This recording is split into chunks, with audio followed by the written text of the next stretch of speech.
Gianluigi Antonelli, A Dark Mafia Romance. Brutal Attachments, Book 2. By ZZ Brulon. Copyright 2023 LFD Romance Books, all rights reserved.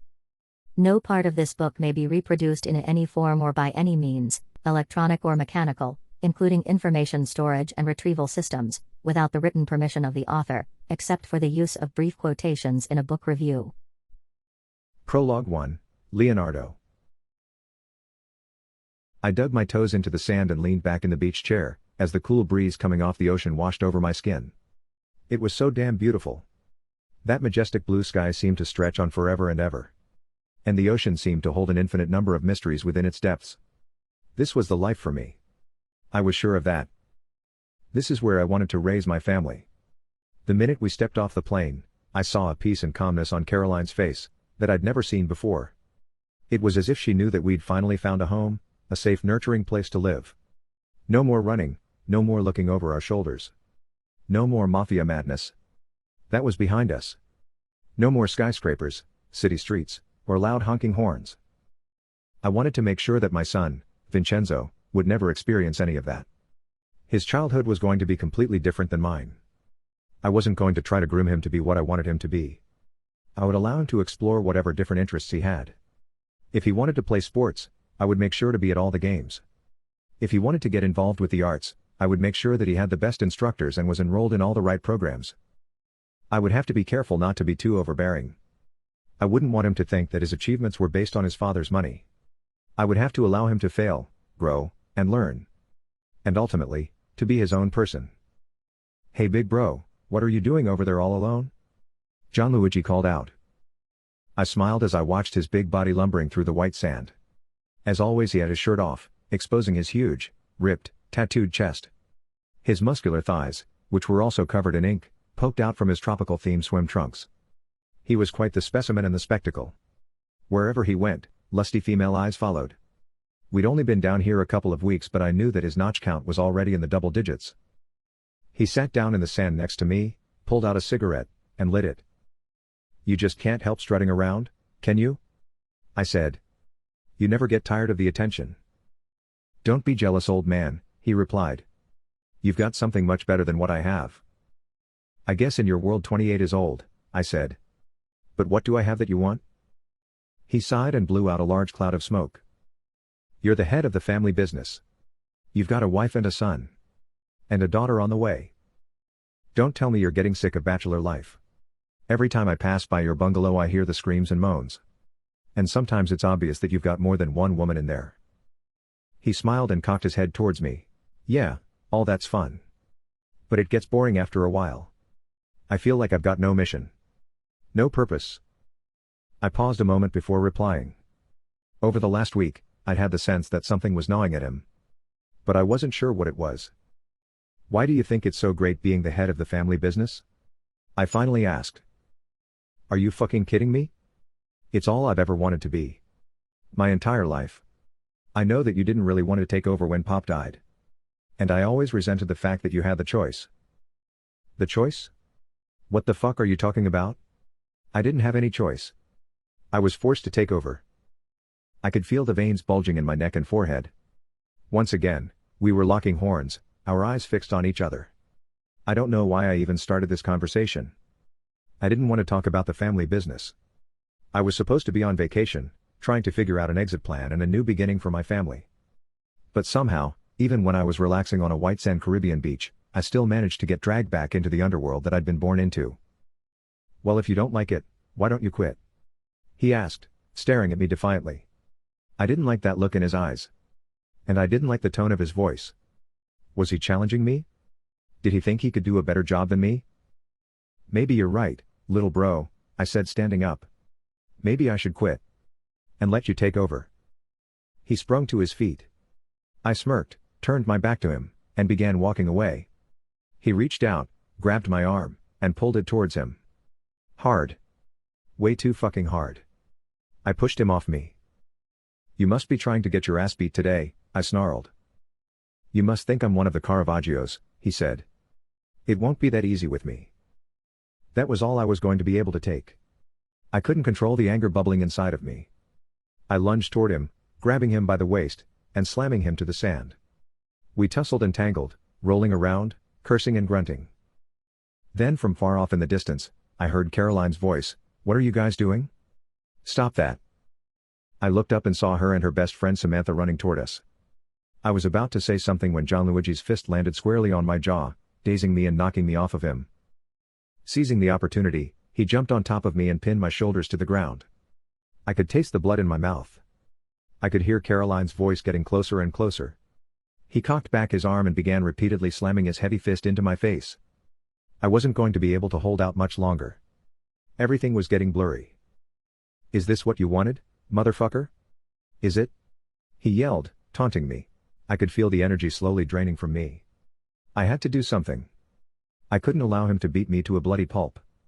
Just as he was preparing to deliver another blow, the one that might have knocked me out and sent me to the hospital, I mustered up all the strength I had and punched him in the throat.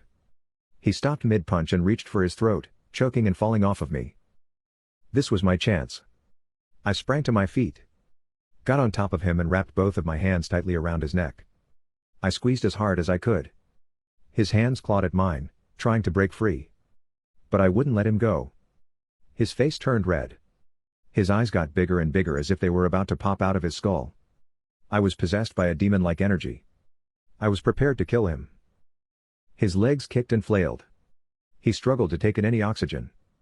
It wasn't going to take much more before I did permanent damage. But I wasn't going to be able to stop. The anger inside of me was too strong. Ever since our parents died, I had done everything to help him. No matter what kind of trouble his violent, sadistic impulses had gotten him into, I'd always been able to get him out. I had always tried to put him in positions of responsibility, so he could show me and anyone else just what he was capable of. And how does he repay me? By disrespecting me. I kept my fingers around his neck. The kicking and flailing of his legs had slowly died down. His fingers were barely clawing at my hands anymore. He was losing his will to fight. Losing his will to live. I wasn't going to let go. I wasn't going to give him another chance. But suddenly, I felt nails digging into my neck. And hands slapping at the back of my head. And a loud voice screeching in my ear. It was Caroline. My eyes moved from her enraged face to the 5-month baby bump that protruded over the sarong. "Let him go!" she screamed. "You're going to kill him." Panting, exhausted, and covered in sweat, I finally took my hands off his neck. He rolled over on his side and began coughing and gasping for air. "What the hell is wrong with you?" Caroline yelled, tears streaming down her face. "That's your fucking younger brother. You're supposed to look out for him. Not kill him." I couldn't respond to anything she was saying. I was off in another world. Dazed and confused. I had no idea what had come over me. Caroline's best friend Samantha was comforting Gianluigi. After he got his breath back, she helped him get to his feet. He didn't say anything to me. Instead, he walked with Samantha in the direction of his bungalow. This wasn't the first time that we had gotten angry with each other and wrestled. It usually didn't take long for us to apologize and make up. But something about this felt different. Very different. Prologue 2, Caroline. I couldn't believe what I'd seen. Leonardo and his younger brother had always gotten along so well. There seemed to be so much genuine love and affection between them. It was something that actually made me a little jealous. Made me wish that I'd had a younger sibling. A younger brother or sister, or even an older brother or sister. Someone to have a special connection with that was unlike anything else in the world. Obviously, Gianluigi wasn't a choir boy. Far from it. The tattoos and the cold, vicious look in his eyes were enough to tell you that. But I had never actually seen him do anything violent. Even though, according to Leonardo, violence was his greatest skill. Everything had been so calm and peaceful for the last couple of weeks down here in the Bahamas. It felt so good to be away from New York City. Nobody knew me down here. The Chamber's name was irrelevant on this island. I loved taking Vincenzo's almost 2-year-old body into my arms and walking into the ocean as his soon-to-be sister's legs kicked in my stomach. During the first pregnancy, I had made it clear to Leonardo that I didn't want to raise a family in Manhattan. We had to go somewhere else. We had to start over. It was the only way. He had agreed with me. He wanted to leave. Wanted to start over. Yet he also tried to temper my expectations, letting me know that it wasn't going to be as easy as just hopping on a plane and leaving. "Why not?" I asked. "Why can't we just hop on a plane and leave?" He sighed and looked away from me, mumbling under his breath. "Just give me some time to handle it. I promise everything's going to work out." I hadn't pushed the issue. I trusted him. He didn't want to raise his first son in this crazy mafia world. He wanted him to have a different life. And of course, he didn't want to end up like his father.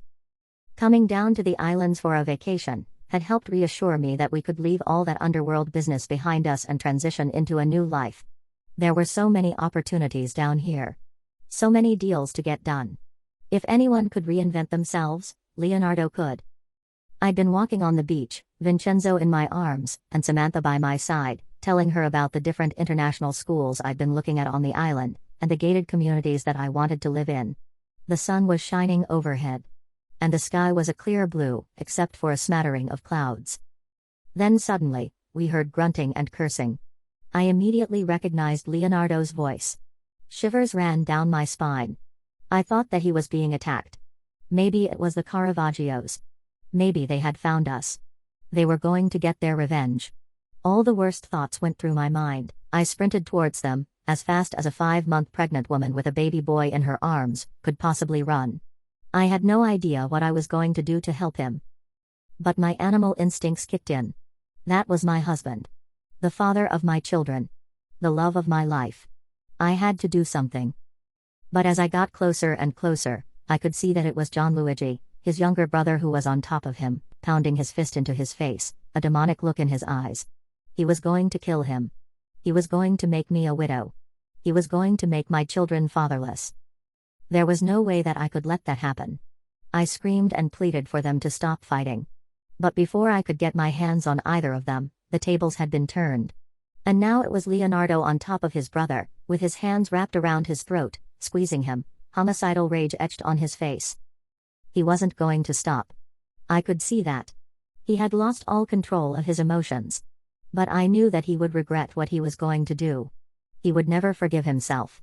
And that's why I scratched and clawed at him, slapping him, imploring him to take his hands off his brother's throat. Prologue 3, Gianluigi. I moved my head from side to side in front of the mirror, looking at the marks that my brother had made on my neck. The look he had in his eyes when he was on top of me was crazy. He was going to kill me. His younger brother. It made me sick just thinking about it. Sure, we had wrestled before. And every other week it seemed like we were getting upset with each other about something. But we were always able to squash those flare-ups pretty quickly. We lived stressful lives. We were constantly surrounded by danger. Death hovered above us at all times. So naturally, we were always on edge. But something about this last fight felt different. I didn't think we were going to be able to apologize and move on, leave it behind us, and focus on the importance of maintaining the family business. This felt like a breaking point. Maybe I shouldn't have told him that I resented the fact that he had the choice of whether or not he wanted to lead the family. Maybe that wasn't fair. He really didn't have a choice. At least from his perspective, he didn't. Up until our parents' death, the only thing that I could think about was when I would get a chance to take a leadership role in the business. Unlike Leonardo, I'd always looked up to our father.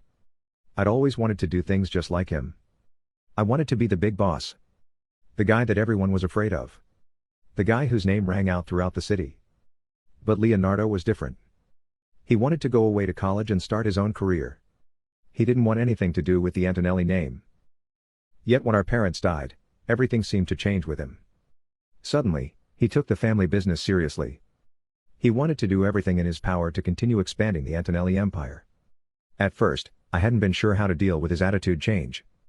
But eventually, I accepted it, telling myself that one day in the not-too-distant future he would eventually hand over the reins to me.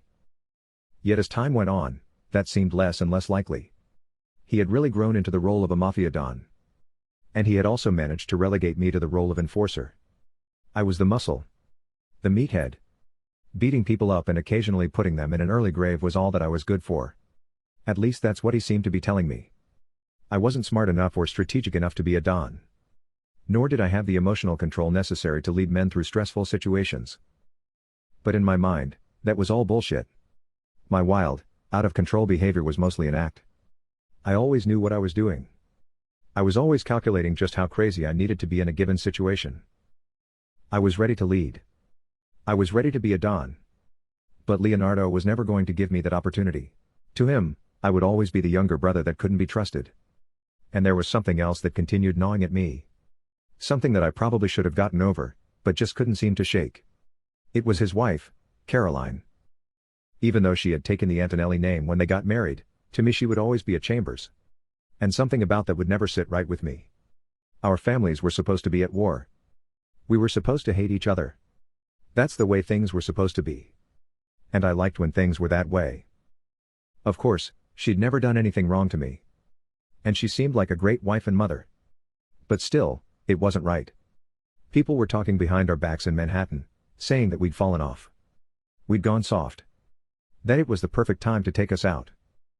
Those sorts of comments infuriated me. They made me want to go on a rampage, slaughtering as many underworld figures as needed to restore our ruthless, cold-blooded reputation. But whenever I told Leonardo about what people were saying about us, he would shrug his shoulders and shake his head with indifference. It didn't bother him. He didn't care. Maybe he was just wiser and more mature than me. Or maybe he really didn't care about the family name anymore. Now that he'd found love. Whatever the case, his attitude didn't sit right with me. There was no way that our father would have tolerated that disrespect. And I wasn't going to tolerate it either. If that meant getting rid of Leonardo, then that's what I would have to do. 1. Gianluigi. I parked on West 33rd Street, right across from Roxanne's, the strip club that I'd taken over a couple of years ago. My brother Leonardo had never liked the idea of me running this type of establishment. He didn't see it as classy enough for the Antonelli name. He wasn't interested in anything outside of real estate. But I saw things differently. I wanted strip clubs, casinos, restaurants, movie theaters, sex clubs, gyms, and as many other things that I could think of. Real estate just wasn't my thing. I needed excitement and adventure. I needed to straddle the line between the criminal world and the square world. And most importantly, I needed to feel like I owned and controlled something. That I was the boss. Ever since my parents died, I'd been working for my brother, taking orders from him and doing all his dirty work. I couldn't say that I hated being the enforcer. That wouldn't have been true. There were definitely parts of the job that I enjoyed, like cracking skulls, seeing the fear in a punk's eyes, and every now and then putting hot lead in somebody and disposing of their corpse. Yeah, that kind of stuff got me off. It made me hard and tingly all over. But I wanted something more for my life. I was sick of being second fiddle to Leonardo Antonelli. I was sick of being the little brother. The meathead. The muscle. There was so much more that I was destined for. But I was going to have to seize that destiny by the throat and strangle it until it gave me what I wanted. That was my only option. Staying in the background, being humble, waiting for my brother to hand me the reins, just wasn't going to cut it. Thankfully, he was still in the Bahamas with his wife Caroline, who was expecting their second child any day now. I had spent a couple of weeks down there with them. It had been a really fun and relaxing time. Just what we all needed after the drama with the Caravaggios. Every night I had a new woman, sometimes more than one, in my bungalow. I reached down and squeezed my crotch. I wouldn't have minded having one of those women on my lap right now, reaching into my boxers, grabbing my rock hard. No, this wasn't the time to think about things like that. I had to focus. These next few months were going to be the most important time in my life. I wasn't sure how I was going to do it. And I wasn't sure who I was going to do it with. But I was going to break off from the family business and start my own Mafia empire. Yes, I was going to become a Don. No matter how much blood had to be shed. Or how many bridges had to be burned. Maybe I was being impatient and foolish. Maybe I was rushing into a role that I wasn't prepared for. When you were the Don, everything started and ended with you. You had to take the credit and the blame. There was no ducking responsibility or accountability. Having that much weight on my shoulders both scared and excited me. Up to this point, I'd only had to do side jobs. If I made a bit of a mess or didn't quite get things right, it wasn't too hard to clean up those mistakes. But the stakes would be much higher, once I was in charge. So much stress and tension bubbled inside of me. I felt like my head was going to explode.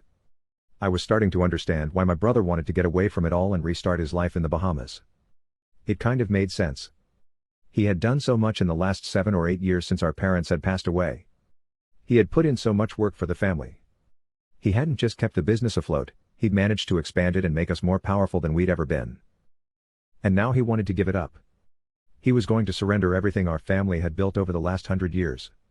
He had chosen his love for the Chambers girl over his duty to his family name. Sure, Caroline was a nice girl.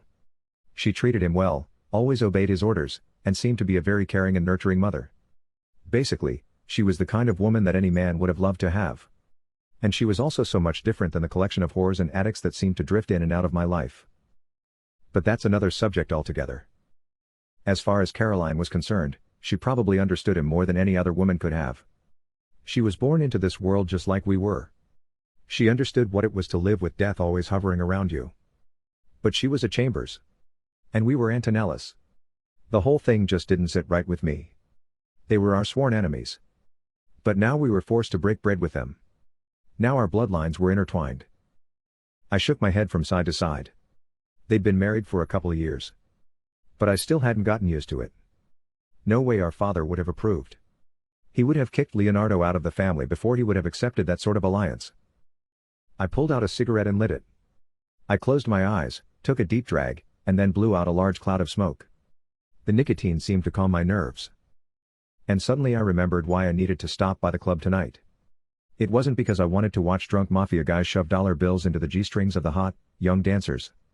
And it wasn't because I wanted to take a girl up to my office, bend her over my desk, and listen to her scream for me to pound her harder and deeper. Even though that was usually always a lot of fun. No, today's visit was strictly about business. According to my accountant, my manager had been skimming money off the top. It started about 6 months ago. A few hundred here and there. Then a few thousand. And now tens of thousands of dollars were going missing each month. I blamed myself. I really should have been on top of this. Should have had one of my goons, Frankie, Johnny, or Tommy, keeping a foot on the neck of that fat greaseball. But it was no big deal. I was going to make an example of him tonight in front of everybody. I was about to light another cigarette when I heard a commotion across the street. My huge, tatted-up Serbian bouncer was pushing two drunk guys out of the club. I smiled as he knocked both of them to the ground. They crawled away from him, then struggled to get back on their feet. They were both dressed in sloppy, wrinkled suits. Mid-30s probably. I didn't recognize them. And why would I? It's not like I spent much time in the place anyway. The idea of spending a whole evening gawking at women and giving them money always seemed so strange to me. Strange and pathetic. Yeah, I couldn't help feeling a certain contempt and disdain for my high-earning patrons, all of whom were connected to one Mafia family or another. But as long as they kept paying, I would ensure they always had a wide selection of women to choose from. I turned my attention back across the street. Luca, my two-time felon bouncer, had gone back inside the club. It hadn't taken him long to clean up that mess. I doubted those two would be coming back anytime soon. The next time they tried to step foot in the place, Luca would be quick to grab them by the back of the neck and toss them out into the street. There weren't a ton of rules in the club. But we did have one ironclad rule that we always stuck to. If you ever got kicked out, you would never be let back in. No exceptions. Just as I was about to get out of the car, I noticed the same two guys coming back up the block. Did they want to get their asses kicked again? Were they fucking crazy? When I thought the situation couldn't be any stranger, I saw them both reach into their pants. I could have sworn that they both had guns in their hands. I reached into the glove compartment and pulled out my Glock. I jammed the clip in it and hopped out of the car. I needed to get across the street as fast as possible. Cars sped back and forth in front of me. Before I could cross, I saw the two men re-enter the club. My blood boiled. My heart raced. Finally, the traffic stopped. I raced towards the front door. Bang. Bang. Bang. Several shots rang out. The firing was coming from inside the club. I should have called for backup. I needed more firepower, but there wasn't any time for that. I had to get in there and fill those two bastards while hot lead. It was chaos inside the club. People were running in every direction, knocking tables over, trampling on bodies that lay on the floor. I could hear bottles, glasses, and plates breaking. A few big titty dancers, wearing nothing but G-strings, ran around screaming hysterically. I had my gun cocked. I was ready to fire. Where were those two drunken assholes? And where was Luca?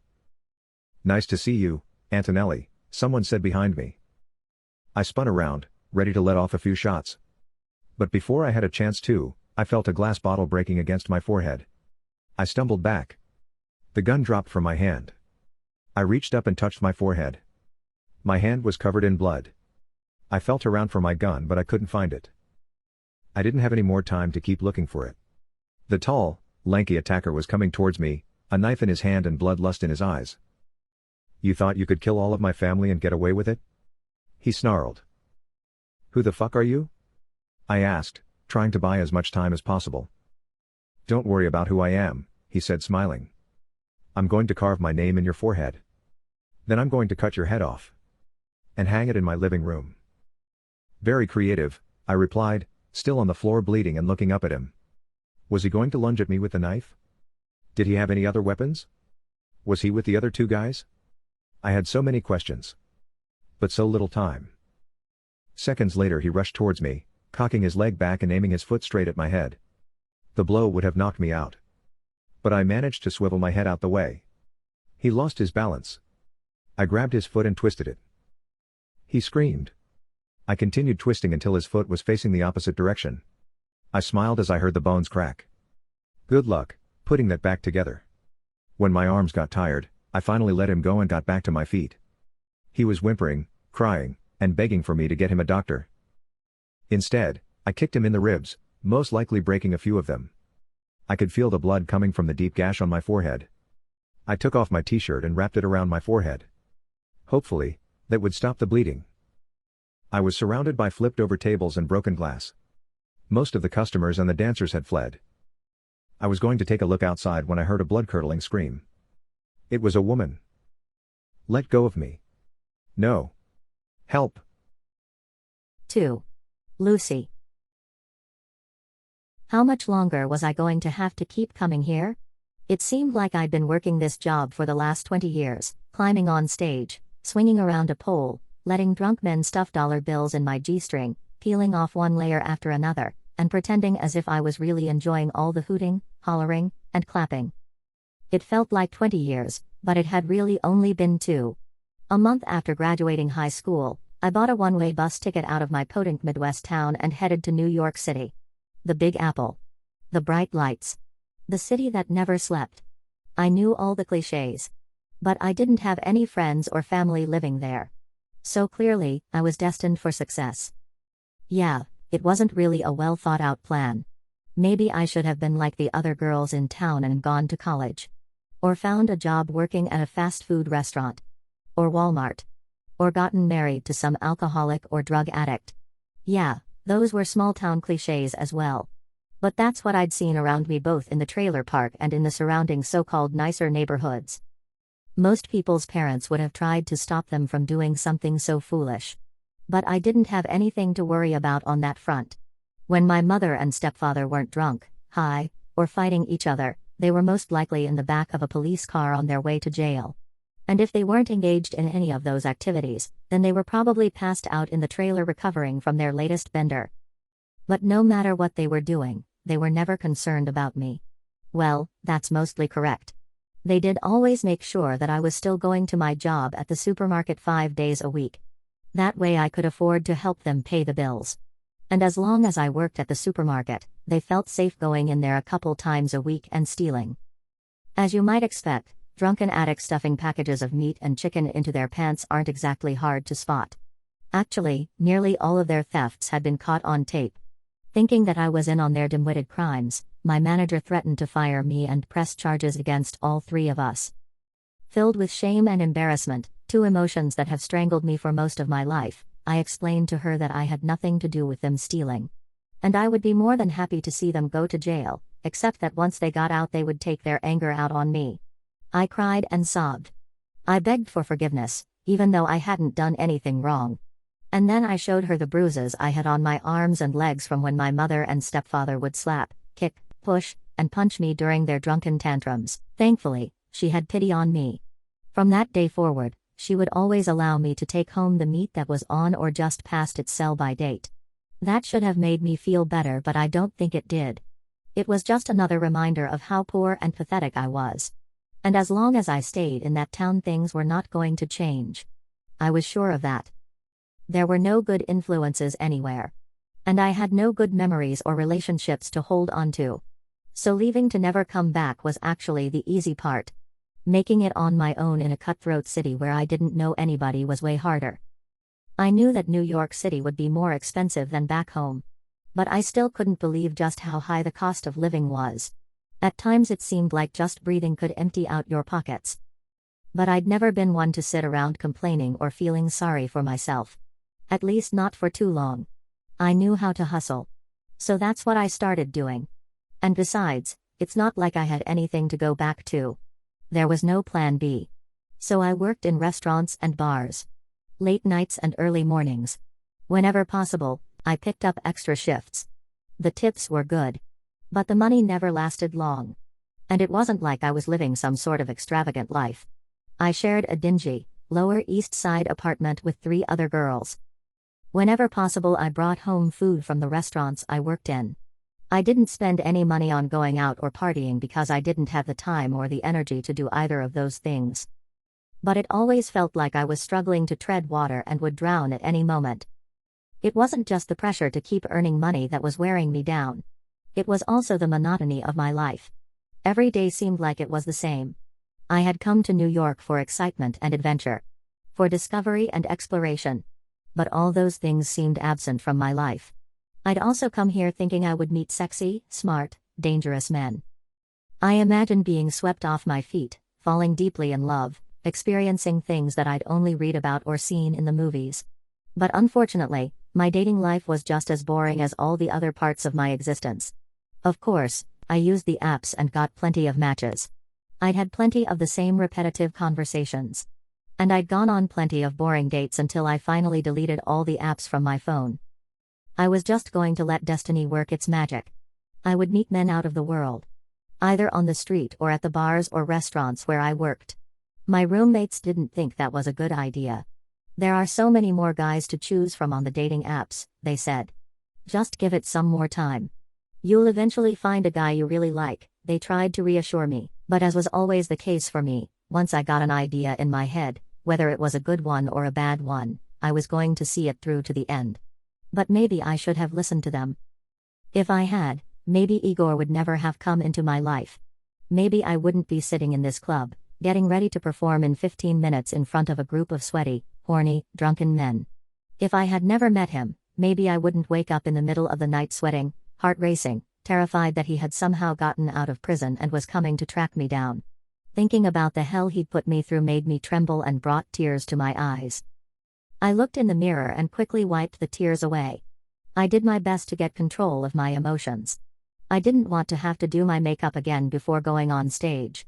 I had to cover my mouth to keep from bursting out laughing and sobbing at the same time. I couldn't help laughing as I looked at my ridiculous cop outfit. "Officer Lucy, please report to the stage," the DJ would say any minute now. And then he would continue, "Gentlemen, please give a proper welcome to one of New York's finest. She's not here to protect and serve. But she will pat you down and frisk you up, if you'd like her to." First I would take my hat off, revealing the long brown hair that fell down to my ass. And then I would unbutton my shirt, revealing my black lace bra and perky tits.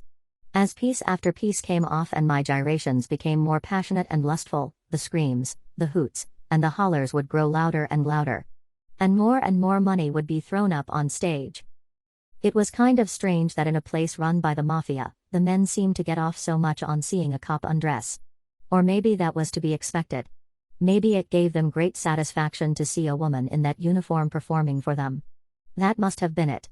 They spent so much of their lives worrying about the cops kicking in their doors, cuffing them up, and throwing them in a cell. This must have been some kind of stress relief for them. A fantasy that they got to play out in this club where only made men were allowed. Roxanne's was a private club. Mafia men only. It was the kind of place where a young girl like me could make $10,000 on a good night. That was more than I could make in a few months of bartending or waitressing. I should have been happy. I had more money than I'd ever dreamed of. But I couldn't leave. Once you started working in a club like this, there was nowhere to go. You were trapped. Or at least that's how I felt. A few other girls worked here. I didn't know how many because we all had separate rooms. And we were forbidden to talk to each other. The few girls that I passed in the hallway didn't even make eye contact with me. When I tried to say hi and start a conversation, they pushed me out of the way and hurried to their rooms. One thing that I have to point out is that you were always told that you could leave at any time. They always made sure to remind you that you weren't forced to work there. And you were under no obligation to do what they wanted. But every time I heard those words from the club manager, shivers went through my body. There was something so evil and menacing in those words, as if they were daring you to go in search of your freedom. From time to time, I overheard some of the guys talking about girls who had tried to leave. I was never able to listen in on an entire conversation. But from what I had picked up, things had not gone well for those girls. And by that, I mean that no one ever heard from them again. I looked at the clock. 5 more minutes until it was my turn to get on stage. I sighed heavily and wiped away a few more tears. As much as I hated this place, hated the sweaty, drunken patrons, I loved the fast money. And once I got up on stage, I would drift off into a world of my own, as if I wasn't really there at all. As if I was watching somebody else perform from a corner in the room. And before I knew it, it was over. The music had stopped. The men had gone back to their seats.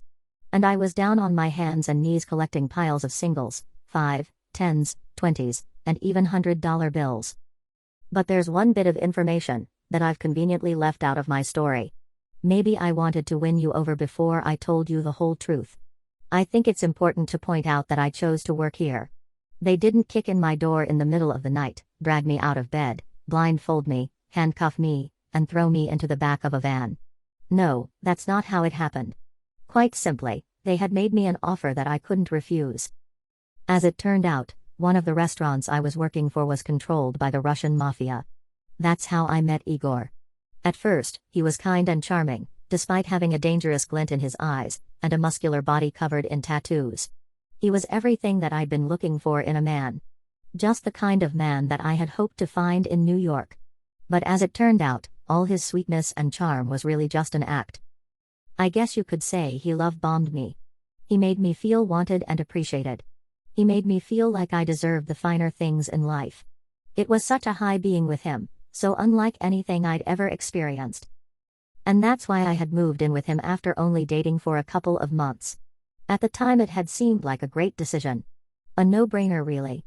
I lived in a crowded, run-down apartment with 4 other girls. At any moment in the winter, the heat could stop working, forcing you to walk around the apartment fully clothed with a jacket, hat, gloves, and scarf.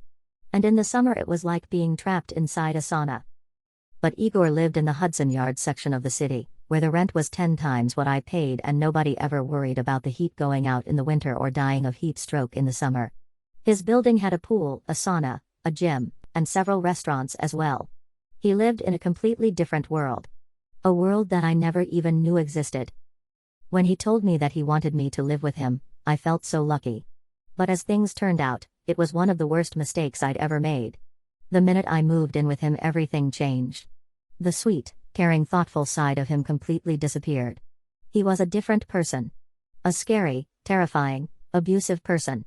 I was no longer his girlfriend. We were no longer a couple that would spend time in bed talking about getting married, having children, and taking exotic vacations. No, all those conversations about our fairy tale future ended. The minute I came under his roof, he treated me as if I was his property. He made me quit all my jobs. He told me that I no longer needed to work. He would pay for everything. And if I wanted a bank account, he was more than willing to give me one. I pushed back against that at first. Something about it didn't sound quite right. So far, my life experiences had taught me that a woman needed to have her own things. That relying on a man could be incredibly dangerous. That was my gut instinct. I should have trusted it. But I didn't. Somehow I managed to convince myself that letting him control every aspect of my life would all work out for the best. He's only doing it to help me, I foolishly told myself. He's only doing it out of love. It didn't take long for me to find out that that wasn't the case. After a couple weeks of living together, he stopped letting me leave the apartment. He told me that it was too dangerous to walk the streets alone. "What do you mean?" I asked. "I don't have any enemies. Why would anyone try to hurt me?" He snickered and mumbled something under his breath. "Because I have many enemies. And they all want to hurt me. Is that so hard for you to understand, you dumb bitch?" My face turned red. Tears welled up in my eyes. No man had ever talked to me like that. And it wasn't just his words that hurt me. It was also the look in his eyes. It was cold and evil. It reminded me of the way both my mother and stepfather would look at me just before they were about to start beating me. From that day on, I knew that I had to get out of there. I was terrified of what he would do to me. He knew that I didn't have any family or friends checking up on me. No one would notice if I happened to go missing permanently. He told me that if I ever tried to run away, he would make me feel a pain that I couldn't even imagine. I believed him. He did keep his promise to provide me with a bank account. But that just turned out to be another way for him to control me. Anytime I made a purchase, even if it was just ordering food, he would get an alert. And he would immediately send me a message questioning why I was spending his money. It didn't take long before I felt like I was going crazy. Every now and then I would go out onto the apartment balcony, 16 stories above the ground, and wonder if jumping off and plunging to my death might actually be the best option for me. How many nights would I be able to tolerate him coming home drunk and putting his hands on me and forcing me to submit? If I called the police, he would probably kill me. And there wasn't much the police would be able to do anyway. So many of them were working hand in hand with the Russian Mafia. I was a desperate, caged animal. I'd left the purgatory of my previous situation. And I'd run straight through the flaming gates of hell. 3. Gianluigi. Help me. Please. Adrenaline surged through my veins. I kept running towards the sound of the desperate woman's voice. I had my gun cocked, clip fully loaded, and ready to let off as many shots as necessary. I turned down a hallway. The voice got louder. I was getting closer. No. Please. No. The cries were coming from one of the stripper dressing rooms. The door was open. I was about 15 feet away. I slowed down and pressed my back against the wall. Then I tiptoed towards the open doorway. Stop squirming around, you dumb bitch. You know you want it, a man yelled. Even though I hadn't visited the club that much over the last couple of years, I instantly recognized that voice. It was my fat, greasy manager, Ricardo. The one who couldn't keep his chubby fingers off my money. The one who kept skimming more and more off the top, assuming that I was too busy to catch on to what he was doing. Well, he'd been right on that front. I definitely hadn't been paying enough attention. But that was about to change. I stepped into the open doorway. The first thing I saw was Ricardo's fat, hairy, sweaty back. He had his shirt off and his pants were pushed down to his ankles. He looked disgusting. And completely ridiculous. If the situation wasn't so serious, I probably would have burst out laughing. But there was no time for that. Because laying on the floor, her eyes wide with fear, her pale flesh completely naked, was a young girl with long brown hair. I noticed right away that she didn't have any tattoos on her alabaster flesh. She looked beautiful without them. A young girl's skin that hadn't yet been touched by ink was a rare sight these days. It was something that I definitely preferred. Even though that might sound ridiculous coming from a guy who was tatted from head to toe. I'm not sure how long I stood there transfixed by her beauty. But eventually, I snapped back to the present moment when her eyes fixed on mine. I saw pain, fear, vulnerability, and fragile beauty. There was something hurt and broken in them. It felt like destiny had brought me here. I wanted this woman in my life. I didn't even know anything about her, except that she was a stripper at one of my clubs. You sick fucking bastard. I yelled. Ricardo swung around, showing me his huge belly and his limp, pathetic excuse for a cock. I delivered a powerful kick straight to his chest and sent him flying across the room. He bounced against a wall and then fell forward on his face. He rolled on his back and then brought his hand up to the spot that had received the blow. I stepped over the naked, shivering woman, trying not to let my eyes wander up and down her beautiful body. There was no need to spend time ogling her. Her body would be mine. It was just a matter of time. But at that moment there were more important things to attend to. I wanted her to see just how brutal I could be when I unleashed my wrath on someone. I wanted her to see that I was someone who could be counted on for protection. Ricardo's chest heaved up and down. It was such a pathetic sight. He looked like a beached whale that was on the verge of exploding. I stood over him shaking my head. His eyes grew wide with terror. He knew that he had fucked up big time.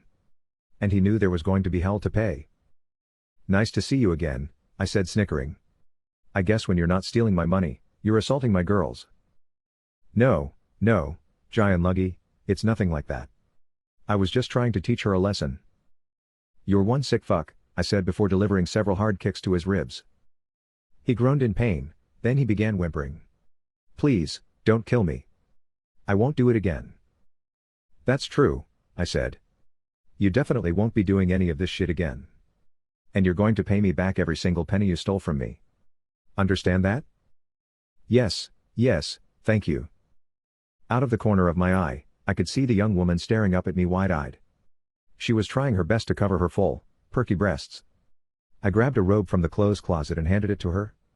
I expected her to say thank you. Or at least give me some sort of acknowledgement. But she didn't do either. She simply slipped into the robe, stood up, and backed away from me into a corner. She seemed terrified. I couldn't blame her for that. But a little bit of appreciation for saving her would have been nice. Maybe she had a harder shell around her than I thought. I heard loud footsteps coming down the hallway. I froze. Who the hell could be rushing towards me like that? Boss, where are you? Is everything okay? A voice screamed. I smiled and put my gun down.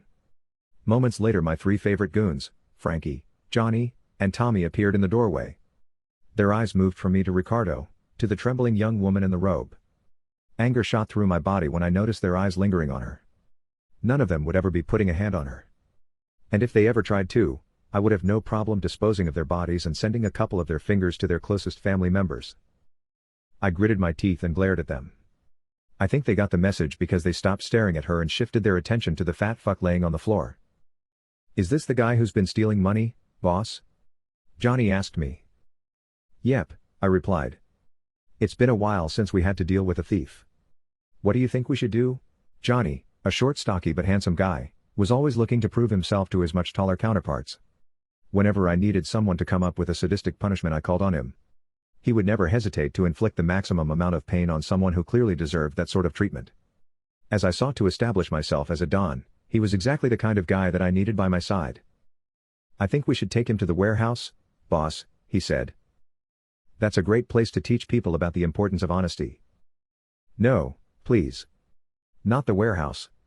I don't want to go there. Nobody ever comes back from there. I swear I'll give you the money. I'll pay back every penny. I smirked and shook my head. And let's say you do pay back the money, I said. What should be the punishment for the way you were treating that girl? I don't like guys who get violent with women. But she's nothing but a whore, he said. She used to belong to the Russians. But that didn't go so well for her. So she came over here for protection. I clenched my fist. My jaw tightened. Ricardo continued, we can do whatever we want to her. Without our protection, she'll be picked up in no time by the Bratva. Is that right? I asked, taking slow menacing steps towards him, my body filling with homicidal rage. Yes, that's how it is. And besides, like I said, she's nothing but a whore. And from what I hear she likes it rough. So I was. Before he could finish speaking, I delivered a kick directly into his teeth. Blood flew from his mouth. He howled in pain. My men rushed into the room and began savagely beating him until his entire face was covered in blood and his eyes had rolled into the back of his head. He was still alive. But he wouldn't be for much longer. 10 minutes later, after beating him into a bloody pulp, my goons dragged him out of the club and threw him in the back of their SUV. Finally, I was alone with the girl I had rescued. I couldn't wait to hear her words of gratitude and appreciation. I couldn't wait until she fell into my arms, telling me how she never wanted to leave my side and would do anything that I asked of her. Unfortunately, she didn't do anything of those things. Wearing nothing but the robe I'd gotten for her, she kept her arms crossed against her chest, staring at me defiantly as if I was the one who had tried to violate her. What the hell was wrong with this girl? You can thank me any moment now, I said, smirking at her. She rolled her eyes and looked away from me. I don't even know who you are. And I don't really care. I'm the owner of this club. My name is Gianluigi Antonelli. Fascinating, she said sarcastically. Is this the only way you can make money? Taking advantage of vulnerable women? My mouth opened in shock. I couldn't believe that she was talking to me like this. Who the hell did she think she was? If you don't like working here, then why don't you quit? I said, anger beginning to build up inside of me. It's not that easy, she said, biting her lip. What do you mean? Just stop showing up. Find a job in an office. Go work in a restaurant. Or a bar. This city is full of jobs. She sighed and wiped a tear from her eye. Suddenly, I felt bad for her. It hadn't been my intention to upset her. That being said, I definitely didn't like her attitude. "I already did those jobs," she said. "They were horrible. Listen, sweetie, I don't have all day to go back and forth with you. If there's some way that I can help you, then let me know." "He's going to kill me," she blurted out. "He gets out of jail in a few weeks. Maybe even sooner. And the first thing he's going to do is come looking for me. And when he finds me..." Her words cut off and she buried her face in her hands. I cursed under my breath. What the hell was I getting myself involved in? She was a hot piece of ass. There was no doubt about that. And I was looking forward to putting my hands all over. In particular, there was something in her eyes that I really liked. But that being said, I didn't think she was going to hit me with all this heavy shit so early. I still didn't even know her name. "I'm sorry," she said, sniffling and wiping her eyes. "I know how you guys are. You don't care about anything but yourselves. And your family business? I shouldn't be telling you my problems. They have nothing to do with you." "You guys?" I said, almost offended. "You don't know shit about me." "I know enough," she said. "What does that mean?" "It means that you remind me of my crazy ex," she replied. "The one that's going to kill me when he gets out of prison." I laughed and shook my head. "Don't worry. I wouldn't risk my freedom for a girl like you." "And what kind of girl am I?" "Honestly, I'm not quite sure yet. But I'll figure it out soon enough." A tense silence hung in the air as we stared at each other.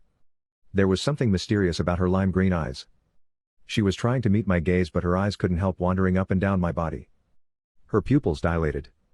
I would have loved to open her robe and put my hand in between her thighs. I would have bet any amount of money that her sweet, young pussy was wet and tingling with desire. "I feel like we've spent so much time together," I said. "But I still don't know your..." "Lucy," she said. "Lucy O'Neill." 4. Lucy. I'd known this guy for less than 10 minutes. And I already couldn't stand him. First off, he was huge. I couldn't see exactly what his body looked like because of the suit that he was wearing. But I had a really strong feeling that he was ripped with muscles all over. The ink on his neck and hands gave me the distinct impression that he was probably covered in tattoos. He had a cold, murderous look in his eyes. And then there was the cocky, arrogant smirk. He was everything that I wanted to get away from. The type of man who would bring nothing but drama and misery to my life. But for some reason, my eyes kept roving up and down his body. For some reason, I could feel a tingling between my legs. This couldn't be happening. I wasn't going to fall for a guy like this. Not again. "I don't know if you have anywhere to go," he said. "But I certainly do." Before the chaos started, I was hoping to go up on stage and make some money. He licked his lips. Lust filled his eyes. He looked me up and down.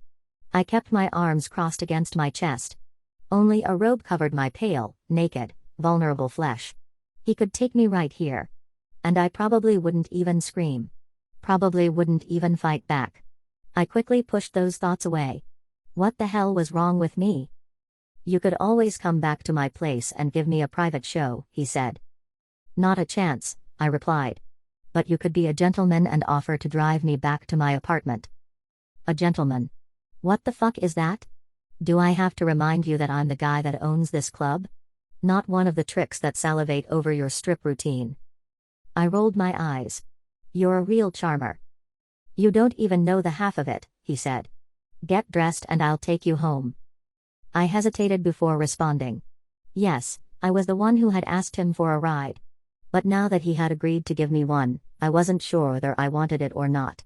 If he owned this club, then that meant that he was a made man, a mafia man. Outside of the club, I never wanted to be alone with guys like that. Not after my previous experiences. I'd learned my lesson.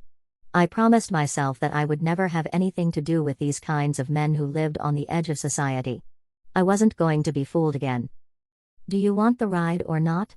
he asked. "Sure, I guess that's the least that you can do for me." "Oh, sweetie, there's plenty more that I can do for you," he said with that stupid, but also incredibly sexy smirk reappearing on his lips. Once again, I rolled my eyes. "I'm just teasing," he said. "You're not my type anyway." My mouth gaped open. I had a strong urge to slap him, or to slam my knee right into his groin and watch him scream in pain. Anything to let him know that I wasn't some pushover that he could talk to any way he wanted. Maybe that's what he was used to. Women falling all over themselves for him, getting on their knees, willing to do whatever he asked for. Maybe those were the type of girls that he liked. If that was the case, then he definitely wasn't going to like me. I wasn't going to put up with any of his shit. And what's your type? I finally asked against my better judgment. What difference was it to me? I had no interest in this guy. I would never let him put his tattooed hands on me. I would never let him wrap his powerful arms around me or push his tongue into my mouth, as his hands spread my legs and my pussy tingled and dripped with pleasure. No, that was never going to happen. So why did I care what type of women he was interested in? I didn't really care. This was just a really awkward situation and I was just trying to make conversation. A little bit of small talk. Yes, that's all it was. I couldn't help feeling insecure as he appraised my body, eyeing me from head to toe, even though there wasn't much he could see because of the robe that covered my nude flesh. I wondered if he had ever seen me perform. Had he already seen me naked? My face flushed red. Up until that moment, I'd never felt ashamed about the work I did. It paid the bills. And it also allowed me to put plenty of money away on the side. For all the talk about sex work being demeaning and all that, I felt much more appreciated in this job than I'd ever felt working in a bar or restaurant. Throughout my life, men had never really done anything good for me. If they weren't trying to abuse me with their fists, they were trying to do it with their words. If they weren't trying to control how I spent my money, they were trying to control where I went or who I spent my time with.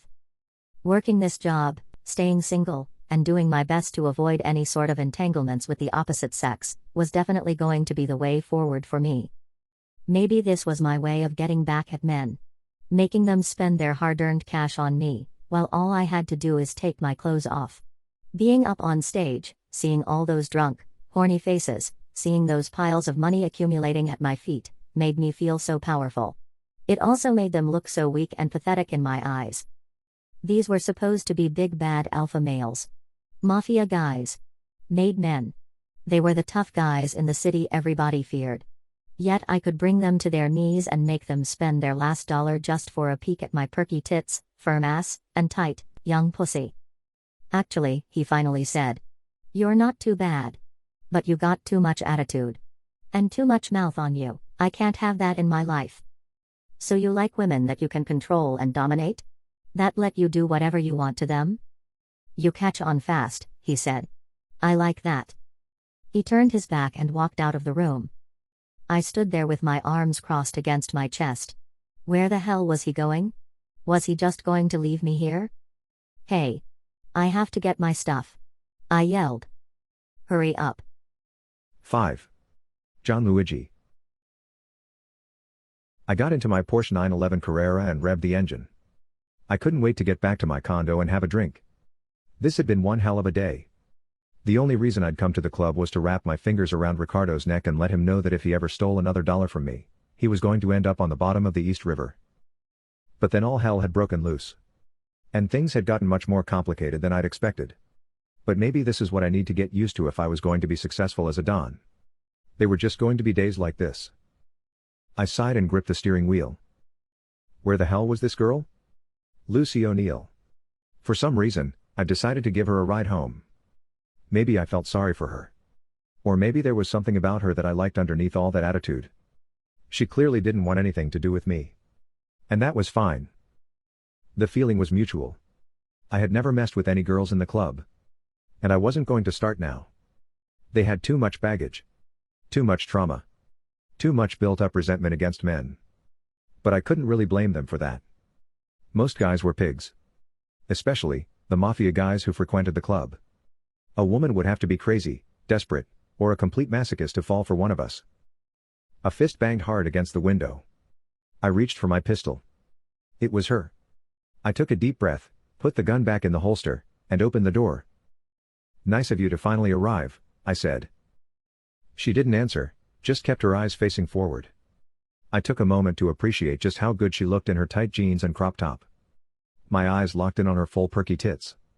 I felt my cock jump in my pants. A smile crept up on her lips. I looked away, disgusted with myself. I'd given her exactly what she wanted. She probably knew that my cock was throbbing, filled with desire, ready to plunge right between her soft pink lips. Probably knew that despite all the attitude and bitchiness that she gave me, I wouldn't have hesitated to fuck her. And I'm sure she would have enjoyed every moment of it. And I would have as well, every moan, groan, scream, gasp, and orgasmic shiver. What the hell was wrong with me? She was my employee. A damn stripper.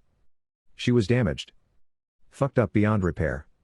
Even at her young age, there was no telling all the shit she'd seen in her life. She was probably the kind of woman who would never be satisfied with just one man. She was probably incapable of love or romance or any of that sweet-sounding shit that I thought I wanted in my life. I needed a good girl. Like my brother had found. What kind of Don would get involved with a stripper?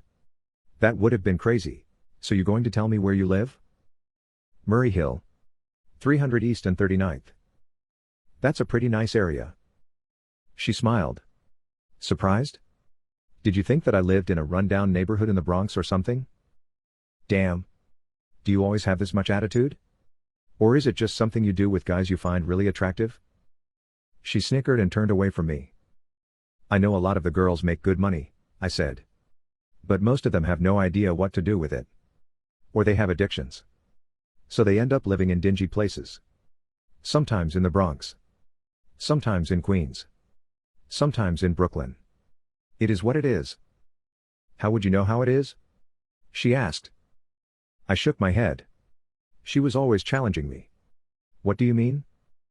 I mean, I've never seen you at the club before. And apparently, Ricardo had been stealing money from you for months and you didn't notice it. So how do you have any idea what goes on in that place? I was going to have to watch myself around this girl. She was street smart, quick on her feet, and she had a sharp tongue.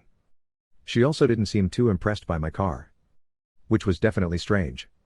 Every girl that got in here went on and on about how nice it was, and they started asking me questions about my other cars, my condo, and the trips I'd taken.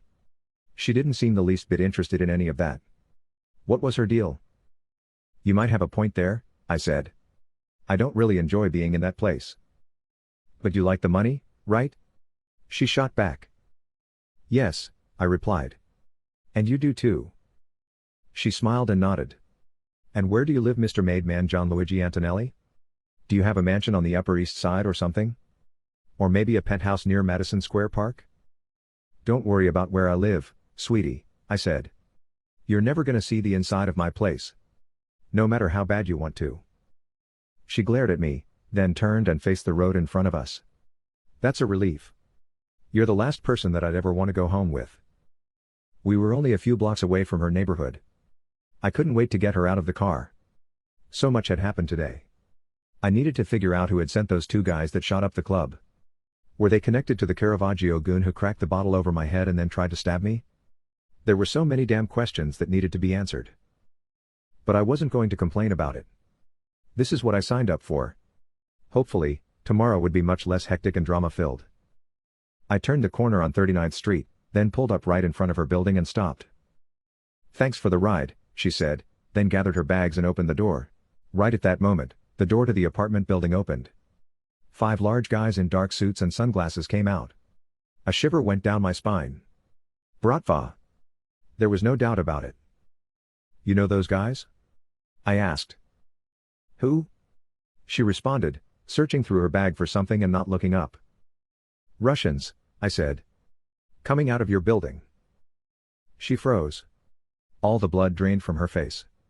Fear filled her eyes. She slowly looked towards the front entrance. One of the men pointed at her. They started yelling. Seconds later, they pulled out guns. Close the fucking door, I said. I slammed my foot on the pedal. Bullets splintered the windows. Shattered glass exploded in our faces. 6. Lucy. Everything had happened so fast. One moment I was gathering my bags and getting out of his car, excited and relieved to be back at my apartment, and looking forward to a relaxing evening, after a crazy day. But in the next moment, just as I was about to close the car door, glass shattered all around me. The sound of gunshots rang in my ears.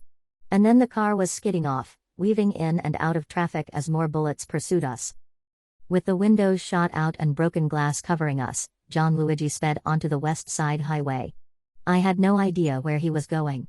And I was too shaken up to ask him. I wasn't sure whether to thank him or to apologize. But I really didn't want to do either of those things. I didn't want him to think that somehow I appreciated him helping me. Even though that was absolutely the truth. Once you gave a guy like this an inch, they were sure to try to take a mile. I needed to stay cool and calm. I needed to act like I'd been in these types of situations before. Even though I never had. "You really must have done something to piss that guy off," he finally said as we raced down the highway. My mouth gaped open. I crossed my arms against my chest. Once again I felt like slapping him. And I was relieved that I hadn't thanked him for getting me out of danger. Most likely, if I was around him there would always be danger.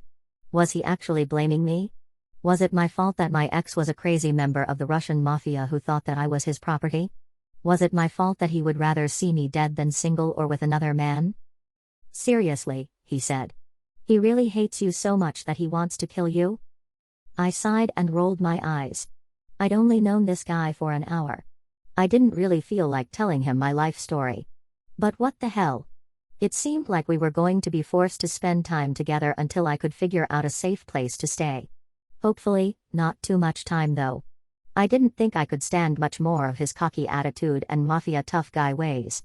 And besides, I was sure that he had plenty of other women to attend to. "Yes, he definitely hates me," I said. "Why?" "Because I refuse to be his caged animal." He didn't respond right away. Instead, he kept his eyes facing forward as he continued speeding along the highway, every few seconds checking in the mirrors, trying to make sure that we weren't being followed. "But you got with a Bratva. You didn't know that they are really jealous and overprotective of their women?" I felt like screaming. Like banging my fists against the dashboard. Yes, it was all my fault. I'd been so stupid and naive. But I would never let that happen again. I was certain of that. "I didn't know that he was a mafia guy when we first got together," I said. "I thought he was just a Russian businessman." Gianluigi smiled and shook his head. "You got to be kidding me," he responded. "You really must come from some small backwater town. You couldn't tell he was a mafia guy?" "Don't worry, these days it's very easy for me to spot one of you. And that's why I try my best to stay as far as possible from you guys." "Well, Ms. Lucy O'Neill, it doesn't seem like you're doing a very good job of staying away from us." "What do you mean?" "I mean you work at a club that's 100% mafia owned. And you've got a crazy stalker ex who's a part of this world as well. It seems like you really like being around guys like me." I wanted to say something. A quick comeback. Something to put him in his place. But nothing came to mind. What he was saying wasn't wrong. It seemed like I was knee-deep in this world. Maybe I really enjoyed all the danger and excitement. Maybe my childhood had messed me up so much that this was the only thing that could get me off. That the only kind of man who could excite me were men who lived on the wrong side of the law. Men who would prefer to see a woman they desired dead instead of in the arms of another man. After the breakup with Igor, I could have left New York, headed out west, and restarted my life. Maybe that would have been the best reaction to finally breaking out of the golden cage that he'd built for me. But for some reason, I stayed in Manhattan. The city had a hold on me. Or maybe it was just the underworld, the seedy side of the city had a hold on me. For all of my life, I tried to do things the right way. I'd tried to be the good girl. The honest girl. The kind, sweet, and caring girl. But it seemed like at every turn, my kindness was mistaken for weakness. It felt like I was constantly being taken advantage of. Whether it was by my mother and stepfather, whether it was by the employers that I worked for in the restaurants and bars, or it was by Igor, or that disgusting strip club manager Ricardo. Everybody felt like they could put their hands on me. Nobody deemed me worthy of respect. Why not become a stripper? I asked myself after finally breaking free of Igor's clutches. Sure, they get disrespected in society, by both men and women. But I'm already dealing with that, I told myself. And I'm making 1/10 of what they make. But I guess it was just my luck, that while I was trying to escape the mafia life, I ended up running right back into its jealous and possessive embrace. I had planned on visiting 5 or 6 clubs, auditioning, and hopefully landing some hours. As it turned out, Roxanne's would be the first and only club that I visited. They hired me immediately and told me that I could start working that night. The offer had seemed too good to be true. The manager hadn't even asked me to audition. He just looked me up and down, licked his lips, and told me I was hired. I'd immediately accepted. I figured there was no point in wasting time and checking out other clubs. I needed money. And I needed it fast. Suddenly, Gianluigi exited the highway. "Where are you taking me?" I asked. "You can just drop me off anywhere up here. I'll find a place to stay." He smiled. "Not a chance. I know I told you that you would never see the inside of my apartment. But I guess I was wrong." "What?" "Yeah, you're staying with me tonight. And for as long as you need to." "Why?" "My past isn't your problem. I don't need your protection. Your past just shot out my fucking car windows. And could have killed me. It's definitely my problem. Just like you're my problem. So you're going to keep me locked up in your apartment? And watch over my every move?" "Like I said before, you catch on fast, Lucy. Because that's exactly what I'm going to do. As long as you're with me, you'll be safe. You might not be happy. But you'll be safe." I gritted my teeth. I hated this guy. I had run away from one overprotective man straight into the arms of another one. This was just my luck. And of course, he was going to tell me that he was doing it all in my best interest. All he wanted to do was help me. I just needed to trust him. He would take care of everything. I'd heard it all before. I wasn't going to go through that again. There was no way. I would play along for a bit. But the whole time I would be figuring out a way to escape his apartment. And I would never go back to that club again. I was getting out of New York. My time here was over.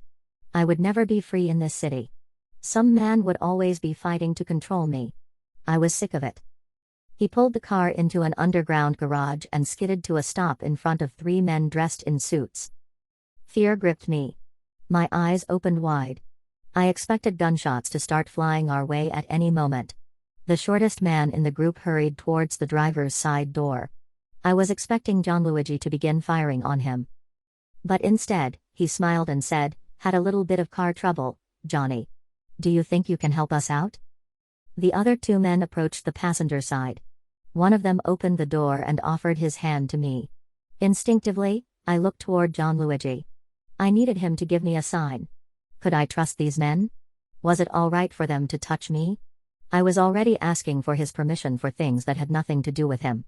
That just showed how much I needed to get out of this world. "Keep your dirty hands off my lady, Tommy," he said. "She's very delicate. I'm the only one that she wants touching her." I rolled my eyes. The last thing I wanted was him touching me. I sat in the car for a few more minutes while Gianluigi spoke to the 3 men. Once or twice I could see them trying to sneak a peek in my direction. I couldn't help wondering what he was telling them about me.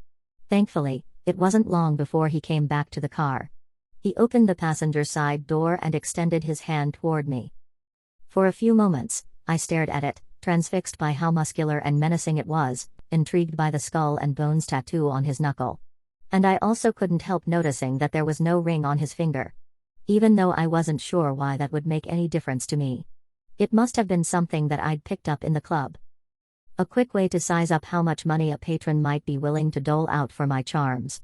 I also couldn't help imagining what it would feel like to have those dangerous hands roving all over my body and taking control of my flesh. Would he be gentle? Or rough and brutish? Or maybe he would vary between the two, giving me just what I needed, pushing me to my edge, then slowly pulling me back. "I almost forgot something," he said, reaching into his back pocket and pulling out a piece of black fabric. "What's that for?" I asked, nervously. There was a wicked gleam in his eyes. I was terrified of what he would say next. "Just close your eyes and trust me," he replied. "But if I can trust you, then why do I need to close my eyes?" "Lucy, you don't have a whole lot of options right now. I want to help you. That's why I'm going to put the blindfold on you. It's in your best interest. There are things in this building that you don't need to see. Understand?" I bit down on my bottom lip, repressing the urge to snap back at him. I needed to play along. I needed him to believe that I was actually thankful for what he was doing for me. That would get him to let his guard down. And then I would have a chance to escape. And once I did finally get away, I promised myself that I would never ever get involved with men like this again. I let him put the blindfold on me. Then I felt his hand taking hold of mine and pulling me towards him. I inhaled his scent. It was masculine and pleasing. A tingling sensation shot through my body. I could feel my panties dampening. What had I gotten myself into? 7. Gianluigi. After a crazy day at the club, I was looking forward to a calm, relaxing evening in my apartment. I was going to drink some whiskey, watch the Yankee game, and make some phone calls. Most importantly, I was going to get to the bottom of who had shot up my club. But for some reason, I tried to do the nice guy thing, the gentlemanly thing, and I'd given a stripper with a big bad attitude a ride to her place. I actually felt sorry for her. Getting assaulted by a disgusting creep like Ricardo must have been a horrifying experience. So I figured the least I could do was give her a ride home. I never would have imagined that she had so many skeletons in her closet. And I never would have expected someone from her past to start shooting at her on sight like that. Holy shit. She'd really gotten tangled up with the Bratva. I would have to get to the bottom of that ASAP. Maybe it was all a lie. Maybe this was part of some elaborate setup and I was the target. And she was the bait. No, that didn't make any sense. So I quickly shook those thoughts away. I'd never had any problems with the Russians. Nobody in my family ever had. But I had a feeling that was about to change. Whoever her ex was, he clearly would rather see her dead than with someone else or alone. And if he was willing to kill her in broad daylight, that meant that he would be back for more. He wouldn't stop until she was 6 feet under. There was no way that I could let that happen. Maybe it was destiny or fate. Or some other shit like that. But I felt like I had to protect her now. If anything happened to her, it would be my fault. Even though she got on my nerves, I couldn't help admitting to myself that there was something I liked about her, even beyond her hot, young, tight body. She was tough and quick-witted. But I could tell there was also something soft, bruised, and vulnerable underneath that hard exterior. She struck me as the small-town type. The kind of girl that came to NYC filled with hopes and dreams, expecting it to be the land of milk and honey. But who quickly learned that it wasn't going to be like that. Not at all. It probably didn't take her long to figure out that this was one of the most difficult places to make it in the world. And somehow she had ended up in the arms of the Russian Mafia. And then on a stage stripping in my club. Despite how much she said she didn't want anything to do with Mafia guys, it was clear that something about us held a strong attraction for her. That was definitely intriguing. When we pulled into the parking garage of my building, I was happy to see my 3 favorite goons waiting for me. While Lucy waited in the car, I gave them the rundown. Told them that things were going to get hot. They would need to keep their weapons on them at all times. And I let them know that they would have to be on high alert for any Russians. "Are we going to war, boss?" Johnny asked me. I hesitated a moment before responding. All 3 of them were looking at me, searching my face for answers. I wasn't really sure what to say. A war? That was the last thing I wanted. Did I really have the necessary resources to go up against the Russians? Probably not. But backing down, even if I was overmatched, just wasn't something I did. Listen, in this line of work we're always at war. Understand? All 3 of them nodded. I continued, but yeah, this Bratva situation might be pretty serious. Apparently, her ex isn't too happy that she's still breathing. And as you can see from the shot-out car windows, he's willing to do just about anything to get rid of her. But why is she our problem? Johnny asked. She's just a STRI. His words were cut short by the death stare that I shot at him. He swallowed hard and lowered his head. I couldn't believe that I was being so protective of her. This certainly wasn't the way that I usually acted when it came to women. Generally, I treated them like pleasurable objects that came in and out of my life. I would never allow them to get too close to me. And I would never spend too much time worrying about them or trying to get to know them. I'm not sure why that was. But it was probably rooted in fear. Fear that they could be taken from me at any moment.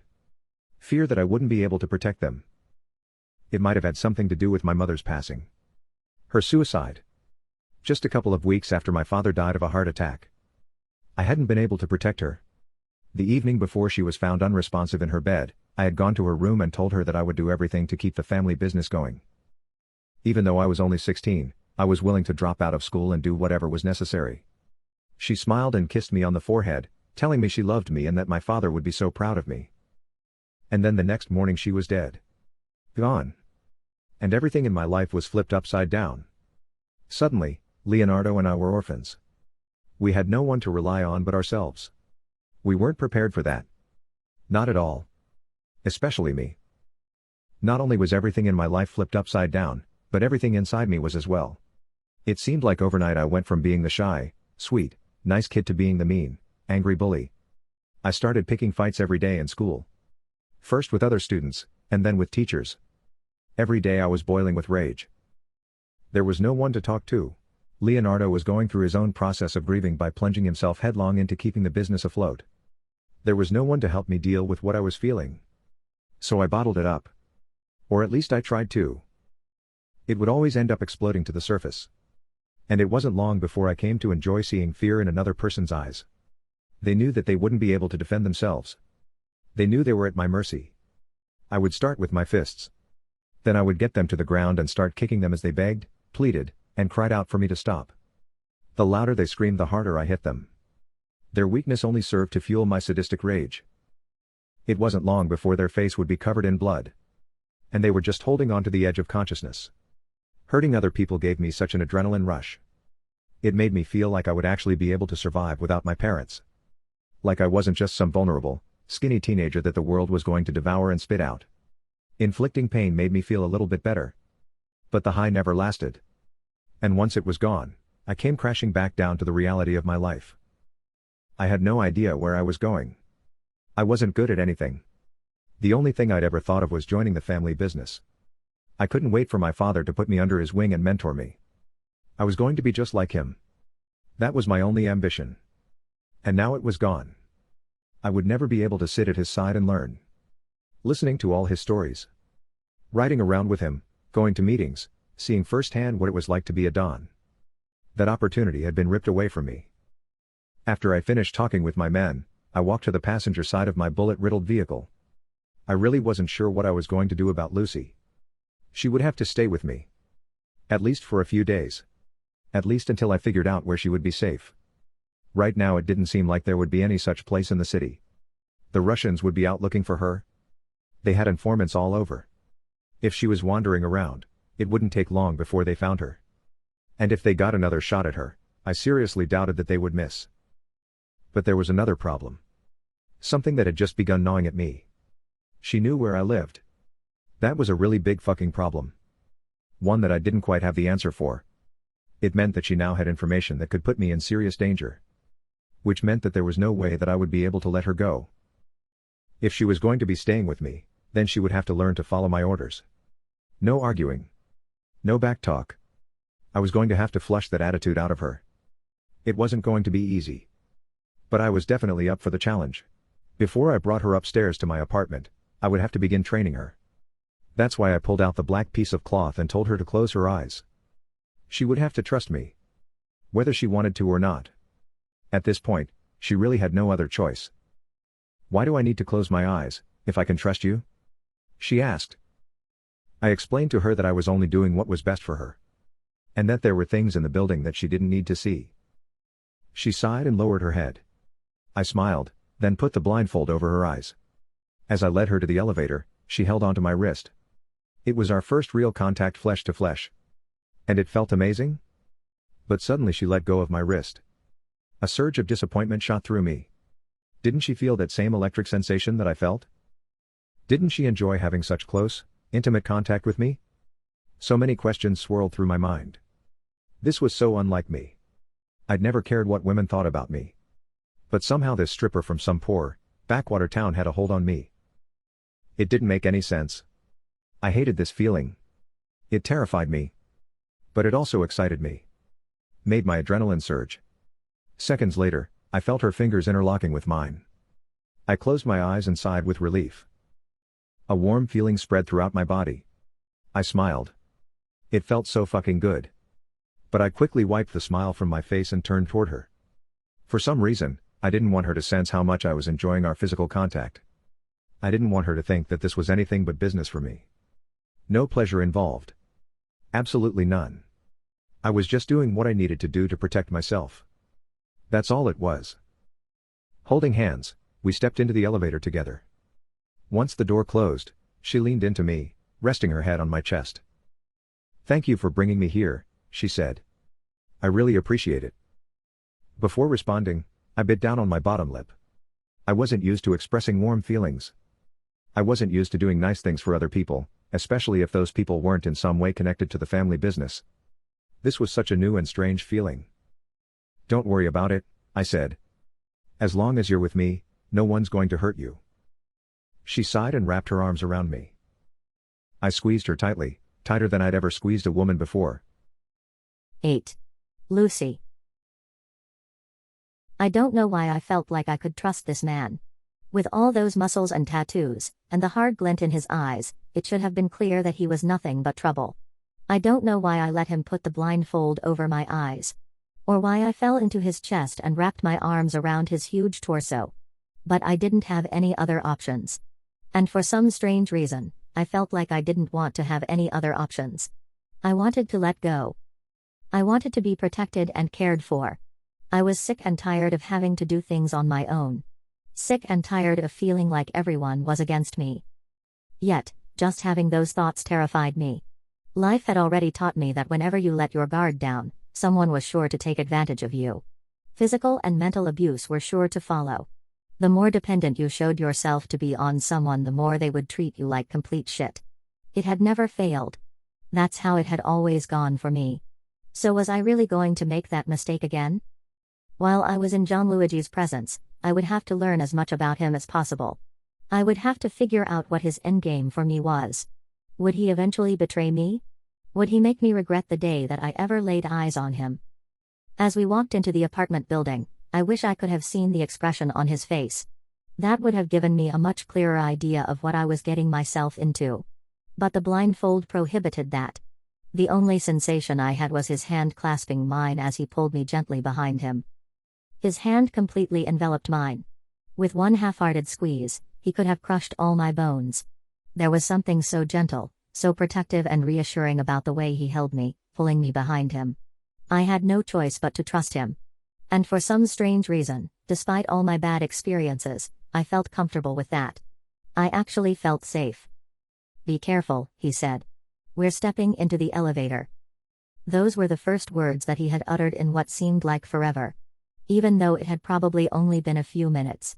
His deep, gruff voice sent shivers throughout my body. I could also feel a tingling sensation between my legs. This was crazy.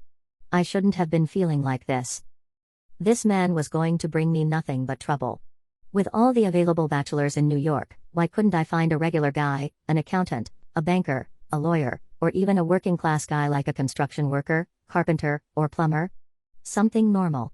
Why couldn't I live a normal freaking life like every other girl? But who was I fooling? When I first came to NYC, I had experienced that normal life of being overworked, underpaid, and constantly stressing about whether I was going to have enough money to pay the rent. Whether I was going to have to go a day or two without eating. I'd tasted that life. And it left me bitter and disappointed, wondering whether or not it would be best for me to leave New York and head out to the West Coast. That disappointment and bitterness is what had drawn me into the dangerous embrace of the Mafia underworld. Their lives seemed so much more interesting and exciting than anything I'd ever experienced. And having come from poverty, I was also attracted, maybe even hypnotized by the fact that they never had money problems. They could live in the most expensive areas, drive the most expensive cars, and dine every day at the most exclusive NYC eateries. How would any girl have been able to resist that? The elevator made a sound and stopped. I held my breath. "We're getting off now," he said, gently squeezing my hand. Moments later, he pulled me into his apartment and shut the door behind me. He let go of my hand and walked away. I wasn't sure what to do. I wanted to speak, but my tongue felt like it was stuck to the roof of my mouth. I held my breath as I heard him lumbering towards me. Suddenly this felt wrong. It felt crazy. What had I gotten myself into? He took the blindfold off of me. I blinked several times, trying to adjust to the light. He was standing in front of me, towering over me. He had a strange look in his eyes, one that I couldn't quite decipher.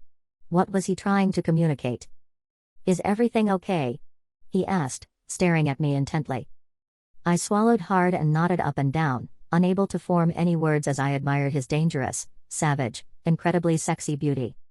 He reached out, grabbed my chin, and squeezed. I winced and shivered. What had I done wrong? Why was he putting his hands on me like this? I was already regretting having trusted him.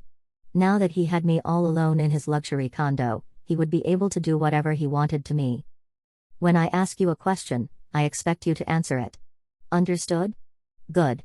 So let me ask you again, is everything okay? My lips trembled. I could feel my blood beginning to boil. There was no way that I was going to let him talk to me like that. I knew this mind game of domination and submission that he was trying to run on me. I was going to have to let him know, in no uncertain terms, that it wasn't going to be that easy with me no matter how much I wanted to reach out and grab that bulge in his pants, no matter how much I wanted to rip off his designer t-shirt and run my fingers over all of his muscles and admire each one of his tattoos. Get your dirty fingers off of me, I said, grabbing his hand and pushing it off my chin.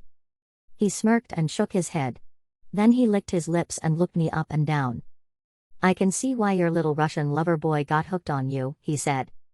I frowned and crossed my arms against my chest. What the hell is that supposed to mean? Once again, his eyes roved up and down my body. It felt like he was undressing me, contemplating what he would do to my pale, naked flesh. Whatever images were flashing through his mind, he seemed to be enjoying them. I wasn't sure how to feel about that. On the one hand, I felt violated, but on the other, I felt flattered and really turned on. It means that you've got a lot of spunk, a lot of fire in you. But you're also an unruly bitch that needs to be tamed. My face flushed red. I knew that I should have been offended. But I wasn't. I could feel my pussy getting wet. I hated knowing that I was turned on by this type of rough treatment. There was no way that a nice, normal, respectable sweet guy would ever be enough for me. I was too damaged. Too broken. Only sick, twisted, sadistic men would be able to make me tingle with fear and excitement. I couldn't stand that feeling. I didn't want to believe that it was true. I had to do something to push back against it. My words were useless. His tongue would always be sharper than mine. So I did the only thing that I could think of. I cocked back my arm and sent my open palm flying towards his face. The force of my slap would let him know that I wasn't the type of woman who would play along with his stupid games. It would let him know that he would have to stay on his toes around me. I couldn't wait to see the look of shock and surprise in his eyes as his ears rang from the force of my surprise attack. But unfortunately, I didn't get to experience any of that joy. Before my hand made contact with his face, he reached out and grabbed my wrist. He squeezed it hard. Ow! I screamed, writhing in pain, fearing that he was going to break my wrist and send me to the emergency room. But he probably wouldn't even take me. He would be content to just watch me suffer. I don't know who the hell you think you're dealing with, he said, letting go of my wrist, but grabbing me by the hips and pulling me tight against him. I gasped as I felt his hard bulge pushing against me. I blushed and lowered my head, unable to maintain eye contact with him. This wasn't the man to test or to challenge. But somehow I couldn't help it. Backing down just wasn't a part of my nature. I knew that he could break me in half. Could beat me into a bloody pulp if he chose to. And there would be no one to help me. I was completely at his mercy. Did you like to slap your little Russian lover boy around? He asked menacingly, his eyes boring a hole through my skull. Did you? I swallowed hard and slowly raised my head. No, I replied. I'm sorry. I wasn't trying to hurt you. Hurt me? That's hilarious, he snickered. Neither you or your crazy ex will ever be able to hurt me. But I'm definitely going to punish you for even having such a thought. What does that mean? I asked. How are you going to punish me? For a few moments, we stared at each other in silence, our bodies tightly pressed up against each other. It means that I don't accept any disrespect from women. Especially women that are relying on me for protection. I'm not relying on you for anything, I said, trying to wriggle away from his grasp. All I wanted was a ride home. I should have known, he said. Of course, you're not that bright. How else would you have ended up being a stripper? This time my reaction was immediate. I slammed my head into his face. He let go of me, grimaced, then reached for his bleeding nose. This was my chance. I had to get away from this man. There was no way that he would ever let me leave this apartment alive. I could see it in his eyes. He was going to toy with me, torture me, and abuse me, and once he was finished having his sadistic fun, he was going to dispose of my body and wipe his hands clean of this whole messy affair. I turned and ran towards the door. I undid the locks as quickly as I could, then turned the door handle. I pulled it open and took one step into the hallway. I was going to get away. I was going to be free. Once I got down to the street, I would flag down a taxi. I would get on the next train or plane out of New York, and I would never come back to this city ever again. I might even leave the country for good. But before I could take that second step and run down the hallway towards freedom, I felt my head being jerked backward as he pulled my hair and dragged me back into the apartment. The door slammed shut. Seconds later, he lifted me to my feet. Then he wrapped his fingers around my neck and tightly squeezed. The look in his eyes was unlike anything I'd ever seen. Not even Igor had ever looked at me with such intense hatred and disgust. "You ungrateful fucking bitch," he said. "I know exactly what you need." 9. Gianluigi. I should never have brought her back to my apartment in the first place. What the hell was I thinking? Since when did I spend time worrying about or trying to save women who had clearly made a string of bad choices in their lives? Once I'd driven out of the hail of bullets, I should have taken her to a bus station, or put her on the first Amtrak train heading out of New York. That would have been the smart and rational thing to do. But for some reason I let my emotions get the best of me. For some reason, I'd felt an obligation to protect her. Leonardo would have been disgusted with me. And because of that, there was no way that I was going to tell him about this. One way or another, I was going to have to get rid of her before he came back into town in the next few weeks. I was going to have to dig up as much info as possible on both her and her crazy Bratva-affiliated ex. Going to war with the Russians was far from an ideal situation. But at this point, it didn't seem like I had much of a choice. They'd shot at my Porsche and had nearly killed me. That wasn't something I was going to be able to ignore and walk away from. Even though that might have been the wisest course of action. "Let me out of here. Let me go," she screamed from the back bedroom. Then she began kicking and banging against the door with her fists. I smiled and shook my head. A drop of blood fell from my nose onto the carpet. The smile disappeared from my face. What the hell had she been thinking? First, she tried to slap me, and then when that didn't work she surprised me with a headbutt. My nose was probably broken. This certainly wasn't the first time that I'd taken a hard shot to the face. I'd been in plenty of street fights and bar brawls. I'd been on the winning end of most of them, but I'd taken some mean punches to the face as well. She was going to pay for what she had done. There was no question about that. I was going to show her some Antonelli-style discipline. Apparently, those Bratva boys hadn't done a very good job of showing her how a woman was supposed to submit in our world. I ripped off my shirt and threw it to the ground. I leaned my head back inside. I couldn't wait to get my hands all over her. I could be as rough as I wanted with her. There was no one to save her. No one to come to her rescue. The only man in the world that cared about her was a psycho Russian gangster. And it seemed like the only thing that he cared about was making sure that she was 6 feet under. So whatever I dished out to her, she was just going to have to take it. She could cry, beg and plead all she wanted. But it would have no effect on me. I was going to treat her like the worthless whore she was. She liked the rough treatment. Both physical and mental. That's why she hung out in our world. She was probably just another dumb country girl who had come to the big city looking for fun and adventure. She'd probably read books or seen shows about falling in love with dangerous men like myself. Silly girl. She must have thought that it was going to be all fun and games. How wrong she was. I reached down and squeezed my throbbing rock-hard cock. It felt like it was about to rip through my pants and begin shooting comb like a fire hose. It had been days since I'd shot a thick load inside a tight, pink-lipped pussy. That was far too long for a sexual beast such as myself. I was going to have to do something about that today. Shock waves of lust and desire spread through my body. Her kicking and banging had subsided. My eyes grew wide with fear. Had she done something to herself? I rushed down the hallway, sweat breaking out on my forehead. There was no telling what such an unstable person was capable of. I didn't give a shit about this girl, but I still would have felt guilty if she did something to harm herself. I opened the door frantically. My eyes darted around the room. She was sitting on the edge of the bed, head slumped between her shoulders. I breathed a deep sigh of relief and wiped the sweat from my brow. I wasn't sure what to say to her. Before bursting into the room, I'd known exactly how I was going to deal with her. I was going to be rough and merciless. I was going to make her scream and cry out in pain, and eventually pleasure. But now I was uncertain. She slowly raised her head and fixed her eyes on me. Instinctively, I took a step back. There was a strength in this young woman that I had never encountered before. Yet, There was also something so delicate and fragile about her as well. Suddenly, I had the urge to rush toward her. To wrap her in my arms and protect her. But maybe it was too late for that. Maybe I had already been too much of an asshole. "What are you waiting for?" she asked. "What do you mean?" I replied. "You're going to beat me, right? Just like my stepfather and mother. Just like my crazy ex that wants me dead and buried. That's the kind of stuff that gets guys like you off. Right? So what are you waiting for? I'm trying my best to protect you.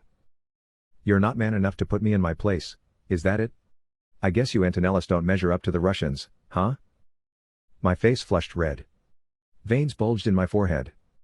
My first instinct was to rush toward her and wrap my hands around her neck. But that's exactly the reaction she wanted. She was testing me, pushing my buttons, trying to manipulate me emotionally. She was trying to show me who was really in charge. I gritted my teeth and did my best to keep control of my emotions. Before I replied, I thought about what she had said about her stepfather and mother beating her. Could that really be true? Or was she just saying it to try to win my sympathy? And her ex had put hands on her as well? Goddamn. No wonder this girl was so fucked up, hardened, and cynical. The people that she trusted most, the people who were supposed to care for her and protect her, had all betrayed her. "So you want to play rough?" I said, keeping my eyes locked on her and slowly moving towards the bed.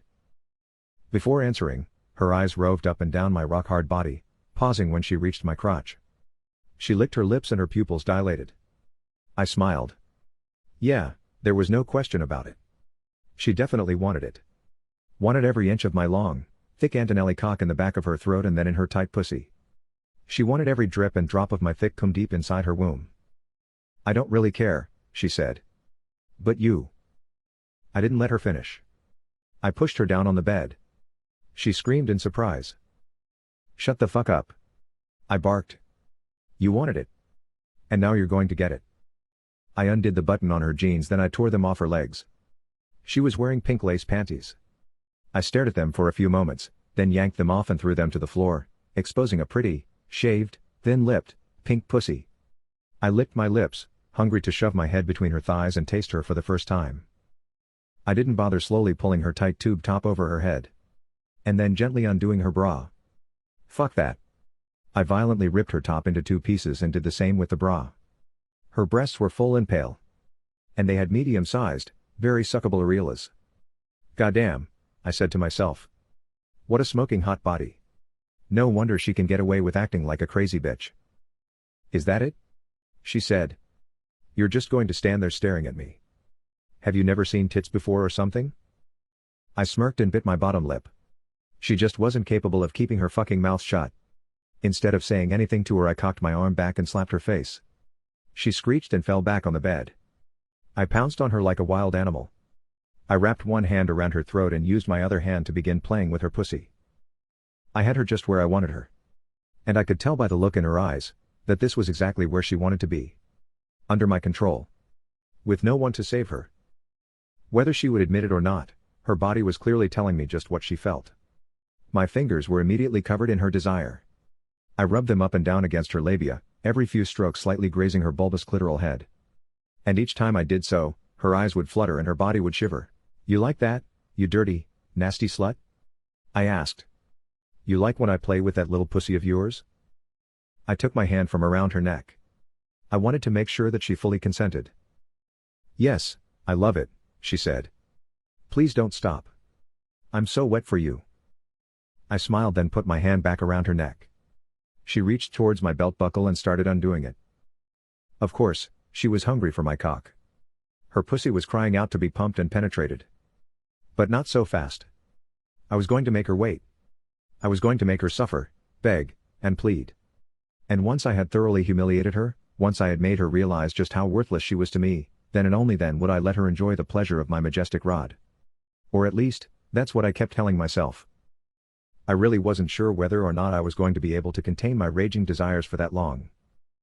Before she was able to reach into my boxers and pull out my throbbing cock, I pushed her hand away. "What are you looking for in there?" I asked. "Do you think that you deserve the right to touch my cock?" We stared at each other in silence. Disappointment spread across her face. I could tell that she wasn't sure how to respond. "Don't worry," I said. I'll give you every inch of this premium Antonelli meat. But first, we're going to have a little fun. Actually, I'm going to have a little fun. And you're going to suffer. I wasn't interested in hearing her response. So I grabbed her by the back of the neck. Then I sat down on the edge of the bed and laid her across my lap. I admired her smooth, pale, blemishless ass. I was going to wreak havoc on it. By the time I was finished, it would be a variety of colors. All of them illustrating the pain that I had put her through. And when I was done terrorizing her ass, I was going to fuck her beautiful pussy as hard as I possibly could. And then I was going to shoot a huge load deep inside of her. I rubbed my tattooed hand back and forth across both cheeks. Her entire body trembled. Was it fear? Desire? Yes, it was both. Her pussy was even wetter now, dripping onto my thigh. I shoved 2 fingers in between those beautiful lips. She moaned. I pulled the wet fingers out and sucked on them. Her sweet honey nectar was delicious. Once I was done with her ass, I would be sure to spend plenty of time in between her legs, sucking and slurping, making her come in my mouth, making her orgasm over and over again, and then I would get mine. 10. Lucy. My entire body shivered as he ran his firm hands back and forth across my ass cheeks. I couldn't believe that I let him put me in this position, completely naked and laying across his lap, submitting to him, allowing him to take control of me. Is this really what turned me on? Ah! I screamed as his hand came down hard against my ass. Ah! Ah! 2 more smacks followed. My flesh burned and stung. A warmness spread throughout me. I never would have imagined that being spanked could be so much fun. I'd never experienced anything like this before. It wasn't the first time that I'd been hit by a man. But unlike the other times, I was actually consenting to this rough treatment, enjoying letting go, and knowing that he could do to me whatever he damned well pleased. 1 finger, 2 fingers moved in and out of my tight, wet pussy. I closed my eyes and moaned. "Oh my God, that feels so good," I said. "I want you to fuck me. Please put your cock inside of me." I'd been trying to hold those words inside of my mouth, ever since he had brought me into his apartment. I hadn't been able to take my eyes off the large bulge in his pants. I couldn't wait to see it. Couldn't wait to touch it, lick it, suck it, and fuck it. My body overflowed with desire. Ah! Several more hard slaps followed in quick succession. He squeezed my battered cheeks and kissed each one of them. The contrast between the gentle and rough treatment made me even wetter. I had no idea what he had in store for me. But I was desperate to find out. I had a feeling that this sexual encounter was going to be unlike any I'd ever experienced. Wilder, hotter, kinkier, dirtier.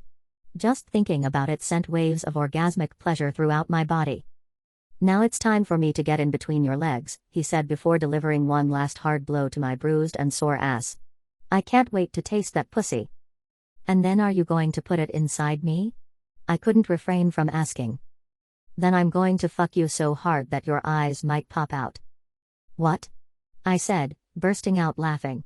"What does that?" He didn't let me finish the question.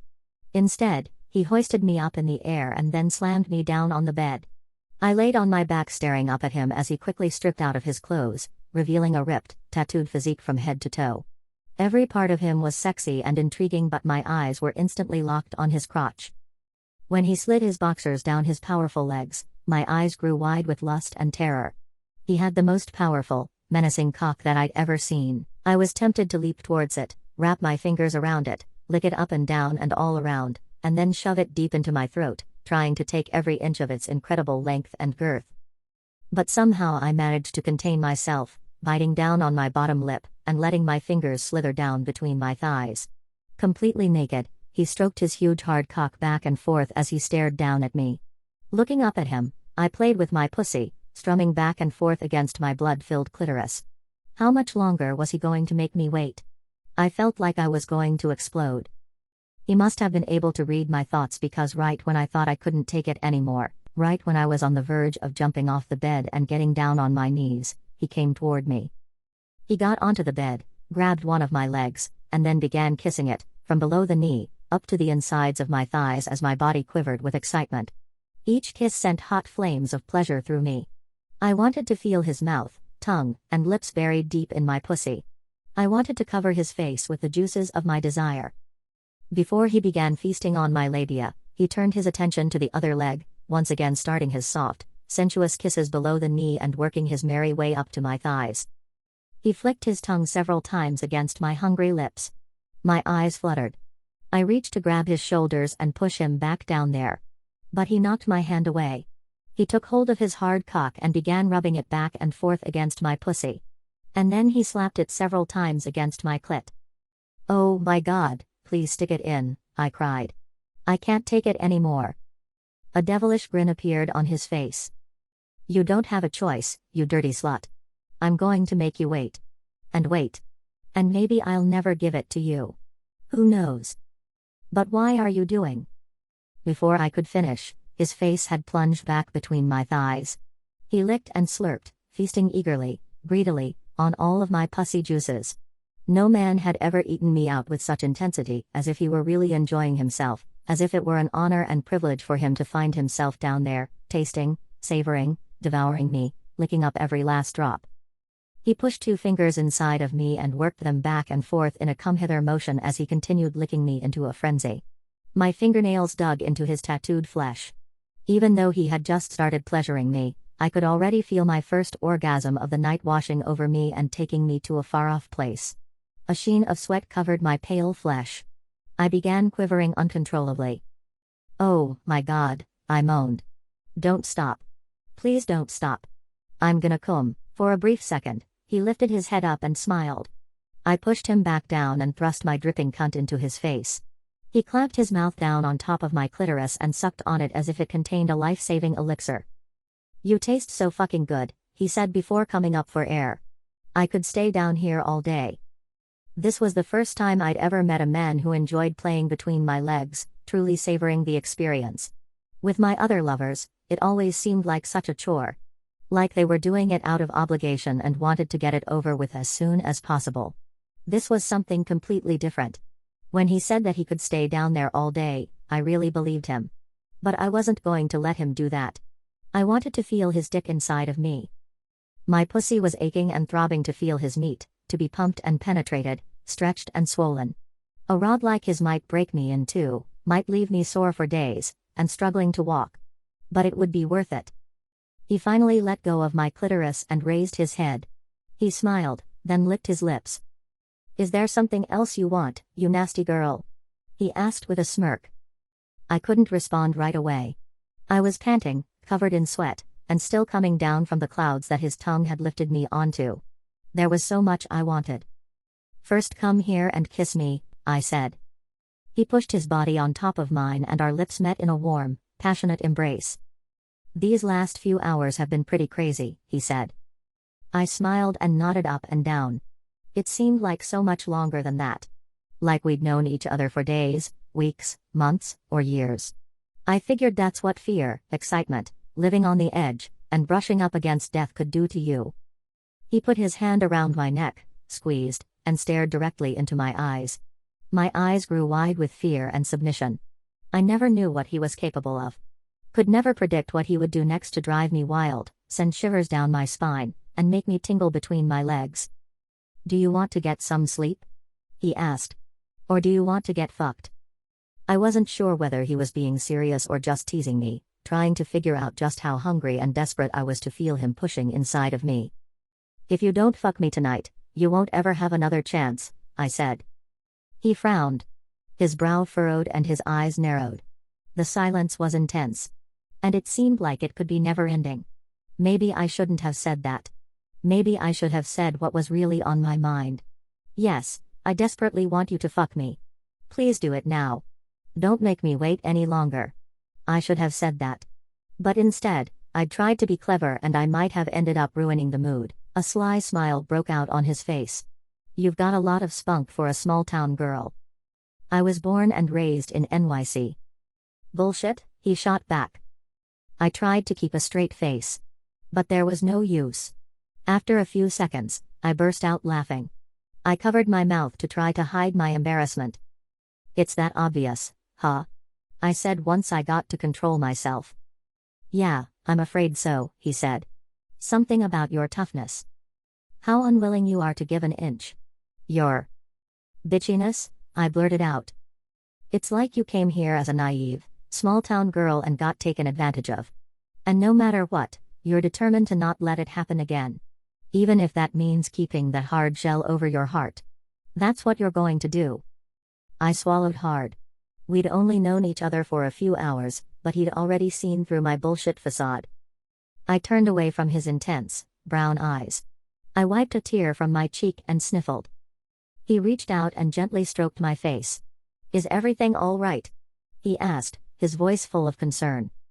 I nodded up and down and sniffled as more tears streamed down my cheeks. "It's okay," he said. "You don't have to hide your tears from me. I know what it's like to hold that kind of pain and fear inside. And never want to let it out." I wiped my face dry and looked into his eyes. Had he really just said that? "What do you mean?" I asked. "You seem so strong. So sure of yourself." He sighed and looked away for a moment. Then he turned back to me. "Yeah, I'm strong," he said. "And when it comes to beating the shit out of people, I am pretty sure of myself. But I want more than that." "Like what?" I couldn't help asking, flattered and shocked that this ripped, inked, tough as nails Mafia guy was willing to reveal himself to me. This was something that Igor had never done, even when things seemed to be going well in our relationship. Whenever I asked him about his family or about his fears and hopes, he would always grunt, mumble something in Russian, and turn his back on me. "I want to make my parents proud. And my older brother. I want to be more than just the meathead muscle guy." I smiled, then kissed him gently on the lips. "Well, you can also be the guy who protects me from my crazy ex." "Is that right?" he replied. "And what do I get for doing that dangerous job?" Let me think of something," I said, reaching between his legs and grabbing his thick, semi-hard cock. "How about we start with this?" He clamped his mouth down on top of mine. Our tongues twisted and twirled in and out of each other's mouths. Seconds later, I felt something hard and huge pushing inside of me, expanding my walls, pushing deeper inside of me than anything ever had before. 11. Gianluigi. Pillow talking definitely wasn't my style. Once I got what I wanted from women, I quickly got them out of my apartment. And I never really cared whether or not I ever saw them again.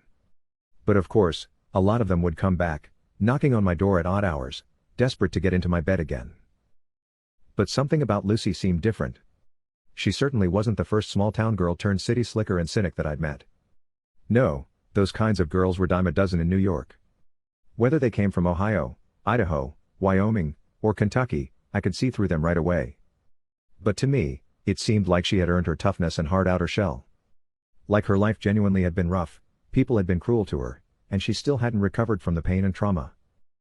I looked forward to peeling back her layers, getting to know that scared, hurt, little girl that still lived inside of her. For the first time ever, I felt the need to protect and care for someone. It was a crazy feeling. It didn't make any sense. She was a fucking stripper at my club. I'd only known her for a few hours. Before me, she had been in bed with the Russian Mafia, and before that who knew who else. She wasn't the type of woman that I should have been bringing into my life. I should have found a virgin. A pure, innocent, untouched soul. Someone that I could mold into being exactly what I wanted her to be. Someone who would be a dutiful, obedient housewife waiting on me hand and foot. A woman whose only desire in life would be to serve me, willingly sacrificing all of her ambitions and submitting to me. With Lucy, none of those things would be possible. She was definitely too headstrong to just be a servant, and from what it seemed, she had major trust issues, particularly with men. Which meant she would try to fiercely hold on to her independence. She was everything that I couldn't stand about modern women. Yet here I was on top of her, staring deeply into her eyes, my brick hard cock pushing into her gushing wet pussy, pumping in and out, trying to establish a steady rhythm, not wanting to thrust too hard, fearing that I might hurt her. I doubted she'd ever taken something so big inside of her before. Her legs wrapped around my torso. Her hands rubbed up and down my muscular, inked chest. We were covered in sweat, our eyes on fire with lust. Just looking at her young, pale flesh and her huge pink nippled tits, made my cock throb and yearn for release. But I didn't want to come yet. I wanted to take my time, enjoy the vice-like grip of her pussy around my dick, enjoy her messy, sweaty hair sticking to her flesh. "That feels so good," she said, biting down on her bottom lip. "You're so big." I smiled wickedly. Then I reached down and grabbed both of her ass cheeks and began thrusting deeper and harder. She moaned, her eyes rolled back into her head. Now I was going to give it to her. The rough pounding that I knew she wanted. Enough of this slow lovemaking. She wanted to get fucked, pounded into oblivion. So that's exactly what I was going to give to her. That's so deep, she moaned. I'm so. I clamped my hand over her mouth. I was sick of hearing her voice. Suddenly I could feel a rage bubbling inside of me. This bitch had almost gotten me killed. She had brought me into a conflict that I wanted no part of. Her pussy was mine. Her body was mine. There was no one to protect her from those Russian savages, so she was going to have to obey and submit to me. And if she resisted, there was going to be hell to pay. I tightened my grip on her mouth and began violently slamming my hips into her. The rough treatment made her pussy even wetter. Goddamn, what a dirty girl. She really liked the rough stuff. While she was under my control, I was going to test her, push her to her limits, and then pass them. I was going to make her cry out in pleasure and pain. I was going to make her beg for more and more. I took my hand off her mouth. Yes, fuck me. Harder and deeper, she said, beating her hands against my chest, like some kind of possessed demon. She didn't need to ask me twice. I tightly gripped her ass cheeks and pushed my rod deeper and deeper into her. I was going to explode. I could feel the cum rising through my balls. She must have been able to tell that I was close to the edge. Come inside me, she said. Shoot a huge load into my tight pussy. That's what you want, isn't it? I slowed down and tried my best to hold back. Her telling me to come made me want to resist the urge even more. Come, you bastard. She screamed. Give it to me. Instead of giving her what she wanted, I cocked back my arm and slapped her across the cheek. Her pussy immediately flooded with even more wetness. I smiled. Before she could say anything, I pressed my mouth down on top of hers. We kissed deeply and passionately. She sucked on my tongue, damn near pulling it out of my mouth. It felt as if our mouths were becoming one. I'd never experienced such an intense kiss. Do it again, you bastard, she whispered into my ear. What? I asked. Hit me, she said. Treat me like your Mafia whore. Do it. That's what you. Before she could finish, I delivered another hard blow to the side of her face. She smiled demonically, then pulled my head back down to her. Our tongues darted back and forth. That's all I was going to be able to take. This woman was going to drive me wild. She was going to bring me nothing but trouble. I knew that. But I really didn't give a fuck. I was going to run straight towards the trouble.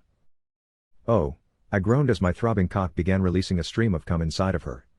She smiled, closed her eyes, and wrapped her legs around me even tighter. I shook as my cock emptied itself inside of her. What an incredible orgasm. I'd never come so hard in my life. My big body collapsed on top of her. She wrapped her arms around me and kissed my neck. We were both panting and covered in sweat. That was so hot, she said. It took me a few moments to catch my breath. My cock was still inside of her, pulsating, discharging its final drops. I gently pulled it out of her. She gasped.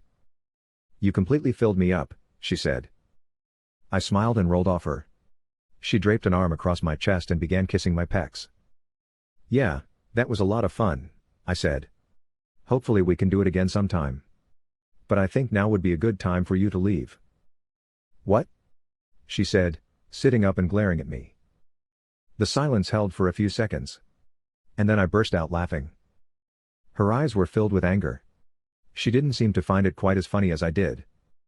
I'm just kidding, I said. It's so easy to push your buttons. And so much fun. You fucking asshole, she said, slamming her fist into my chest. That is something a guy like you would do. You sure do seem to like guys like me, I replied. Yeah, there's definitely something wrong with me. Thanks for the reminder. I turned, pulled her towards me, and gently kissed her on the lips. I pushed her hair out of her face and stared deeply into her eyes. Well, that's something we have in common, I said. Because there's definitely something wrong with me as well. She smiled, then wiped a tear away. I'm gonna do everything in my power to protect you, I said. Do you understand? She nodded up and down. But I want you to know that. 4 loud knocks against the door cut my words short. I sprung out of bed, slipped into my boxers, and grabbed my gun from the bedside table drawer. Her eyes grew wide with fear. What's going on? She asked. Ignoring her question, I picked up my phone. Fuck, I said, realizing that I had missed 8 phone calls and 23 text messages. Is everything all right? She asked. My blood boiled as I looked at the messages. All hell was breaking loose in the city. And what was I doing?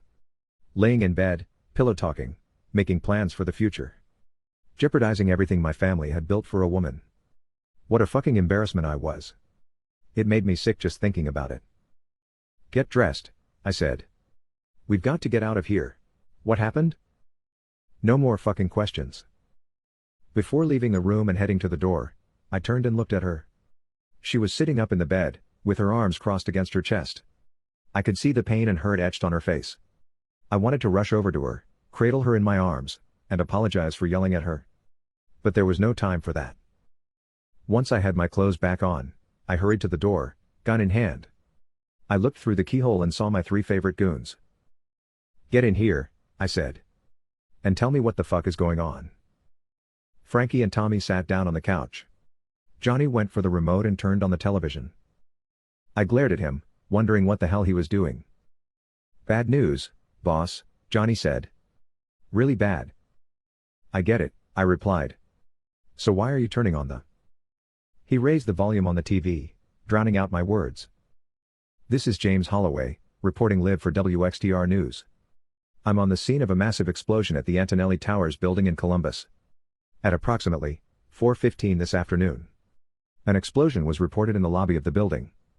Witnesses claim that several men dressed all in black, launched Molotov cocktails into the building before screaming in a foreign language. Possibly Russian. My mouth gaped open. I couldn't believe what I was hearing. Couldn't believe what I was seeing. They had attacked one of our buildings. In broad daylight. With Molotov cocktails.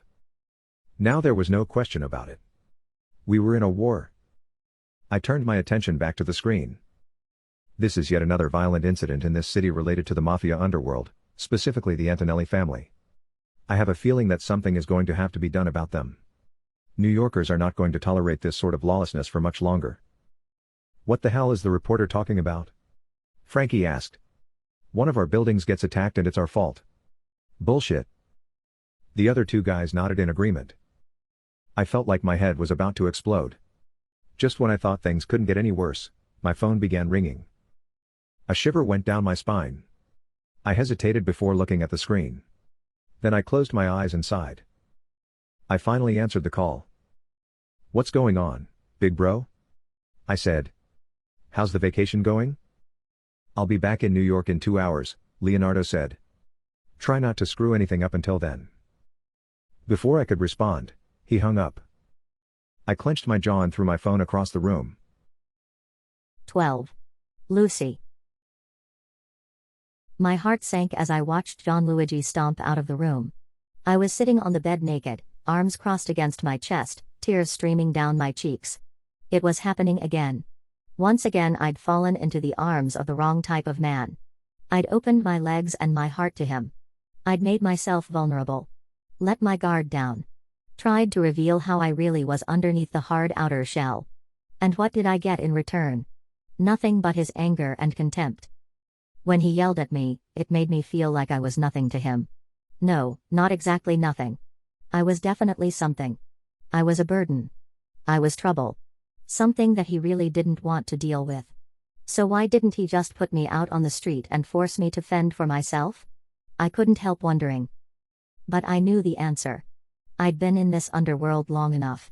I knew how these dangerous, violent men thought. In their own twisted, perverse, diabolical way, they had a code of conduct. They believed in honor. They also believed that it was a man's duty to provide and protect, particularly for women. In a way, I admired all of those things about them. Growing up, I was surrounded by men who only thought about their next high or drink or how they were going to rob or swindle somebody. I had never gotten to experience being protected and provided for. So for Gianluigi, it really wasn't about me as an individual. It was about the obligation he felt to protect a woman, especially from another mafia man. And he probably got off on the idea of penetrating me, taking control of my body, knowing that I had previously belonged to the Bratva. It was all about his ego. That's the only reason he had brought me back to his apartment. so that he could conquer and control me. And now that he'd gotten what he wanted, it wouldn't be long until he discarded me on the side of the road like a piece of trash. But I wasn't going to let that happen. I would play along with him for the next few hours, but the first chance I got to get away, I was going to take it. If he took me out in public with him, I would run screaming hysterically down the street, trying to get the attention of as many people as possible, hopefully, a police officer. And then that would be the end of it. He would have to let me go. I wiped away my tears. This wasn't the time to cry. This was the time for me to take control. He was going to try to screw me over. I was certain of that. But I wouldn't let it happen. I wouldn't allow him to hypnotize me with his muscles, strength, bravery, or cock. This time I wasn't going to be the dumb, naive girl. I heard footsteps coming down the hallway. I slipped under the covers and pulled them up to my neck, wishing that I could disappear underneath them. Seconds later, Gianluigi appeared in the doorway. He stared at me for what seemed like forever without saying anything. I wanted to break the silence, but I had no idea what to say. I couldn't tell what he was thinking. Was he angry with me?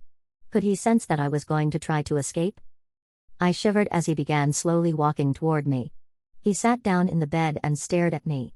Then he gently brushed a tangle of hair out of my eyes. I smiled and lowered my head. This wasn't how he was supposed to be acting. I was completely thrown off. I apologize for yelling at you, he said. It's just that things are really tense right now. I looked away from him, unable to meet his gaze. I wanted to fall into his chest. I wanted him to wrap his powerful arms around me and tell me that he was always going to be there to protect me. But something within me resisted. As nice and kind and gentle as he seemed one minute, the next minute he could become a completely different person. All of them were like that. They could snap and unleash their anger in an instant. But I couldn't really blame them. They lived in a world where danger and violence hovered over them at every turn.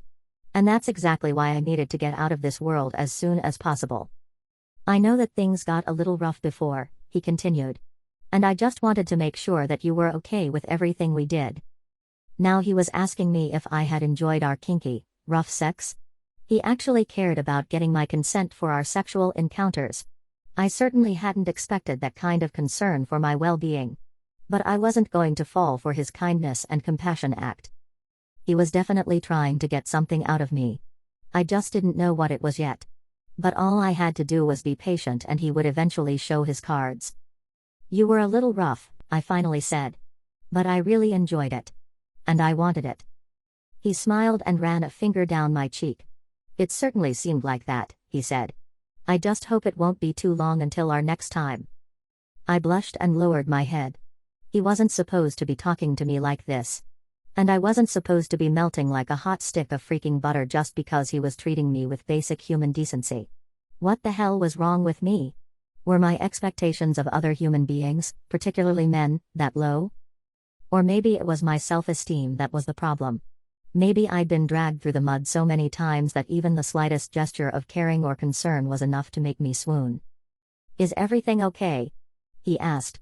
All of a sudden you're really quiet. This was my chance to come clean and tell him how I really felt. There was no point holding back or pretending. As nice as he was acting, he probably would have been more than happy to know that I wanted to leave. It would be one less thing for him to worry about. I just want you to know that I'm really grateful for everything that you've done for me. If you weren't there, Igor and his goons probably would have kidnapped me. And I'd probably be tied up in a basement somewhere being tortured. His eyes narrowed and flooded with anger. He stood up from the bed and began pacing back and forth in the room. I'm really looking forward to getting my hands on that bastard, he said with a snarl. I shivered with fear and excitement.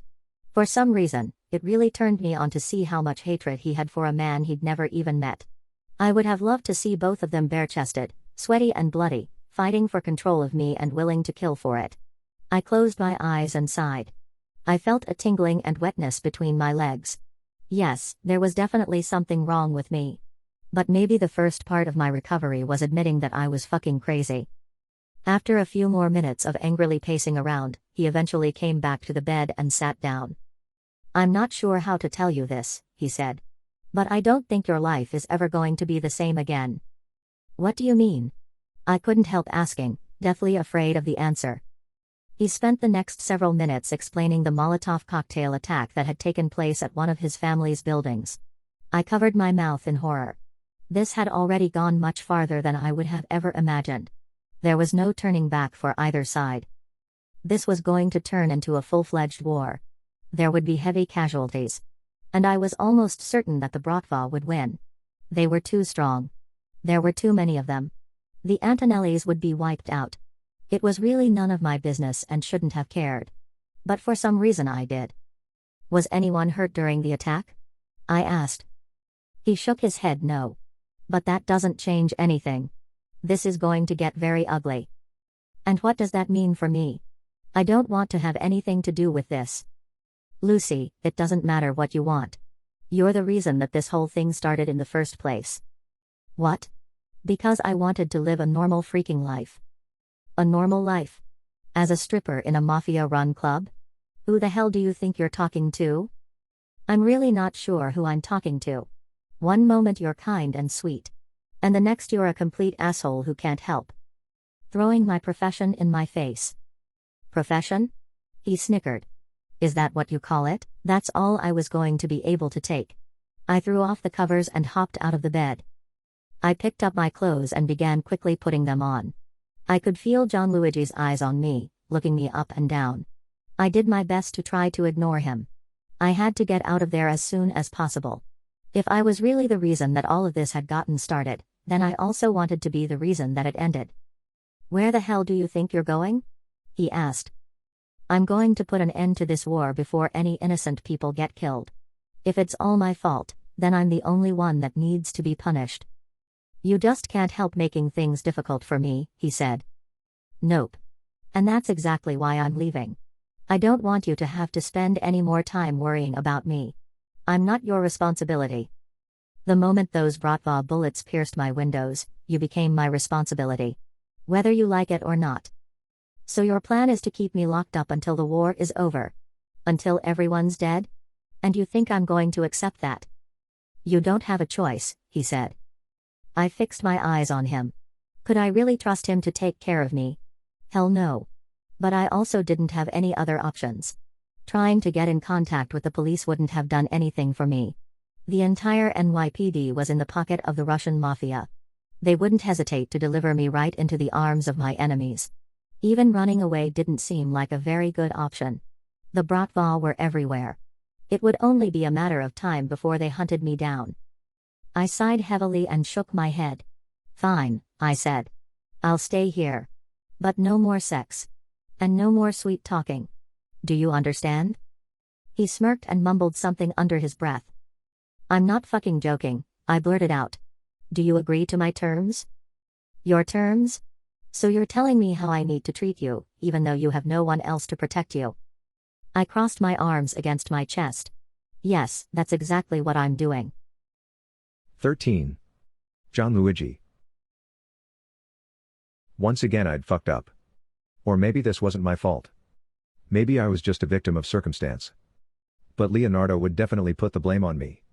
He seemed to always do that. And most of the time he was right. But this felt different. It wasn't my boiling hot temper that had gotten me in trouble this time. It was actually my warm, kind heart. I couldn't help smiling bitterly. I usually never did anything nice for anyone.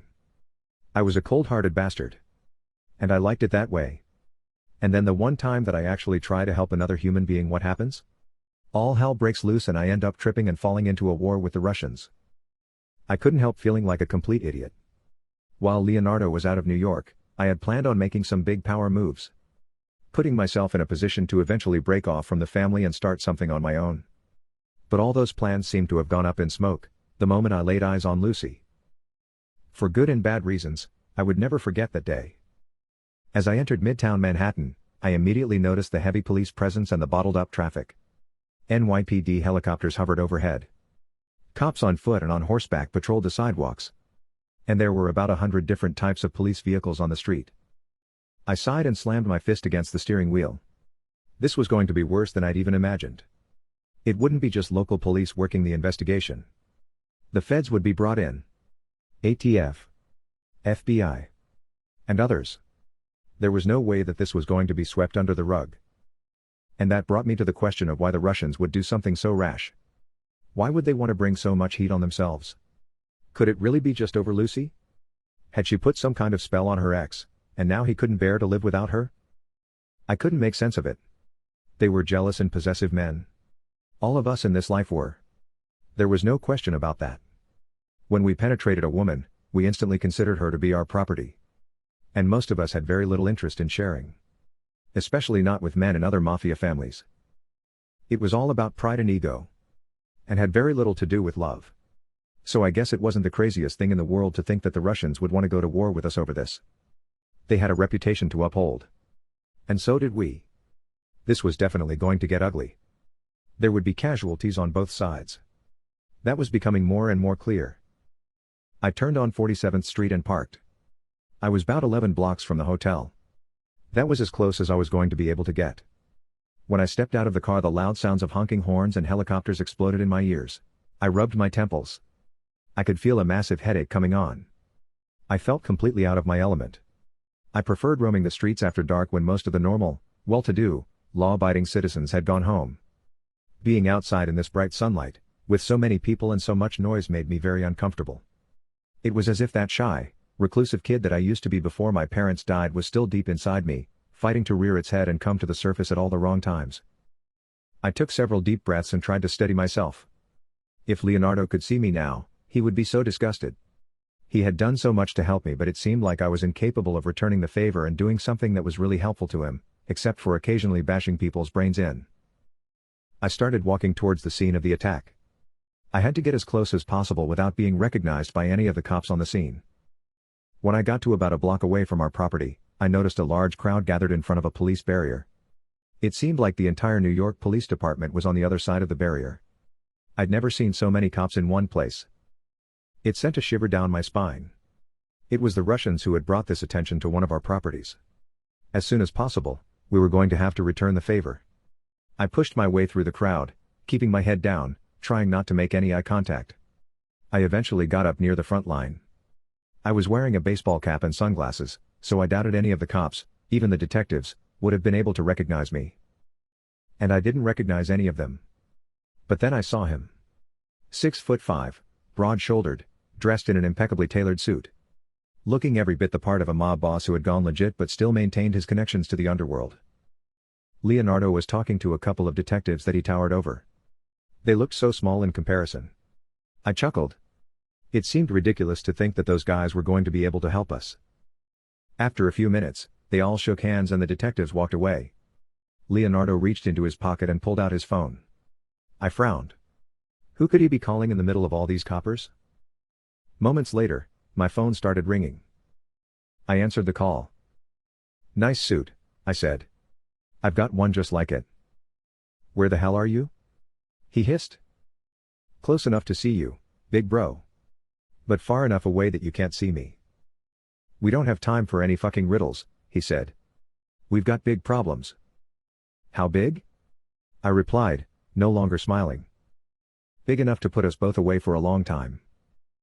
There were a few moments of silence. I was surrounded by a crowd of clueless and curious onlookers. As he held the phone to his ear, he kept scanning the crowd, probably trying to locate me. "So what's the move?" I asked. "Meet me at Scarabelli's in an hour. Make sure you're packing." It had been a few months since I'd seen my brother. That was strange for us. We usually didn't go more than a couple days without meeting up. I couldn't help remembering the last time that we'd been together down in the Bahamas.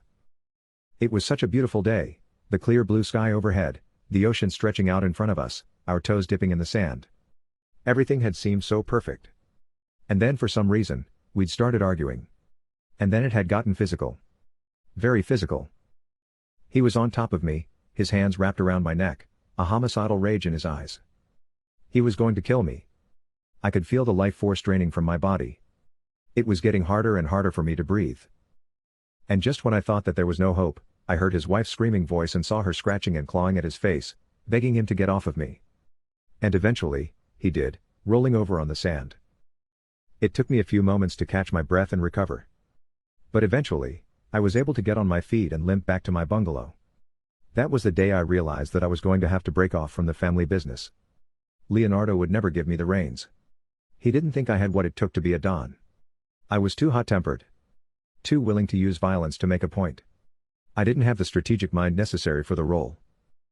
All that may have been true. But I still wanted to be a boss. A shot caller. A Don. I was going to have to make that clear to Leonardo, today or over the next few weeks. There was no sense in keeping it inside of me, letting my anger and resentment bubble up. It would be much healthier to just put everything on the table. But unfortunately, this matter with the Russians was the most important piece of business. My personal ambitions would have to be put on hold. I had gotten us into this mess and I was going to have to figure out a way to dig us out of it. Or else, everything that our family had built over the last 100 years could be lost. Destroyed. Burned to the ground and reduced to a pile of ashes. Scarabelli's was one of the few restaurants in town where it was safe for us to meet. Every week, Leonardo had his security team perform sweeps throughout the restaurant, making sure that there were no recording devices. All employees were kept under tight surveillance both on and off the job. And we were the only mob-related people allowed inside. As usual, I used the back entrance, walked through the kitchen, nodded at the familiar faces, then entered a private room. Leonardo was looking down at his phone, brow knitted, typing away furiously. He sensed my presence but he didn't look up. I walked slowly towards the table. I gripped the back of a chair and looked down at him. What the hell is his problem? I wondered. We haven't seen each other in months and this is how he greets me? Are you just going to stand there like an idiot? He asked without looking up. I gritted my teeth. I could feel all my anger mounting to the surface. I was about to explode. But right before I did or said anything stupid, he looked up with a big grin on his face. Then he stood up and came towards me. We hugged, tighter than we'd hugged in years. I missed you, you old bastard, I said. I wish I could say the same, he replied. Then we both started laughing. Unfortunately, those warm feelings between us didn't last for long. As I explained to Leonardo how exactly we'd gotten in this position with the Russians, his face grew darker and darker. His eyes filled with rage. I could tell he had the desire to reach across the table and strangle me. And I really couldn't blame him. And where the hell is the girl now? He asked. I sighed and looked away from his glaring eyes. She's at my condo. Great, he snickered. So she knows where you live. Yeah, it's not ideal, I said. But there's no need to worry about her. She's got no one to turn to except us. For a few moments, we stared at each other in silence. I really didn't like where this conversation was headed. I almost regretted telling him the truth. Maybe I should have made up a story. Pretended that I had no idea why the Russians would brazenly attack one of our buildings with Molotov cocktails. But I had never lied to my brother. And I didn't feel like starting now. No family or close friends in the city? He asked, raising an eyebrow. There was something in the tone of his voice that made me go cold. He was planning something sinister. I didn't like it. Not one bit. I swallowed hard. No. She comes from a broken home in Ohio. She hasn't talked to her parents in years. Both her mother and stepfather used to abuse her. So. He waved his hand in the air, cutting my words short. So what are you, a social worker now? He asked. Are you going to start taking in every lost, damaged woman that you encounter? My mouth gaped open. He was laughing at me. Mocking me. Anger bubbled in my veins. I wasn't going to be able to contain myself for much longer. But I had to. For my sake. And for Lucy's. Maybe my brother was trying to provoke me. Maybe he wanted me to lose control, fly off the handle, and once again prove that I wasn't ready to be put in a position of leadership. It's not an ideal situation, I said. But it's what I've got to deal with right now. No, it's what we have to deal with right now. All of us. I sighed and shook my head. Listen, Leo, you would have done the same thing in my place. Our eyes locked on each other. His face turned red. His lips quivered. It seemed like it was impossible for us to talk without all of our tension and resentment exploding to the surface. That's where you're wrong, he snarled. I would have never been in that position in the first place. What's that supposed to mean? It means that I never would have been involved with any type of strip club. And I never would have allowed a stripper to get in my car. And I never would have agreed to give one of them a ride home to whatever, dingy, run-down part of the city she lived in. Does that make it any clearer for you? He slammed his fist against the table. I didn't flinch. I kept my eyes fixed on him. At that moment, I remembered what he had said to me when we were on the phone. Make sure you're packing. Which meant that he wanted me to be armed, meaning that he thought there was a possibility that we might run into some trouble. But I couldn't help realizing the irony of the situation. The .38 caliber pistol that I had on my waist might actually have to be used to defend myself against him. That was the crazy world we lived in. The one we were born into. All the tension, stress, hatred, and resentment could explode at any time. It could lead you to hurt those that you love the most. I hoped that my brother and I weren't going down that path. I hoped that we weren't going to end up in two warring factions. Whatever the case, there were only so many insults that I was going to be able to take. And I was just about at my limit. He didn't know anything about Lucy, but he still felt it was all right to insult her, just because she worked in a strip club and made her money performing for horny, lonely men. She was doing what she had to do to get by, just like a whole lot of people. I wasn't going to sit in judgment of her and wasn't going to let my brother or any other man do so either. I could feel the anger beginning to boil in my veins. My heavy, tattooed fists were itching for a fight. The last time we'd seen each other, he'd ended up on top of me with both hands wrapped around my neck, willing and able to continue squeezing until my eyes rolled into the back of my head and my heart stopped. That's what my own brother had been willing to do. Was I supposed to just forget that and move on? Pretend like it never happened? If the roles had been reversed, is that what he would have done? No chance. You seem to be forgetting who your wife is? I replied calmly. His eyes flared with rage. I smiled and moved my hand closer to my pistol. There was no telling what he was capable of. But I wasn't going to stop provoking him. If you say one more fucking word about my wife, I promise that you'll regret it for the rest of your miserable life. You're angry because you know you fucked up, I said. You did something that our parents would never approve of. His chair scraped against the floor. He sprung to his feet and reached into his jacket pocket, then pulled out his gun and pointed it straight at my forehead. There wasn't much that I could do. So I stared straight at him, not showing any signs of fear. I had my hand by my gun. But I didn't want to make any sudden moves. His instincts might kick in and his finger might clamp down on the trigger. You almost killed me down in the Bahamas, I said. Maybe today you'll finish the job. He didn't answer. We continued staring at one another. Sweat broke out on his forehead. He seemed like he was on the verge of a nervous breakdown. Was this how our family reign of dominance was going to end? Would fratricide be our downfall? The papers would have a field day with this one. Our enemies would throw parties throughout the city mocking us and celebrating our self-destruction. Yet at that moment none of that really mattered to me. Pride was a hell of a drug. Neither one of us was ready to back down. Sir, what is going on? A panicked voice behind me asked. I resisted the urge to turn around. I recognized that voice. And I was relieved to hear it. Moments later, a tall, gray-haired man in his 60s took hold of Leonardo's gun and pushed him back down into his seat. I kept my eyes fixed on my older brother. I took a sip of water and wiped my mouth. I wasn't sure how close I'd just come to a violent death, but it felt pretty damn close. Wilson put the gun on his waist and sat down at the table. The old man looked pissed and confused. His eyes shifted back and forth between us as he waited for an explanation. But I wasn't willing to break the silence. And neither was my brother. So the security man, who was the best in the business, finally said, "It's nice to see you again, Gianluigi. Would you mind telling me what that was all about?" I crossed my arms against my chest and looked away. My brother did the same. Gentlemen, do I need to inform you that we have just entered a war with an organization that is much stronger than ours? Do you understand the implications of that? Leonardo sighed, then gritted his teeth. Wilson, once again my younger brother has screwed up. But this time it wasn't his temper but rather his soft, bleeding heart that got him trouble. I made a move to stand up. Before I could do so, Wilson grabbed my forearm. I glared at him. His expression didn't change. I lowered my head and sat back down. He was probably the only person in the world that I was willing to show any sort of deference. He had been with our family since before Leonardo was born. I couldn't tell whether he was angry or disappointed. Either way, looking at him reminded me of everything our parents had done for us. And the thought of them seeing me and Leonardo like this made me red with shame. But for some reason, I still didn't want to back down. Still didn't want to concede that I had done anything wrong.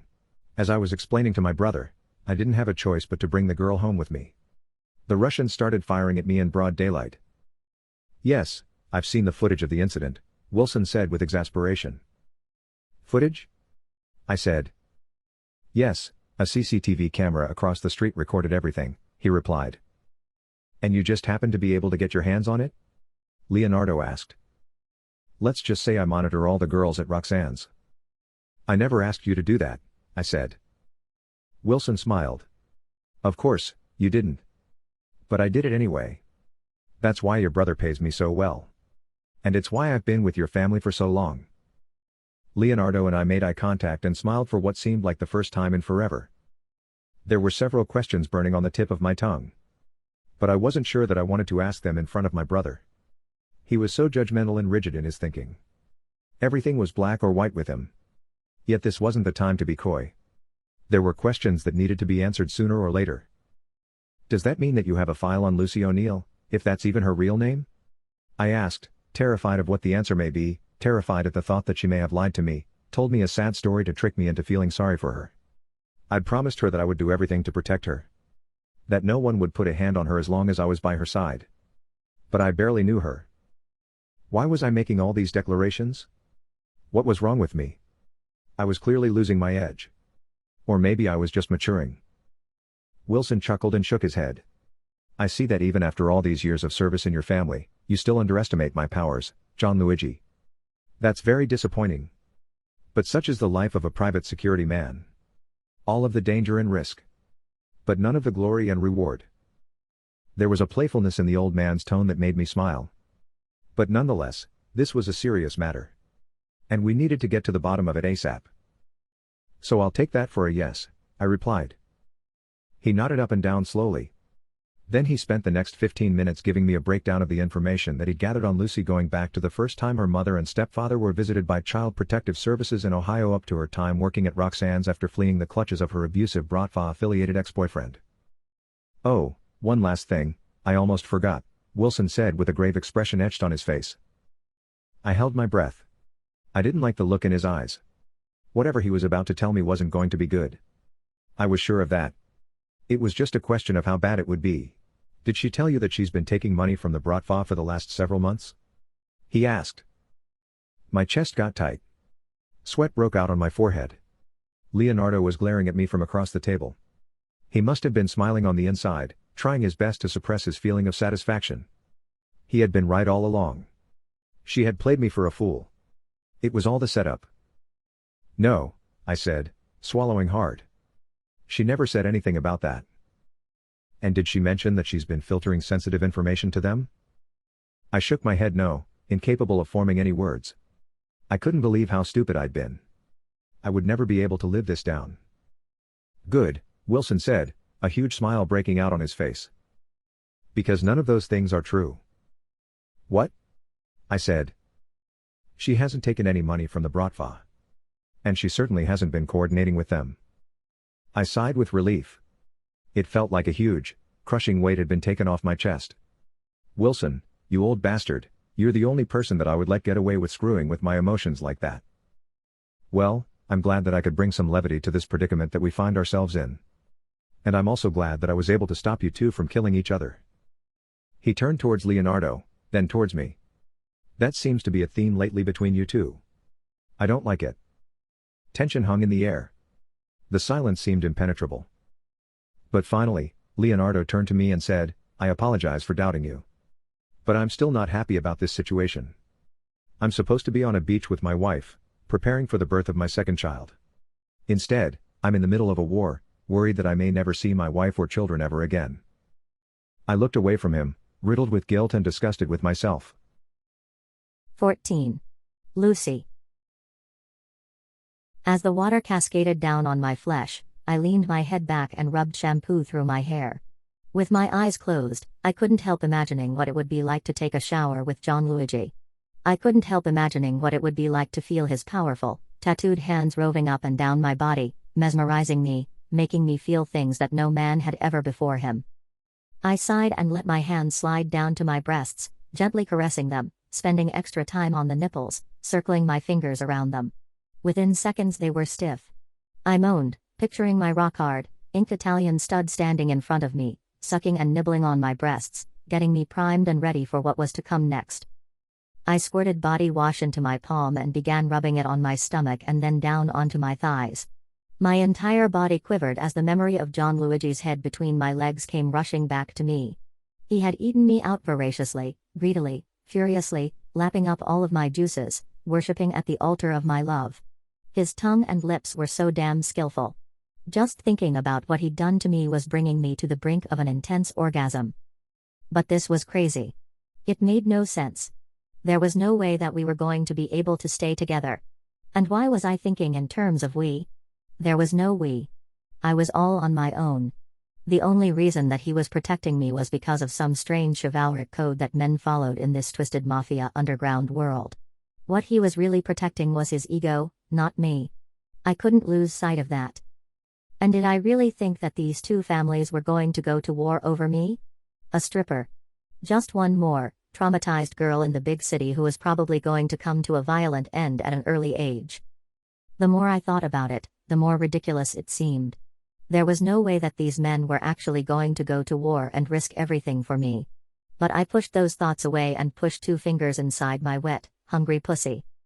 If I never saw Gianluigi again, never felt him thrusting his big cock inside of me, never saw those beautifully sculpted and inked muscles, I would remember these last few days forever. I would remember how he had wrapped his protective arms around me and in his own adorable asshole way, vowed that he would do everything to protect me. Those memories would stay with me forever. I leaned my head back and moaned as I worked the fingers back and forth, feeling the juices beginning to seep out of me. Oh, I groaned. Don't stop. Please don't stop. Fuck me.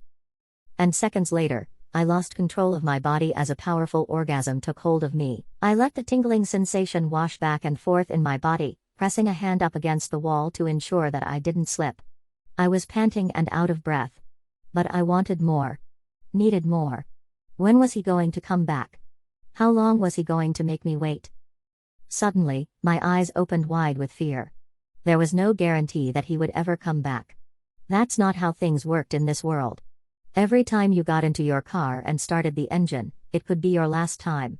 Every time you went out to run errands, it could be your last time. That's the crazy paranoia that everyone was forced to live with. For the men who were born into it, it must have seemed normal after a while. They had never known anything else. But for someone like myself, an outsider, nothing about this would ever seem normal.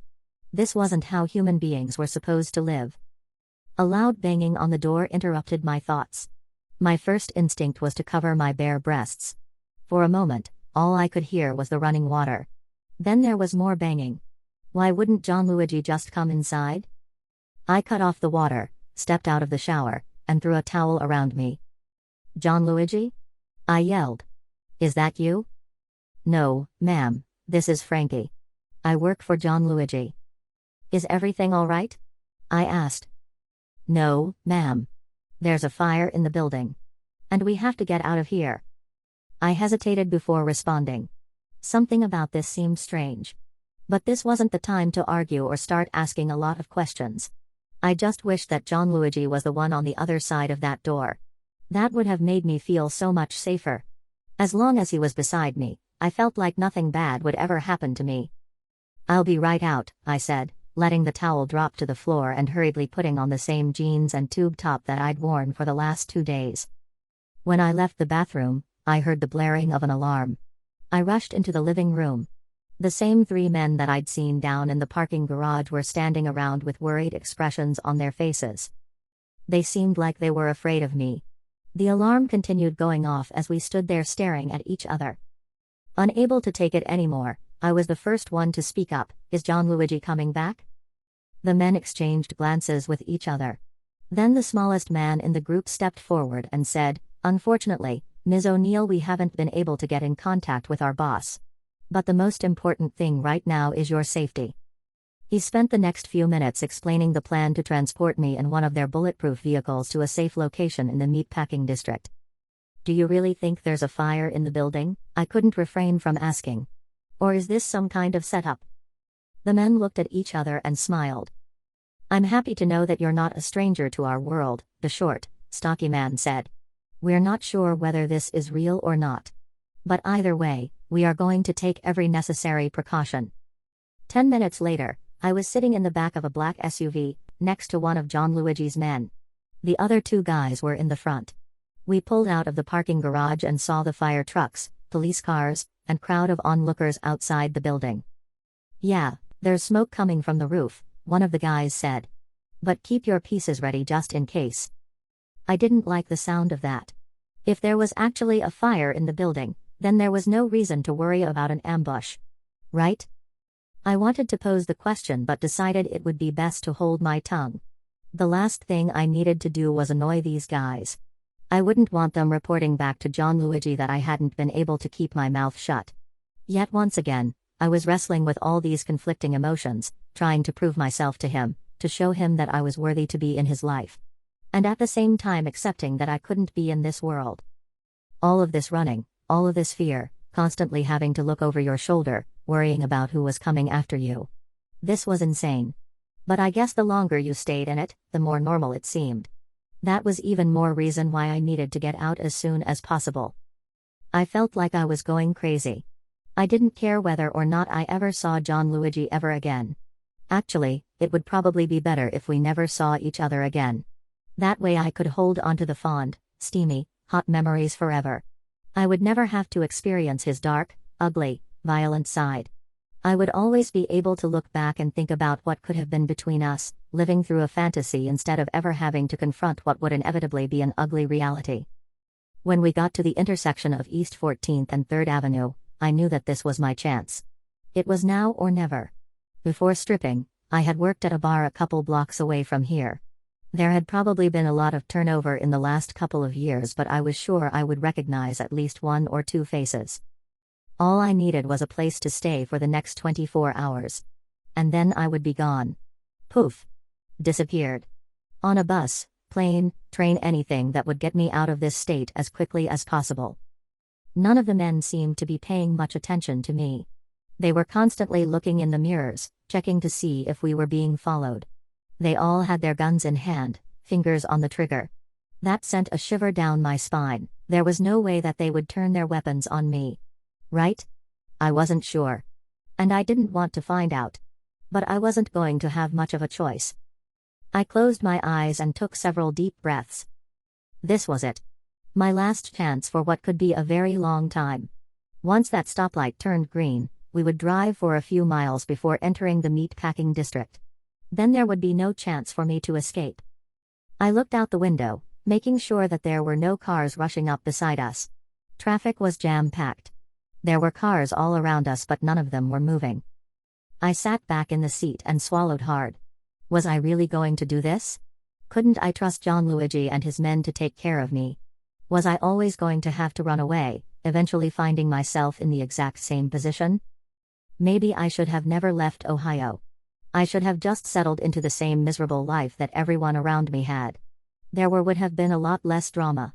A lot less of the highs and lows that life in Manhattan had brought me. Adrenaline surged through my body. I flicked up the lock, pulled back the door handle, and pushed the door open. City sounds exploded in my ears. Cars honking, sirens, loud voices. I hopped out of the car and started running in between the non-moving vehicles. I looked toward the stoplight.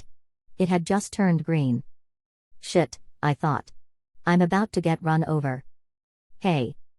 Where the hell are you going? Come back. I could hear the three men behind me screaming. There was no way in hell that I was going back. I managed to weave in between the impatient vehicles and made my way to the sidewalk. I sprinted to the corner of 2nd Avenue, then I spun around. I could see two of the men coming after me. I ran another 3 blocks, then stopped.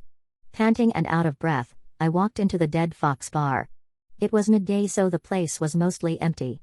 I didn't recognize the tattooed, blonde girl behind the bar or any of the patrons sitting in front of her. But that didn't matter. This was a safe space. At least I hoped it was. I was about to grab a stool and sit at the bar when the kitchen doors opened and a big, broad-shouldered man emerged carrying a tray filled with plates. My face immediately lit up. Dan McGraw, my old manager. He had always looked out for me and given me extra shifts when needed. He'd also allowed me to take home food every now and then. After dropping off the trays, he came back to the bar. He looked at me, then looked away without recognizing me. He slowly turned back towards me, his eyes full of surprise. Lucy. Is it really you? he said, coming around from the bar and opening his arms wide. We hugged tightly.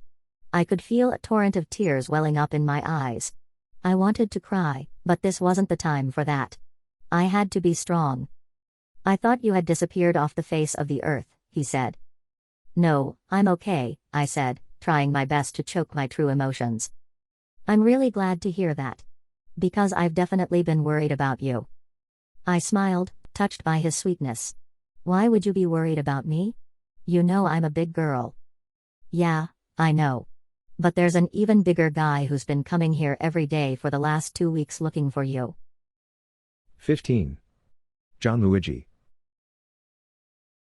After the meeting with my brother, I hopped in my Porsche and started the journey back to my Upper East Side condo.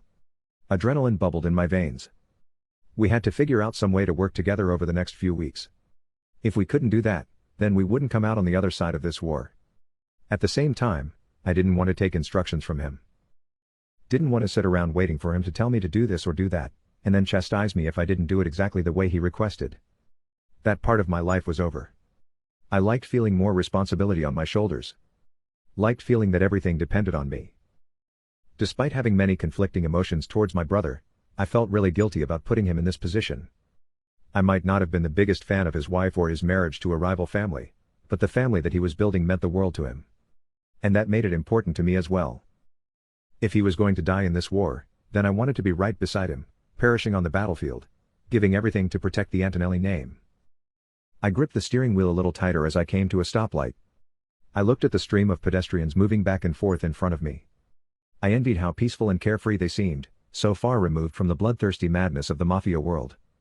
I couldn't help wondering how different my life would have been if I had been born into a different type of family, one where both parents went to work, and the children were encouraged to go to college, and get jobs, and blah blah blah. I shook my head in disgust. This was the hand that life had dealt me. I knew deep down that I was grateful for that. I wouldn't have wanted it to be any other way. I had been born into this. And there was only one way to leave it. Death. But even then you still would be a part of it. The family members of the people that you had hurt, robbed, or killed would keep your memory alive. They would seek revenge on the people who were close to you. And the cycle would continue. I sighed heavily. I needed to get control of my mind. The ringing of my phone interrupted my somber thoughts. I was glad to hear it. I needed something to take me out of my own head. What's up, Frankie? How's the girl? He hesitated before answering. Something he almost never did. Immediately, my guard was up. He had never tried to bullshit me before. And I hoped that he wasn't going to start now. I'm not sure how to say this but... Spit it out, goddammit. He sighed and then spent the next few minutes explaining to me how Lucy had gotten away from them. I slammed my fist several times into the steering wheel. So you didn't lock the doors? Or put a blindfold over her eyes? What are you guys, a bunch of amateurs?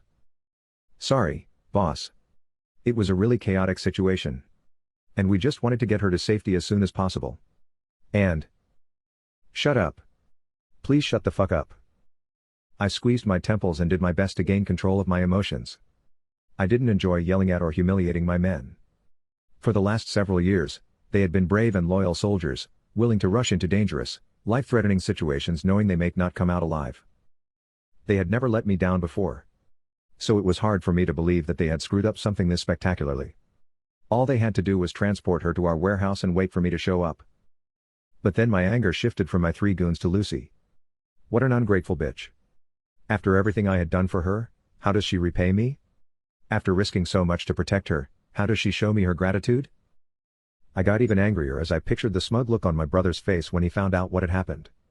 I'd been trying to play the white knight with this girl, stepping in and saving her from having to face the consequences of her bad decisions, instead of treating her like something worthless and disposable, which was the way that I'd always treated women. For some reason, I managed to convince myself that I had genuine feelings for her and that I really wanted to protect her. It made me sick. While I was spilling my heart out to her and making all those bold declarations, the whole time she'd been plotting her escape. It was all an act. She had probably hated every moment that she was in my presence. Well, except for the rough sex. She definitely enjoyed that part. And maybe that was the key with a woman as broken and damaged as she was. As long as you gave her the rough treatment that she craved, she was yours. But the moment you tried to be warm, caring and nurturing, she was out the door. A woman like her wasn't capable of receiving kindness or affection, let alone love.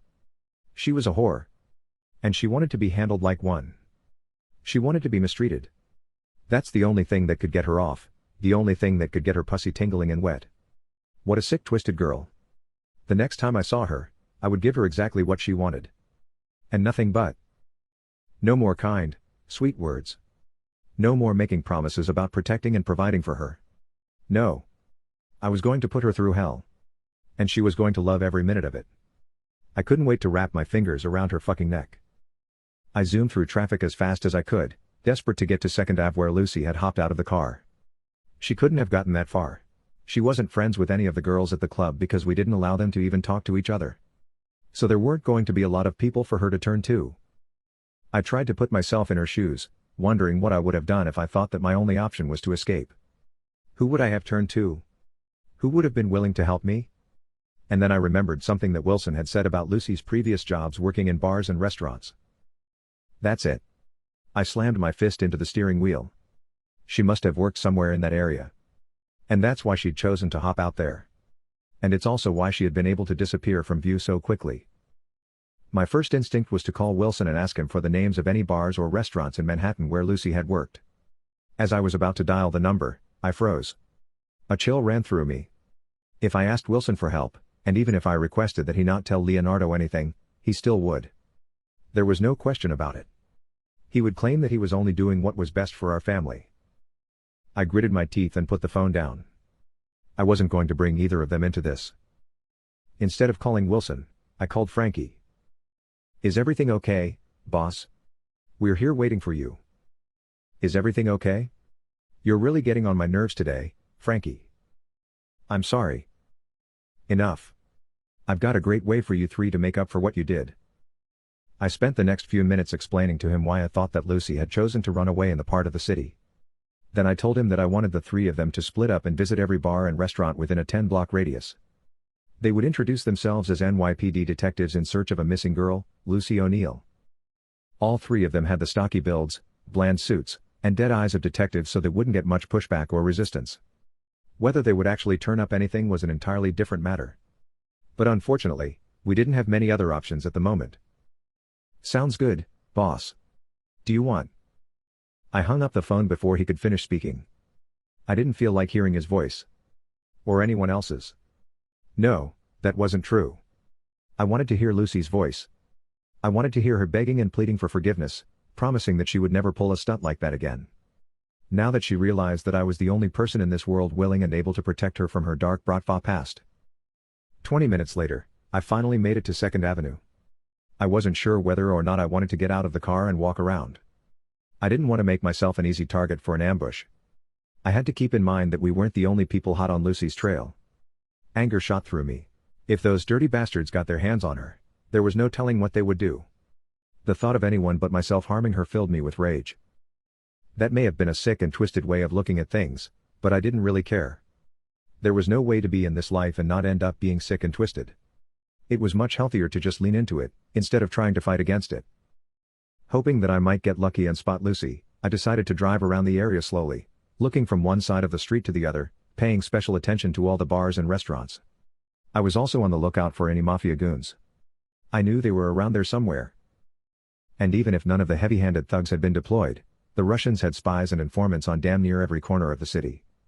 The traffic cop, the valet boy, the club bouncer, the guy selling hot dogs and pretzels on the corner. They had eyes and ears everywhere. After driving around for about 15 minutes, I finally decided that it might be a good idea to park. I found a spot on 2nd Avenue and pulled into it. I looked at my phone. Frankie had sent me several encrypted texts, informing me that they had gone into 10 bars and restaurants without any luck. I told him to keep walking around and stay on high alert. Shit could hit the fan at any moment. I planned on staying in the spot for the next few hours. There was no sense chasing after ghosts. Thankfully, because of my tinted windows, no one would be able to look into my car and recognize me. Suddenly, a commotion a block away caught my attention. 4 or 5 big guys seemed to be on the verge of fighting outside of a bar or restaurant. I couldn't tell which. I had a strong desire to get out of the car and get a better look at the action. Right when I was about to hop out, someone knocked against my driver's side window, startling me. Instinctively, my hand reached for my gun. I took a few deep breaths, steadied my nerves, then rolled down the window. A fat-faced cop was smirking at me. "Gianluigi Antonelli?" he said. "Yeah, that's me. What's the problem?" "You're under arrest." 16. Lucy. I'd been sitting in the bar's dark, dank basement for the last couple of hours. Dan had come down to check on me several times, the last one bringing me a chicken sandwich, French fries, and a soda. Because of all the fear and adrenaline running through my body, I hadn't realized how hungry I was. The meat and grease tasted delicious, much better than anything I'd had in my mouth in a long time. After I finished the food, I pushed my back up against a wall and closed my eyes. Over the last couple of hours, it was clear that more and more people had come into the bar. It was probably around 9 o'clock.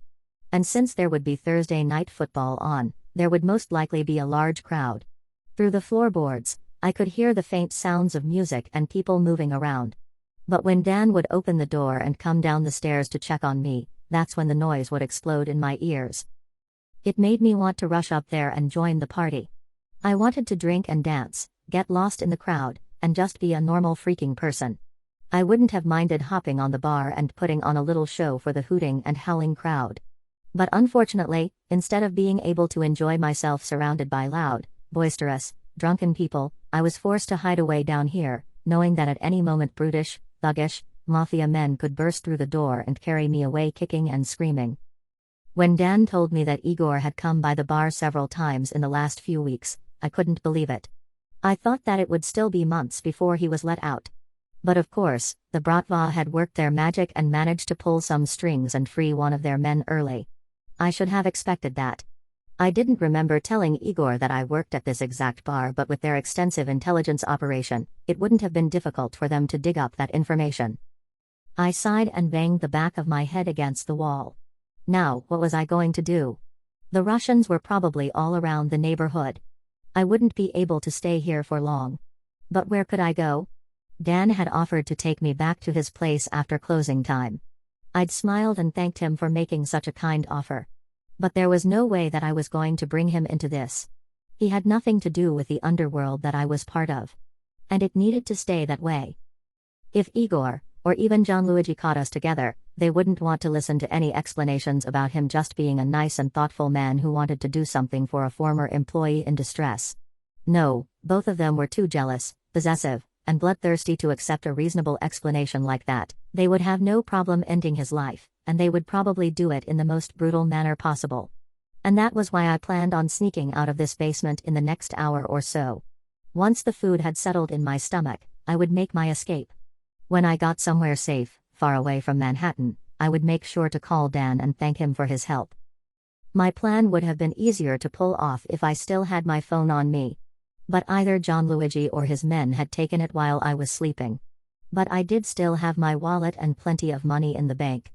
Would it be safe for me to go to an ATM? Wouldn't the Bratva as well as Gianluigi and his men have as many as possible under surveillance? That was a possibility. But I wasn't going to have much of a choice. I was just going to have to take the risk. I wiped a few tears away from my eyes.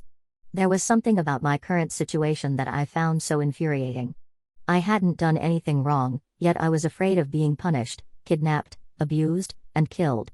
And I had no one to turn to. Not even the cops would help me. Nobody would. Gianluigi had promised that he would help me. But I had seen through his bullshit. For him, helping me meant controlling me. It meant telling me what to do and when to do it. I'd been through that before, and I was happy that I hadn't fallen for that act.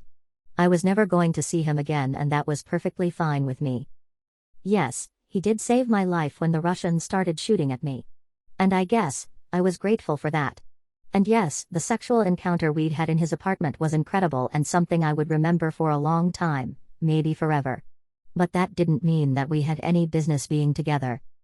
There were so many women in this city who would gladly accept being his footstool. So many women would have loved to be a mafia woman, dutifully obeying all of their husband's wishes, sacrificing everything for his happiness. But no matter how sexually attractive I found a man or how hard he made me come and shiver with orgasmic pleasure, I would never be able to play that role. Suddenly, The door at the top of the steps opened. The sounds of music and loud voices exploded in my ears. The door closed and the sounds were drowned out. I held my breath. I pulled my knees up to my chest and wrapped my arms around them. A set of loud, heavy footsteps lumbered down the steps. For some reason, the lights hadn't been switched on. The steps came closer and closer. I shivered. "Dan, is that you?" There was no answer. The footsteps continued to come closer. Was this going to be the end of me?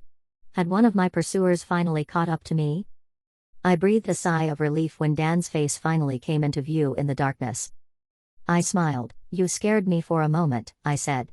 "I thought that you might be someone else." He put a finger to his lips. Fear shone in his eyes. Something was wrong. Very wrong. He removed the finger from his lips, then pointed upstairs. I gasped and quickly covered my mouth. He cupped his hand over my ear and whispered, "The Russians are upstairs. We tried to keep them from coming in, but they beat up both of the bouncers. Cops refused to show up." "You think they know I'm here?" I whispered. "They suspect something. And it won't be long before they come down here." In the darkness and silence, we stared at each other for a brief moment. I could tell that he was very concerned for my well-being. But he was also fearful for his own life. It must have dawned on him just how dangerous this situation was. I would never forgive myself if anything happened to him because he had tried to help me. It was time for me to go. He reached into his pocket, pulled out a wad of bills, and extended them towards me. "Tonight's tips," he said. "About $90. Wish I had more to give you."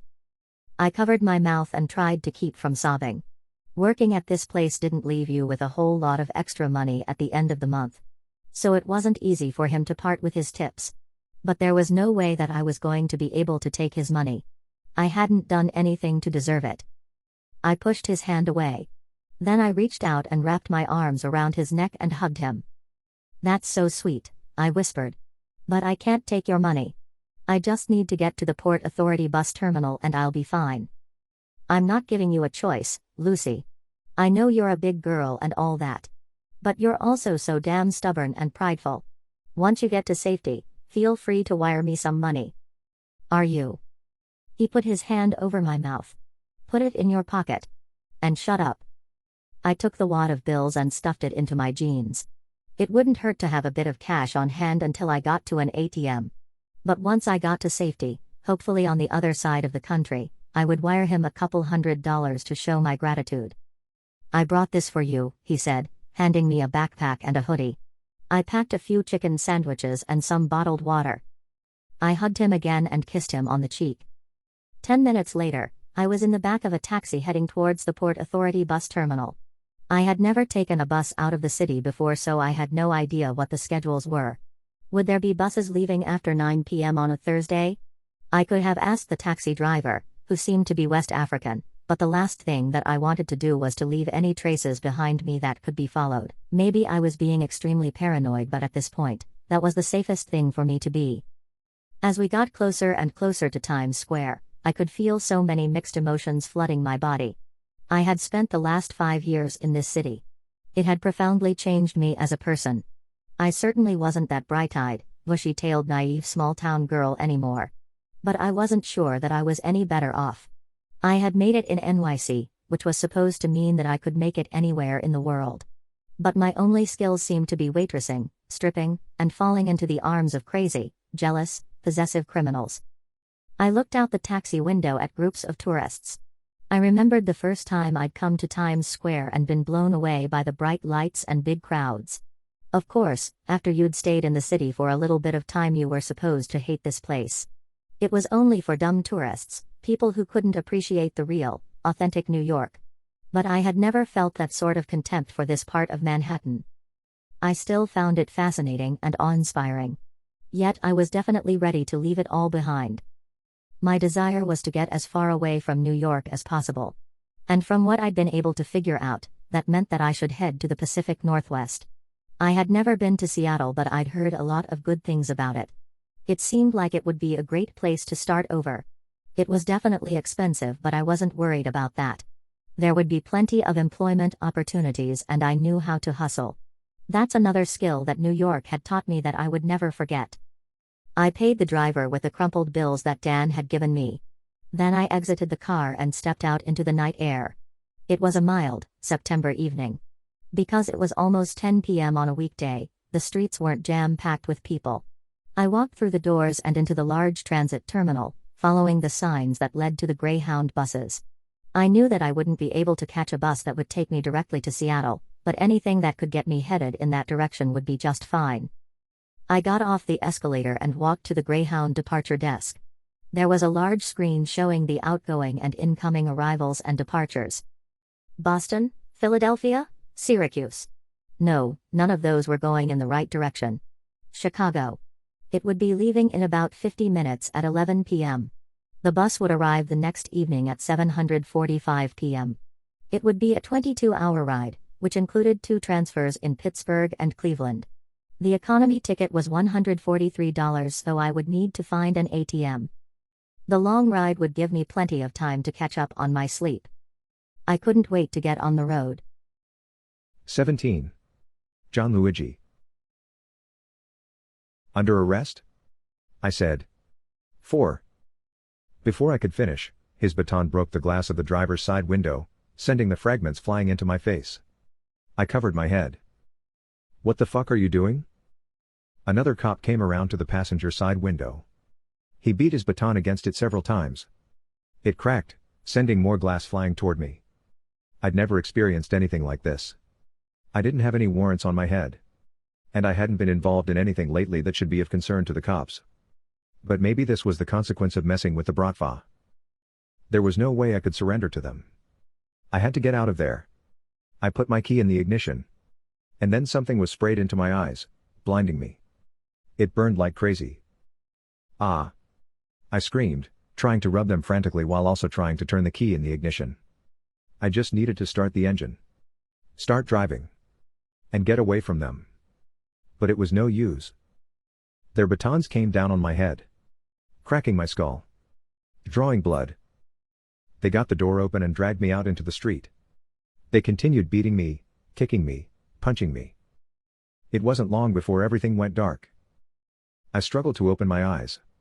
Everything around me was pitch black. My entire body ached. Where was I?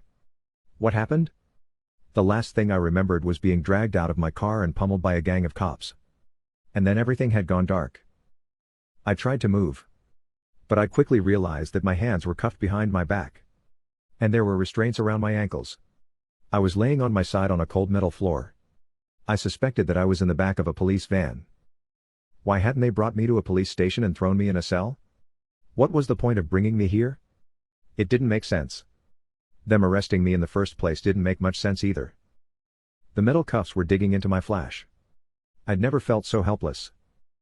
Once again, I found myself in a compromising position, all because of a fucking stripper that I should have left alone. A woman that had no business being in my life, but for some reason had a stronger hold on me than any woman I'd ever dealt with. Yet it seemed like all my efforts to help her would end up being in vain. On her own, without our protection, she would never manage to escape the city. The Bratva were everywhere. From the most likely places to the completely unexpected. I would have loved to wring her neck and yell at her the next time I saw her. But judging from my current position, there probably wouldn't be a next time. It was the end of the line for me and all my grand ambitions. The only question now was whether or not my death would come fast. A few taunting words and then a bullet to the back of the head. Or whether they would torture me for hours, trying to squeeze as much information out of me as possible, before finally delivering the fatal blow. Slowly but surely, my eyes had begun to adjust to the darkness. I could make out the metal benches in the back of the van. And I could see silver handcuffs dangling from the ceiling. Loud sounds exploded in my ears. Bang! Bang! Bang! Someone was banging against the metal walls of the van. The bangs were followed by laughter and words that I couldn't understand. My chest heaved. Sweat exploded on my forehead. They had caught me and hogtied me.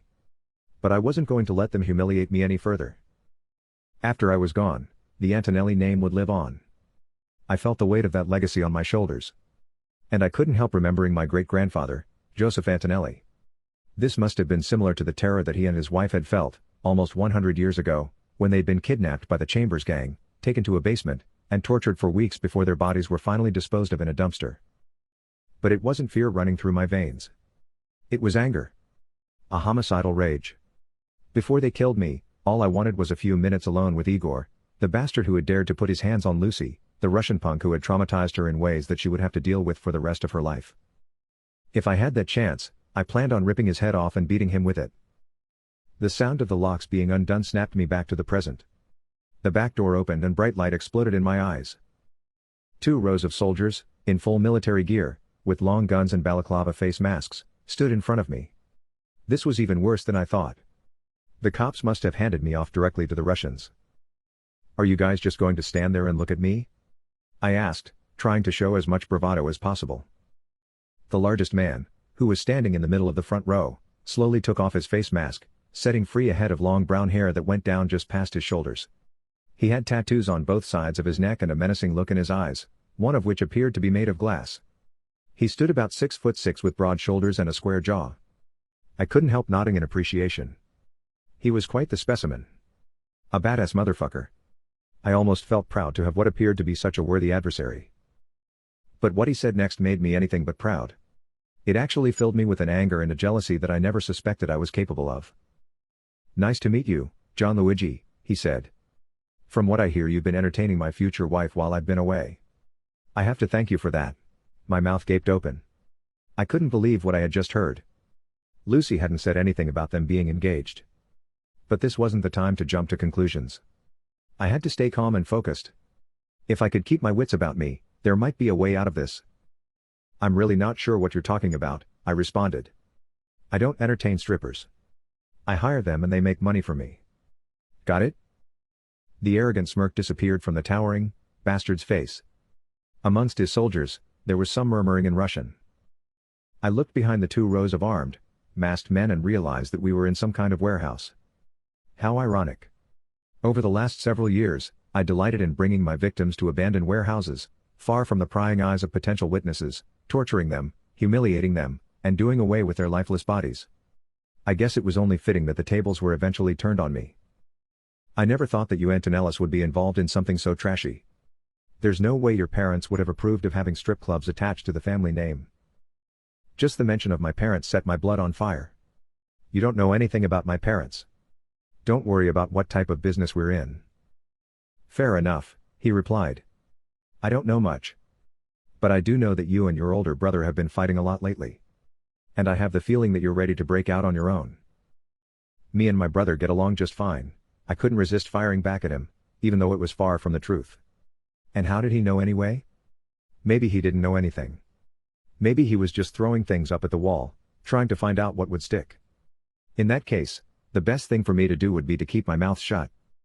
"It really doesn't matter much at this point," he said. "Neither one of you is going to make it out of this war alive." There were a few moments of tense silence. I wasn't sure what my next move was. This back and forth didn't seem to be getting me anywhere. But any time that I could stall could end up being critical. Where were Tommy, Johnny, and Frankie? Where was Leonardo? Wilson? And where the hell had Lucy disappeared to? "So what do you want, Igor?" I asked. "Did you bring me in here to chit-chat? Or did you want to see in person what the guy who stole your woman looks like?" Now it was my time to flash an arrogant, self-satisfied smile. The image of Lucy's pale flesh glistening with sweat as I pumped and pounded her, as she cried out for me to fuck her harder, flashed before my eyes. I might never see her again, but what an intense encounter that had been. Unlike anything I'd ever experienced. She'd been so hungry and horny, so willing to play rough and be pushed to her boundaries. Igor's lips began to tremble. He took several menacing steps toward me. Lying on my side, with my arms cuffed behind my back and my legs shackled, there was nothing that I could do to protect myself. I was completely at his mercy. All my life I'd reveled in terrorizing people, beating and torturing them. I never stopped to think that someday it would all come back on me.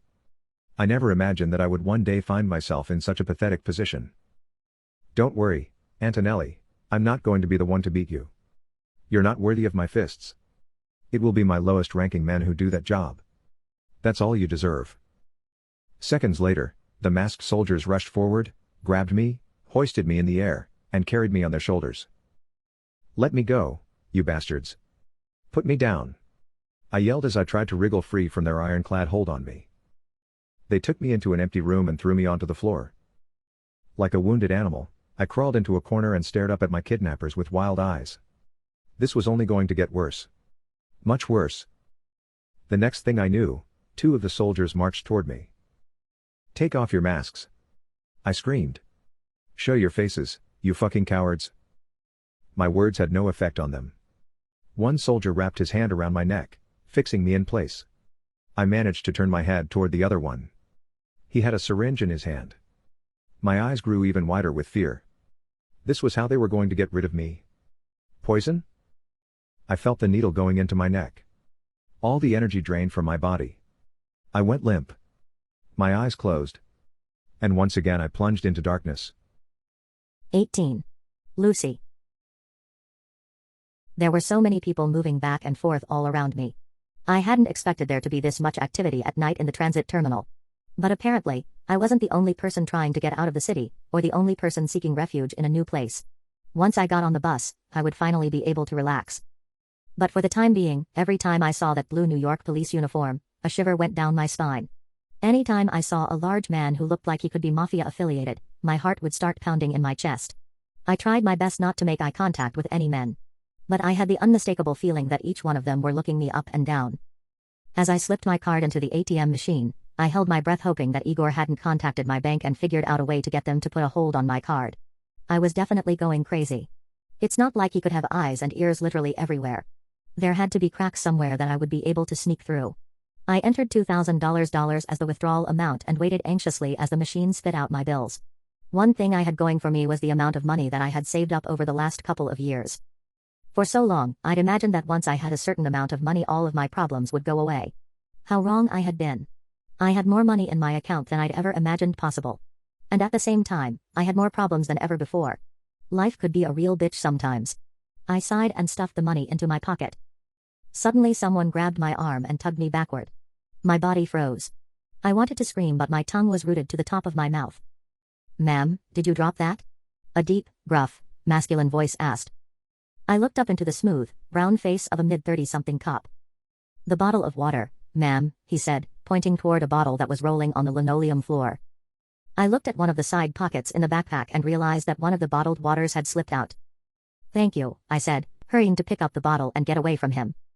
I could have sworn that I saw him shake his head and mumble something to himself as I scurried away. I had to get control of my emotions. Everything was going to be okay. Igor and his goons were probably still in the bar, hoping that I would walk right into their sadistic embrace. I just hoped that they wouldn't do anything to Dan. I would feel really guilty if something happened to him, just because he had tried to help me.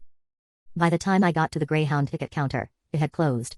No big deal, I told myself. I walked to the self-serve ticket machine and put in my debit card. The machine beeped loudly and the screen flashed red. A message appeared on the screen: "We apologize for any inconvenience. Unfortunately, this machine is out of order." My heart sank. I stood there staring at the message in disbelief.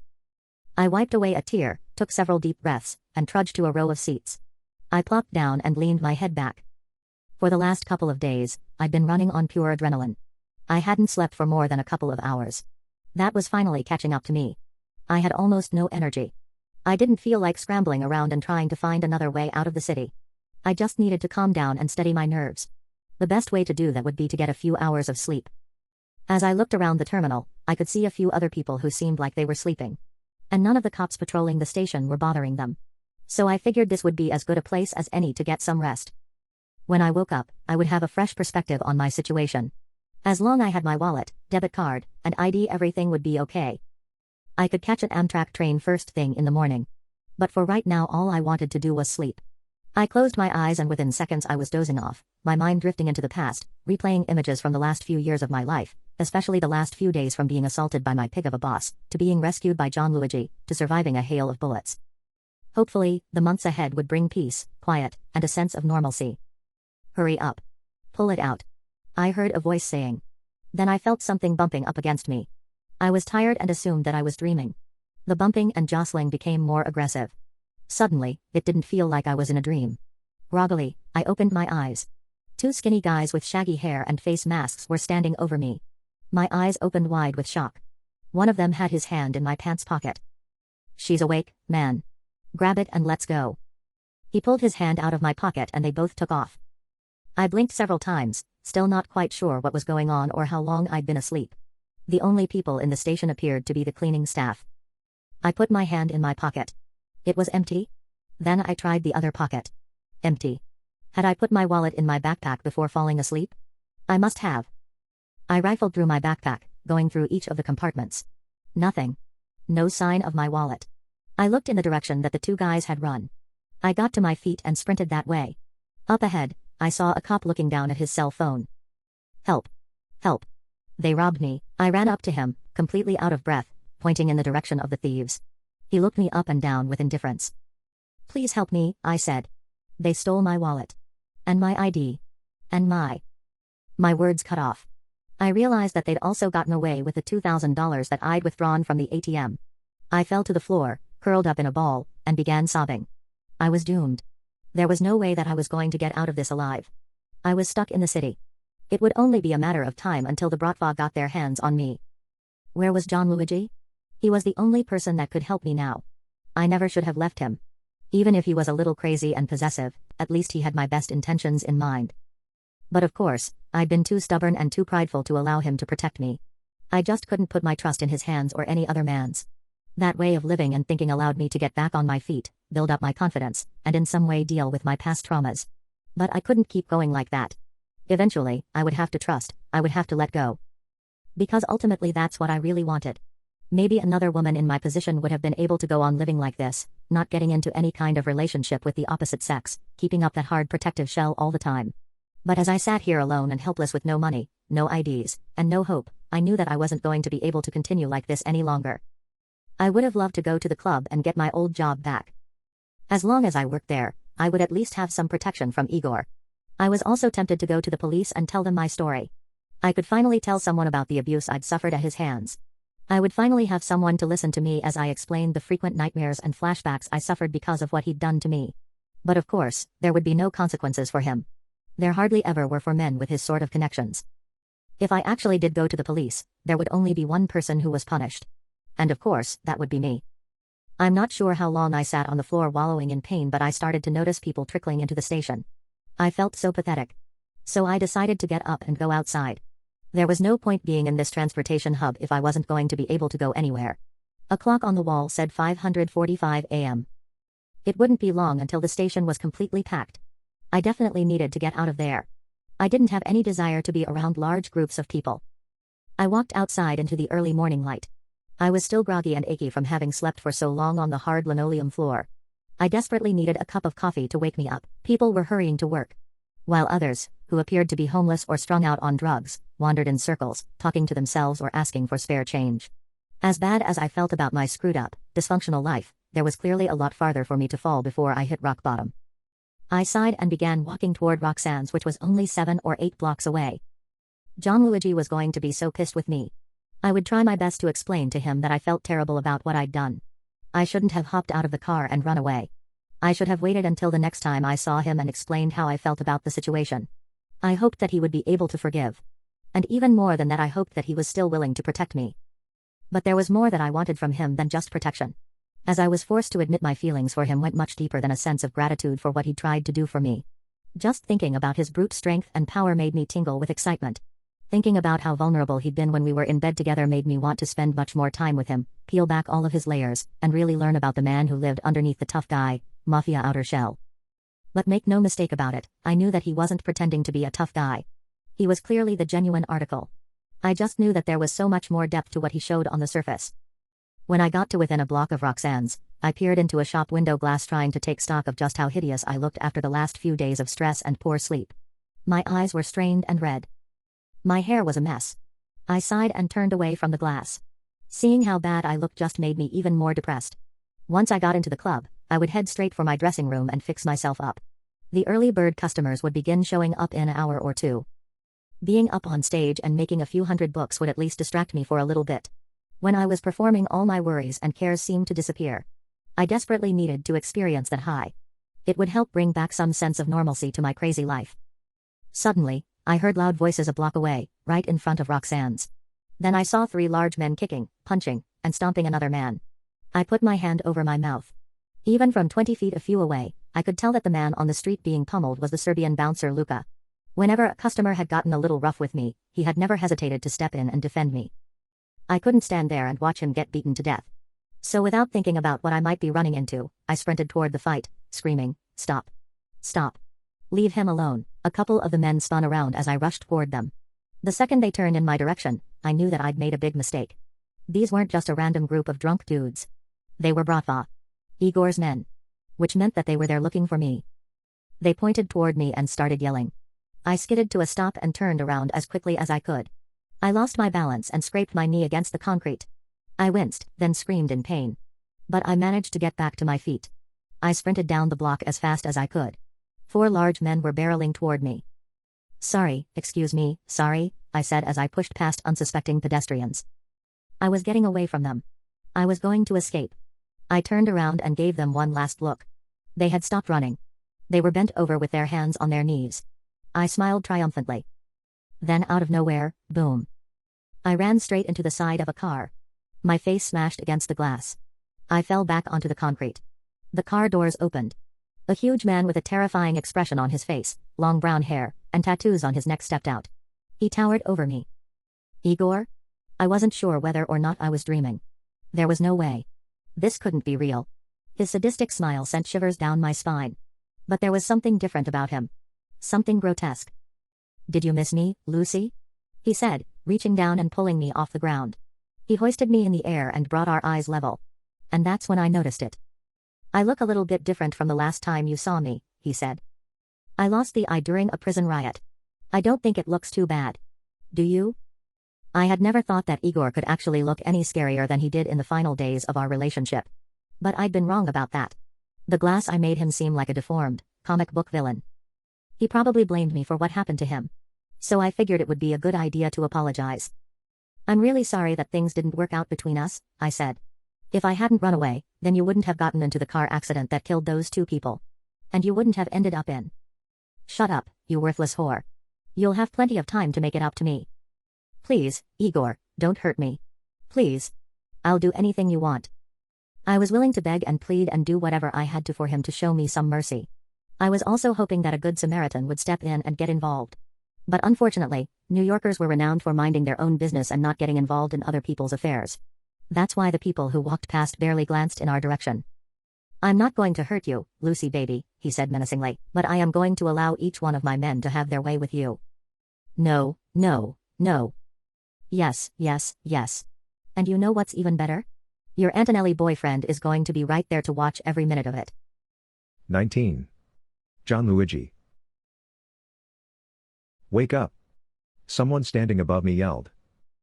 I blinked several times. Every single bone in my body hurt. If they were eventually going to kill me, I was starting to wish that they would just get it over with. Before I could respond, a steel-toed boot slammed into my ribs. I howled in pain. Then I reached for the spot that had received the blow. It burned like hell. He may have broken 1 or 2 of them. But even in the fog of pain, I realized that they had uncuffed my hands and taken the shackles off my ankles. A surge of hope shot through me. They really thought that it was going to be that easy to subdue me. Silly Russians. I managed to sit up and push my back up against the wall. The armed and masked soldier raised his gun and pointed it directly at my head. My mouth gaped open. That's why they didn't care if I was uncuffed and unshackled. He was about to shoot me. The bullets would tear through my vital organs. And I would be dead within minutes, if not seconds. There was so much more that I'd wanted to do with my life. So many things that I wanted to accomplish. But none of those hopes or dreams would ever come to fruition. I wouldn't be able to live the kind of life that would have made my parents, especially my father, proud.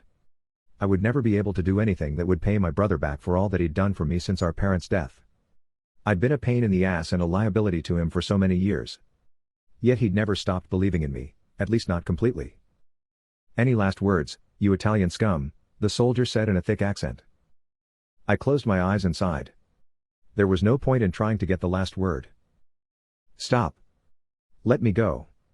Help." It was a woman's voice. A familiar voice. Lucy? Was that possible? Maybe whatever they had injected me with was causing me to hallucinate. "Gianluigi. Are you here? Help me." There was no doubt about it. That was definitely her. Like a tiger springing at his prey, I leapt off the floor and tackled my would-be executioner. My elbow slammed into his mouth. Teeth cracked. Blood spurted out. He screamed in pain. I grabbed his long gun. I turned it around and slammed the butt into his face several times. His eyes barely hung from their sockets. His nose was completely smashed. And half of his teeth were laying on the floor. What a bloody fucking mess. I grabbed the extra ammo that he was carrying, turned the gun around, and headed directly toward the screams. I was going to protect her from these Bratva bastards if it was the last thing I ever did in my life. Within seconds, bullets began whistling by my ears. I ducked my head and then dived behind a row of barrels. A hail of bullets pierced through the metal containers, spilling liquid onto the concrete floor. A toxic smell took hold of my nostrils. I felt lightheaded and nauseous. I wasn't going to be able to stay in that position much longer. I peered around the corner. A line of 5 soldiers advanced toward me. I cocked the semi-automatic rifle and let off several rounds. "Aw! I'm hit. Help!" The men screamed as the hot lead pierced their flesh. Only one of them was still on his feet, recklessly coming towards me. I was about to fire and strike him right in the middle of the chest. But then behind him, I saw Igor carrying a woman over his shoulder. It was Lucy. She was kicking and flailing, trying to get free. Then she began yelling desperately. "Let me go. Help me. Gianluigi." Rage boiled in my blood. I took aim at the lone soldier. "Aw!" He gasped in pain, reaching for his chest and falling to the floor. Igor was trying to escape from the warehouse. I couldn't let him get away. He was running towards a jeep that was parked near an exit. If he managed to get Lucy in that car, I probably would never see her again. I had him in my sights. Even though he had Lucy slung over his shoulder, there was still enough of a target for me to hit him multiple times in the body. I hurried after him with the gun cocked. I put my finger on the trigger and fired. For a second, everything slowed down. It was as if I could follow the entire flight of the bullet as it left the barrel of the gun and headed full speed towards my enemy. I couldn't wait to hear that bastard cry out in pain as he dropped to the floor, finally releasing Lucy from his demonic embrace. I couldn't wait to see his eyes roll into the back of his head as the blood drained from his body and his heart came to a stop. But that's not what happened. Before the bullet arrived at its destination, Igor spun around and held Lucy in front of him like a shield. It was her voice that howled in pain. "Aw!" she yelled. "I'm hit." My mouth gaped open. I nearly dropped the gun in shock. I couldn't believe what I had done. Igor continued to hold her in front of him, like a goddamn coward, as he made his way closer and closer to the waiting jeep. I was horrified as I watched the long trail of blood that leaked out of her. She needed immediate medical attention. These were the type of bullets that were meant to completely destroy your organs within minutes. I had to stop him from getting into the jeep. But it was too late. He had already opened the front door and threw Lucy into the passenger seat. I fired at the driver's side. Glass broke and exploded in his face. I fired more shots, hoping and praying that I wouldn't hit Lucy again. The engine started. Fuck. It was coming right at me. I kept firing. It was getting closer and closer. 20 feet. 15 feet. 10 feet. I kept firing. 5 feet. It was going to barrel into me. This was the end of the line. Everything slowed down again. I could see Lucy screaming in the passenger side. I could see the terror on her face. I closed my eyes and braced for impact.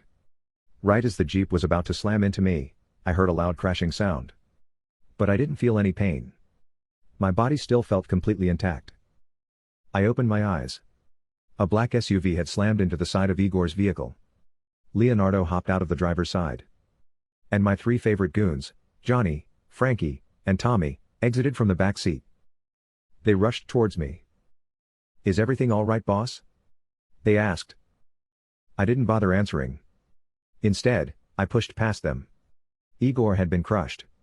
His face and neck were covered in blood. I found a large gash on the side of his neck. The broken fragments must have cut an artery. He had no pulse. I quickly made my way to the other side of the vehicle. Before I got over there, I started yelling, "We have to get to the hospital ASAP.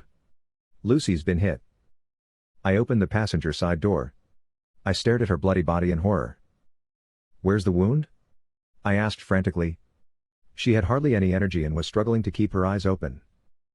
"My leg," she said. "I think I'm dying." "No. I screamed. You're going to be fine. I ripped off my shirt and tied it around the bullet wound in her leg. Then I picked her up in my arms and ran towards the waiting SUV. Leonardo got behind the wheel. My 3 goons scrambled into the back seat. And I slid into the passenger side seat with Lucy on my lap. Her eyes closed and her body went limp. No. 20. Lucy. I opened my eyes and blinked several times. My head was aching. And there was a strange sensation coming from my leg. It seemed like 10 different wires were going in and out of my body. Why was I laying in a hospital bed? Why was there a huge bandage around my leg? I tried to sit up, but a powerful hand pushed me back down. I looked up. It was Gianluigi. Why was he here? None of this made any sense. Everything in my memory was a blur. I could vaguely remember Igor throwing me into his jeep and driving me to a warehouse. And then I remembered him taking me to a room where a group of his men were standing in a circle, undoing their belt buckles, pushing their pants down their legs, and preparing to have their way with me.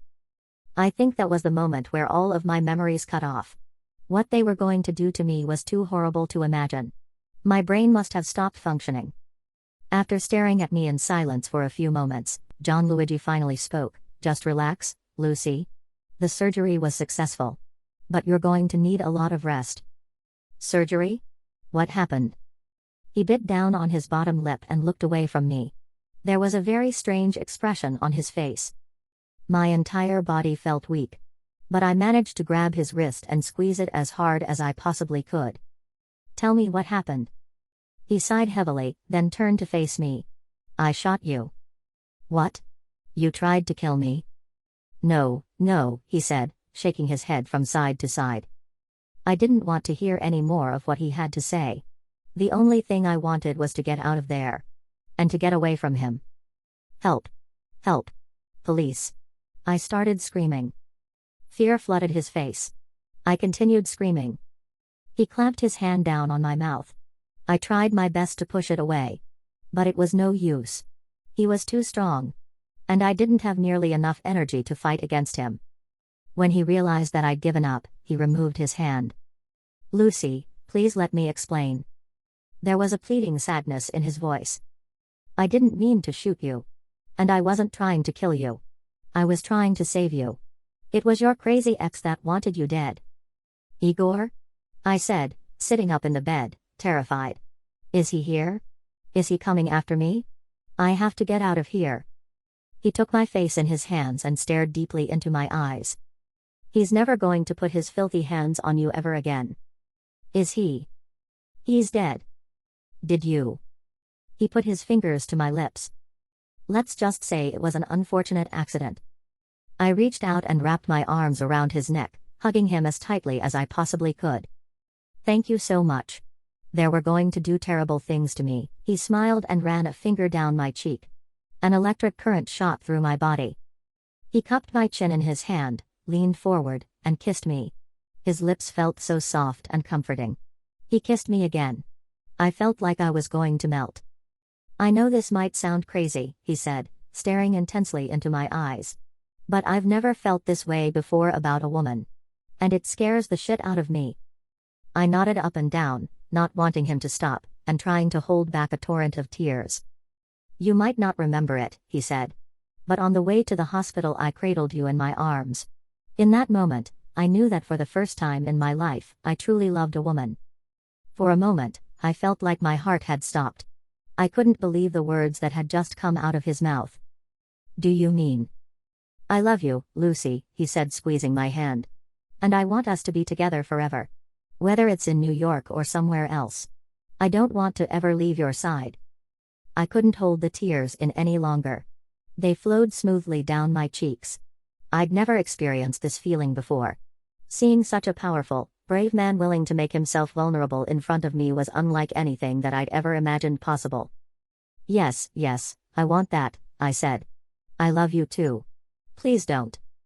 His lips pressed down on my mind before I could finish speaking. I smiled and pushed him away. Please don't ever let me run off again. Okay. He smiled and shook his head. So you want me to dominate you and tell you what to do? Yes, I replied quickly. I mean, sometimes yes, and sometimes no. He shook his head again, this time smirking. You really are something else. Our lips locked and our tongues began twisting and twirling. It was an intense embrace, one that I wanted to continue forever and ever. Suddenly, he pulled back. What's wrong? I asked. I just want to be gentle with you, that's all.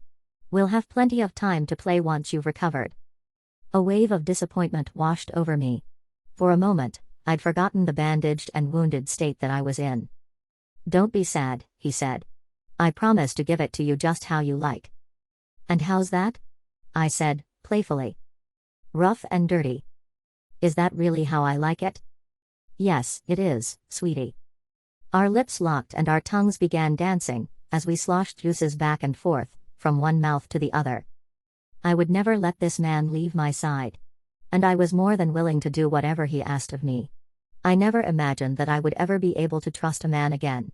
But what Gianluigi had done for me, more than proved that he was worthy of both my trust and my love. It was like I was getting a second chance at life. Like I would actually be able to put the horrors of my past behind me. I was more than ready to leave the seedy Mafia underworld and the bright lights of the stage in the past. I wanted to become a mother and a wife. Just thinking about those two words, mother and wife, made me tingle with excitement and fear. I had no idea whether or not I was ready for either of those roles. I pulled Gianluigi tightly to me and wrapped my arms around his neck. Epilogue, Gianluigi. I stared off into the majestic blue sky as a cooling breeze swept over me. The ocean seemed to stretch into infinity. Being down here in the Bahamas felt like entering an alternate universe after so much time spent in the concrete jungle of New York City. Life down here was so peaceful, maybe a little bit too peaceful for my tastes. I thrived on the action, excitement, and fast pace of NYC. But now I had more than just myself to think about. Will everyone please rise, the minister said. Here comes the bride. My heart pounded in my chest. Sweat broke out on my forehead. Leonardo and Caroline stood up smiling, with their two kids Vincenzo and Michelle in front of them. My three favorite goons Tommy, Frankie, and Johnny also stood up, looking even more nervous than me. Dressed in a black tuxedo, Wilson towered over Lucy as he led her down the aisle. Time seemed to stop as she came closer and closer in her immaculate white dress. It took every bit of my self-control to keep from rushing toward her, throwing back the veil, and kissing her hungrily. But there would be plenty of time for that once the ceremony and reception were over. The next few minutes seemed like a complete blur. All I can really remember are the last few words that the minister said, "Do you, Gianluigi Antonelli, take Lucy O'Neill to be your lawfully wedded wife?" "Yes, I do," I said, staring lovingly and intensely into her eyes. Then I turned to my right as I noticed Leonardo's tall and solidly built son, Vincenzo, coming down the aisle with the ring in hand. I couldn't believe how big the boy was at only 14. He might end up being taller and more muscular than either myself or his father. He nervously handed me the ring and headed back down the aisle. I took a moment to stare at the 15-carat ring that I'd ordered from Harry Winston's. Lucy's eyes grew wide when she saw it. She covered her mouth in shock. I smiled. That's precisely the reaction that I was hoping for from her. I slipped it onto her finger, then took a step back. "Lucy O'Neill, do you take Gianluigi Antonelli to be your lawfully wedded husband?" She nodded up and down, tears streaming down her face. "Yes, I do. You may now kiss the bride." I took her chin in my hand, leaned forward, and planted a warm, soft kiss on her lips. The small but special crowd of invitees clapped and cheered behind us. Later that evening, I lay on the bed in our bungalow, stripped down to my boxers, while drinking champagne straight from the bottle. Lucy was in the bathroom washing up. I couldn't wait for her to get in bed. I looked down at my throbbing cock. With the hectic planning over the last few days, it felt like it had been forever since we had made love. That certainly wasn't acceptable. And I knew that she would agree with me. She wasn't able to drink any of the champagne with me because of the little boy, well, actually we still didn't know the gender of the baby that she was carrying in her stomach. Nevertheless, I had some sweet nectar, which had been building up in my balls for the last few days, that would be perfect for her to drink. I smiled wickedly. Everything that had happened to us over the last few months still hadn't quite registered with me yet. It was all such a whirlwind.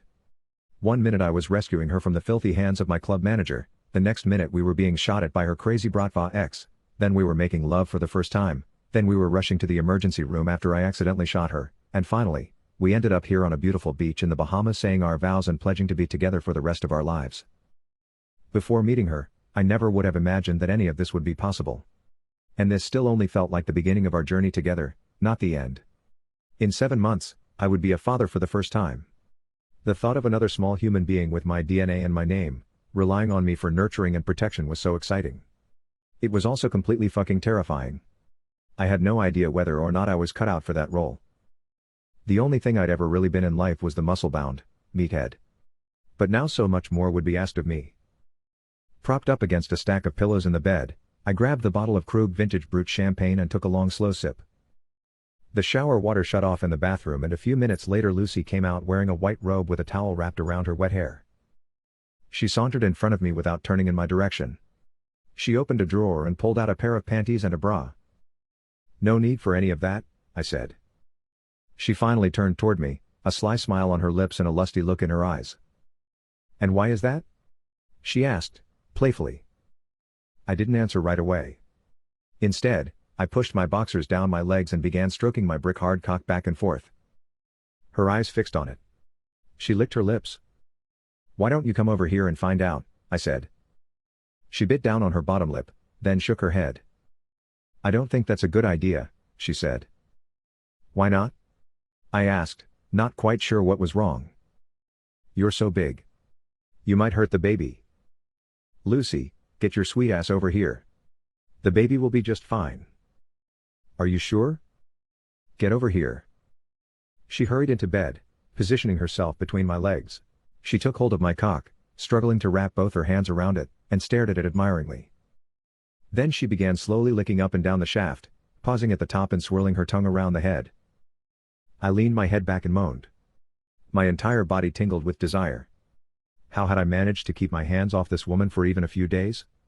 How had my cock not exploded or began spontaneously shooting cum?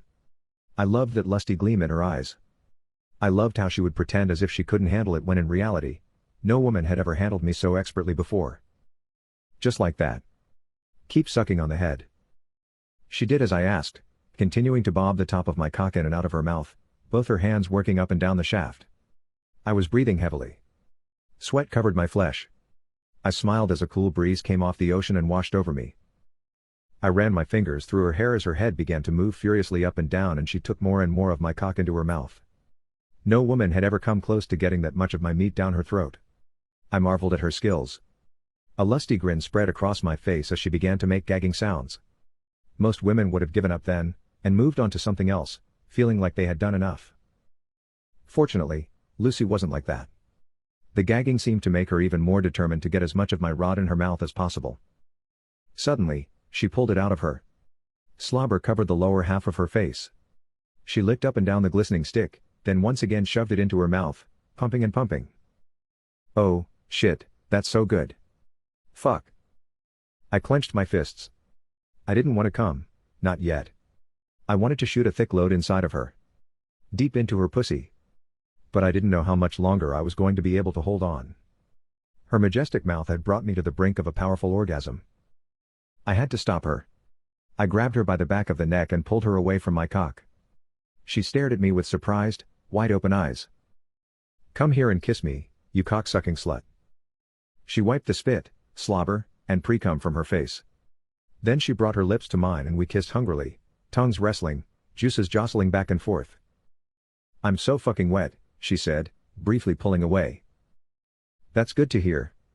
Because my cock is throbbing for your pussy." That's what I like too." Before she could finish, I wrapped my hand around her throat. She closed her eyes and moaned. Then she began trembling. She always enjoyed this type of rough treatment. And if that's what she liked, then I would always be more than willing to give it to her. "Do you want to ride that big dick?" I asked, fingers still tightly gripping her neck. She nodded up and down. "You want to be able to control how deep it goes into you?" Once again, she nodded up and down. She reached for my pulsating member, struggling to grip it with one hand. I expected her to shove it right inside of her dripping wet cunt and begin riding me, rocking back and forth, up and down as her juices drizzled down the shaft onto the bed sheets. But instead of doing that, she rubbed the head back and forth across her labia and then onto the bulbous, blood-filled clitoris. Her body quivered and shook. A sheen of sweat glistened on her pale flesh. Her big tits looked so full and juicy. I took my hand off her neck. I wanted to suck on them, squeeze them, worship them. It seemed as if a powerful orgasm was already beginning to take hold of her. She finally pushed my cock inside of her. A wicked smile appeared on her face as she slowly rocked her hips back and forth. With one of her large breasts in hand, I swirled my tongue around the areola, and then bit down on the nipple, holding it in my mouth. Over the next several months, these beautiful breasts would fill with the milk that would nourish my first child. It was a strange thought to have at such a moment, but it made me smile nonetheless. Our dirty, lusty, licentious acts would culminate in creating something as beautiful and magical as another human being. That blew my mind. Lucy had picked up the pace. She must have felt the cum rising through my dick. "Oh, my God," I said. "You ride it so good. I'm gonna cum." That spurred her to gyrate even more wildly.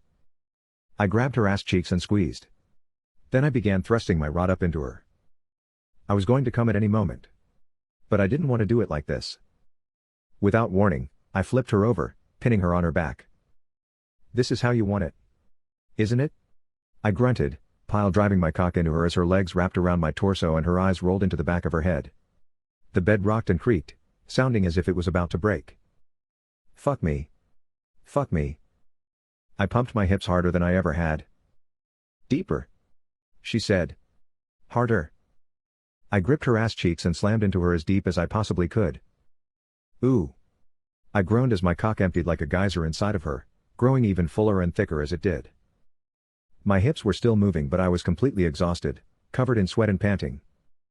She grabbed my face and kissed me several times on the lips. "I love you," she said. "I love you too." I rolled over on my back. She draped her leg over mine, then rested her head on my chest. I wrapped my arm around her and held her tightly. End. This has been a production of LFD Romance Audiobooks. Thank you for listening. If you would like to receive advanced reader copies of ZZ Brulon's books, please contact her at lfdromancebooks@gmail.com.